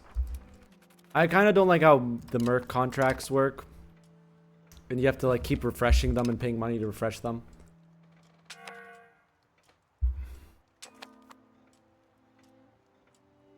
But it also depends. Yeah, exactly. Measles outbreak. Okay. Oh, you mean like... he said export, not import. You would still need your own food production, your own production on stuff. What I understood, he means like you are primarily focusing on develop Lebanon. You're primarily focusing on just like making money and selling goods. Food does become a barrier in this game. This is true. Do a little bit of RGO expansion. That's probably not worth what I just did. I'm gonna do something a little crazy here. I'm just gonna automate RGO expansion. Oops, I clicked the wrong thing. There we go. Let's see what the game automates for RGO expansion.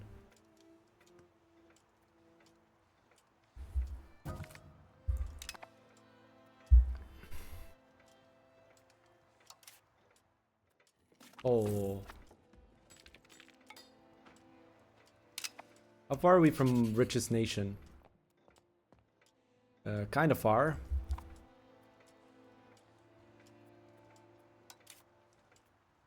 Yadgar. Where's Salah ad-Din, man?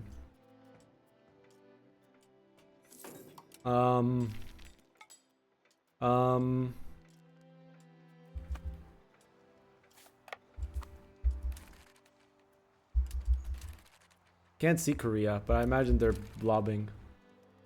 Korea's giga rich.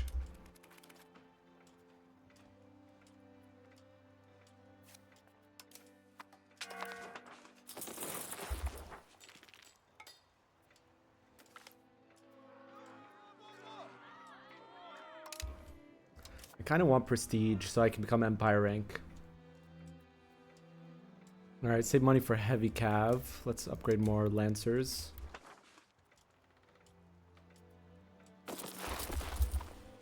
To be fair, I started as a very small nation. If I started as like France or even someone that's not as big, like Venice for sure, I was like richest by like 1510, even earlier.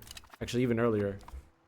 But yeah, we started as a small nation, and where we built our power base, our starting game power base, is not necessarily the richest region. Who'd have thought? Oh, England's now the richest nation. Holy.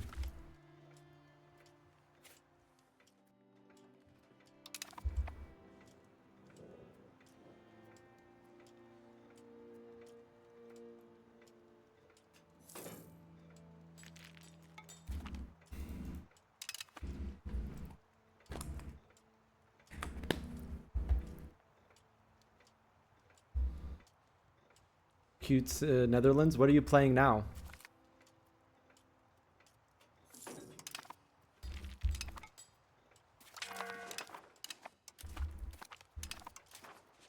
New ruler? No. Heir is not married.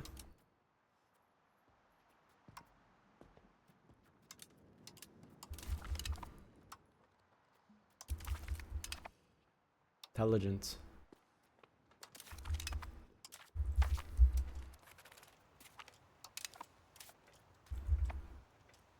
Alright, forget roads from here. Let's start building roads around here. For Antioch. And save money for Heavy Lancer.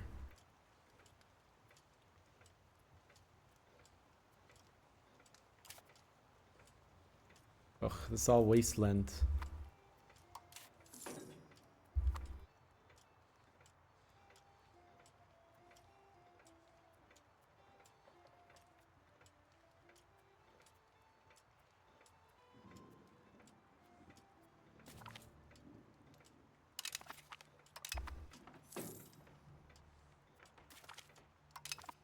Time to upgrade. Heavy Lancer time.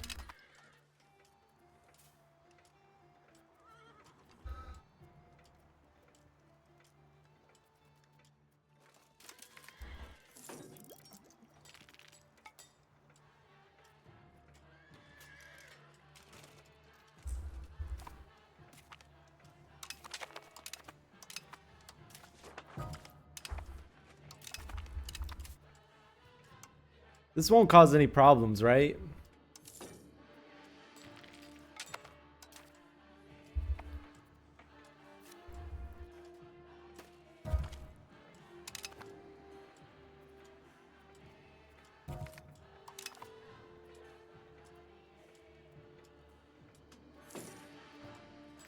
Surely.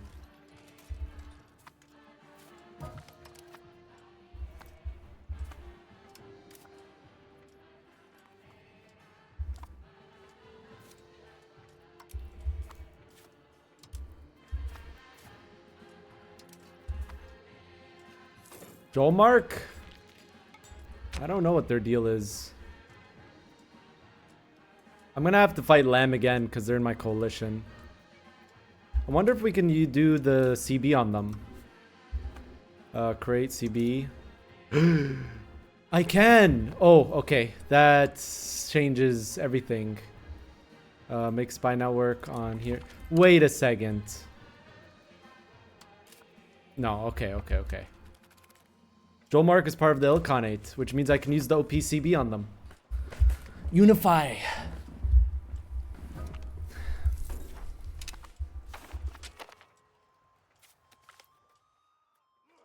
Let me take a check on my gold province. It's somewhere over here.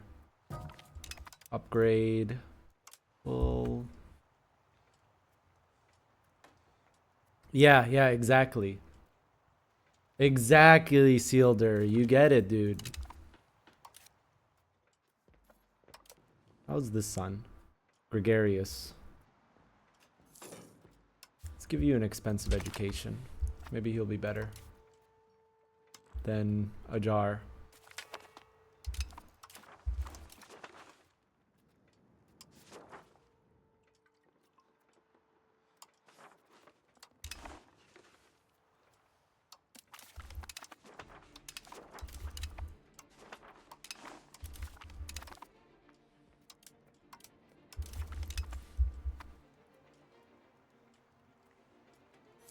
Any army composition? Cavalry is just really OP. If you have the horses, just do cavalry. Cavalry and cannons. And some aquabusters. That's my army comp. I do also have cav power. Remember, chat, do not abbreviate this one. It's not needed. Just say cav power. Cavalry is just very powerful. It's about 20 players. Do you guys want to see the roster again? Hello, Habibi. Love your YouTube. Thanks, dude. You know what? I don't want a slave uprising.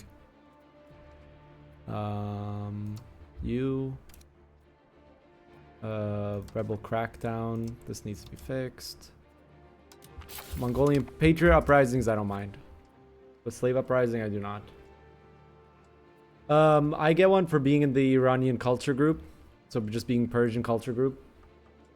Isn't cav too expensive? I mean, it's very expensive, but it's very powerful.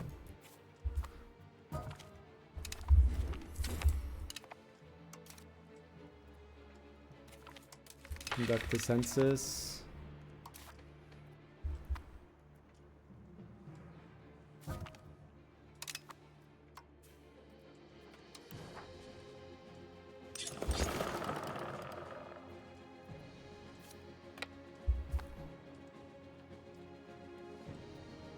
Yeah, El Khanate has 20%, dude.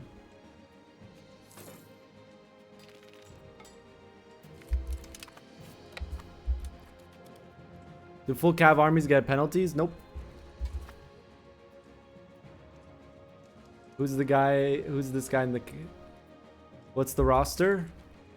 Here, I'll show it to you guys again. Nope, not that. France, England, Mamluks, Hungary, Poland, Brandenburg, Teutons, Castile, Bohemia, Sweden, Muscovy, Ottomans, Byzantium, Dithmarschen, Swiss Minor, Upper Bavaria, Venice, Milan, Pope, Serbia, Kiev, Portugal, Morocco, Georgia, Tunis.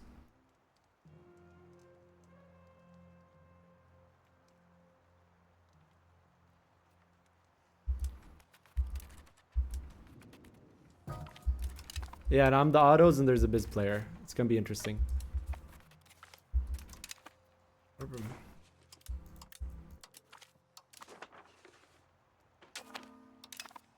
Always farm them for money, chat. Anything I can give? No. Yeah, we probably will both die. But if we die, we just will reslot somewhere else. Because it's Europe focused, so you just reslot into like Asia. Vijayanagar, maybe Japanese nation, Korea. Let me turn off my army maintenance now that we're not at war. I think I should restart my game.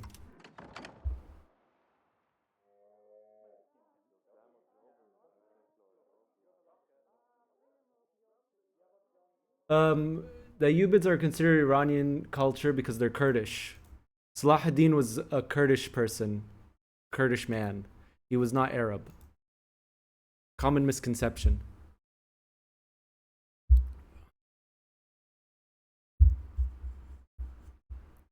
To use the different map modes less? I use many different map modes.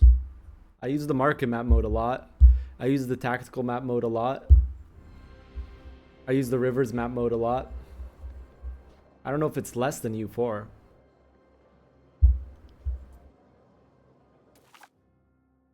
Kurds are closer to Persian than they are Arab. They would be considered part of the Iranian culture group. They have their own language and their own culture, separate from both Persian and Arab. But I would say Kurds are closer to Iranian like culture group than they are to Arab culture group.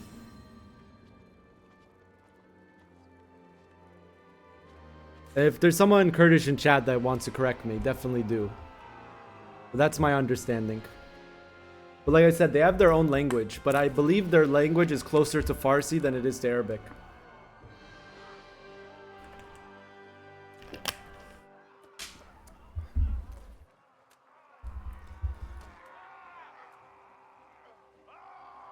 I wonder what Slicker is doing nowadays. Probably working in a shawarma store. Gambling away his minimum wage earnings. I don't know.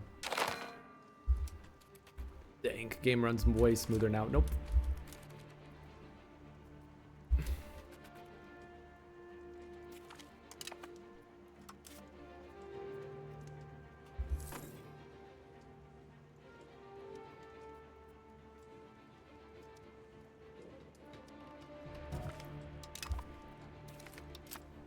It was a very normal thing in the time period to have like a lot of Persian administrations and the royal court being very Persian.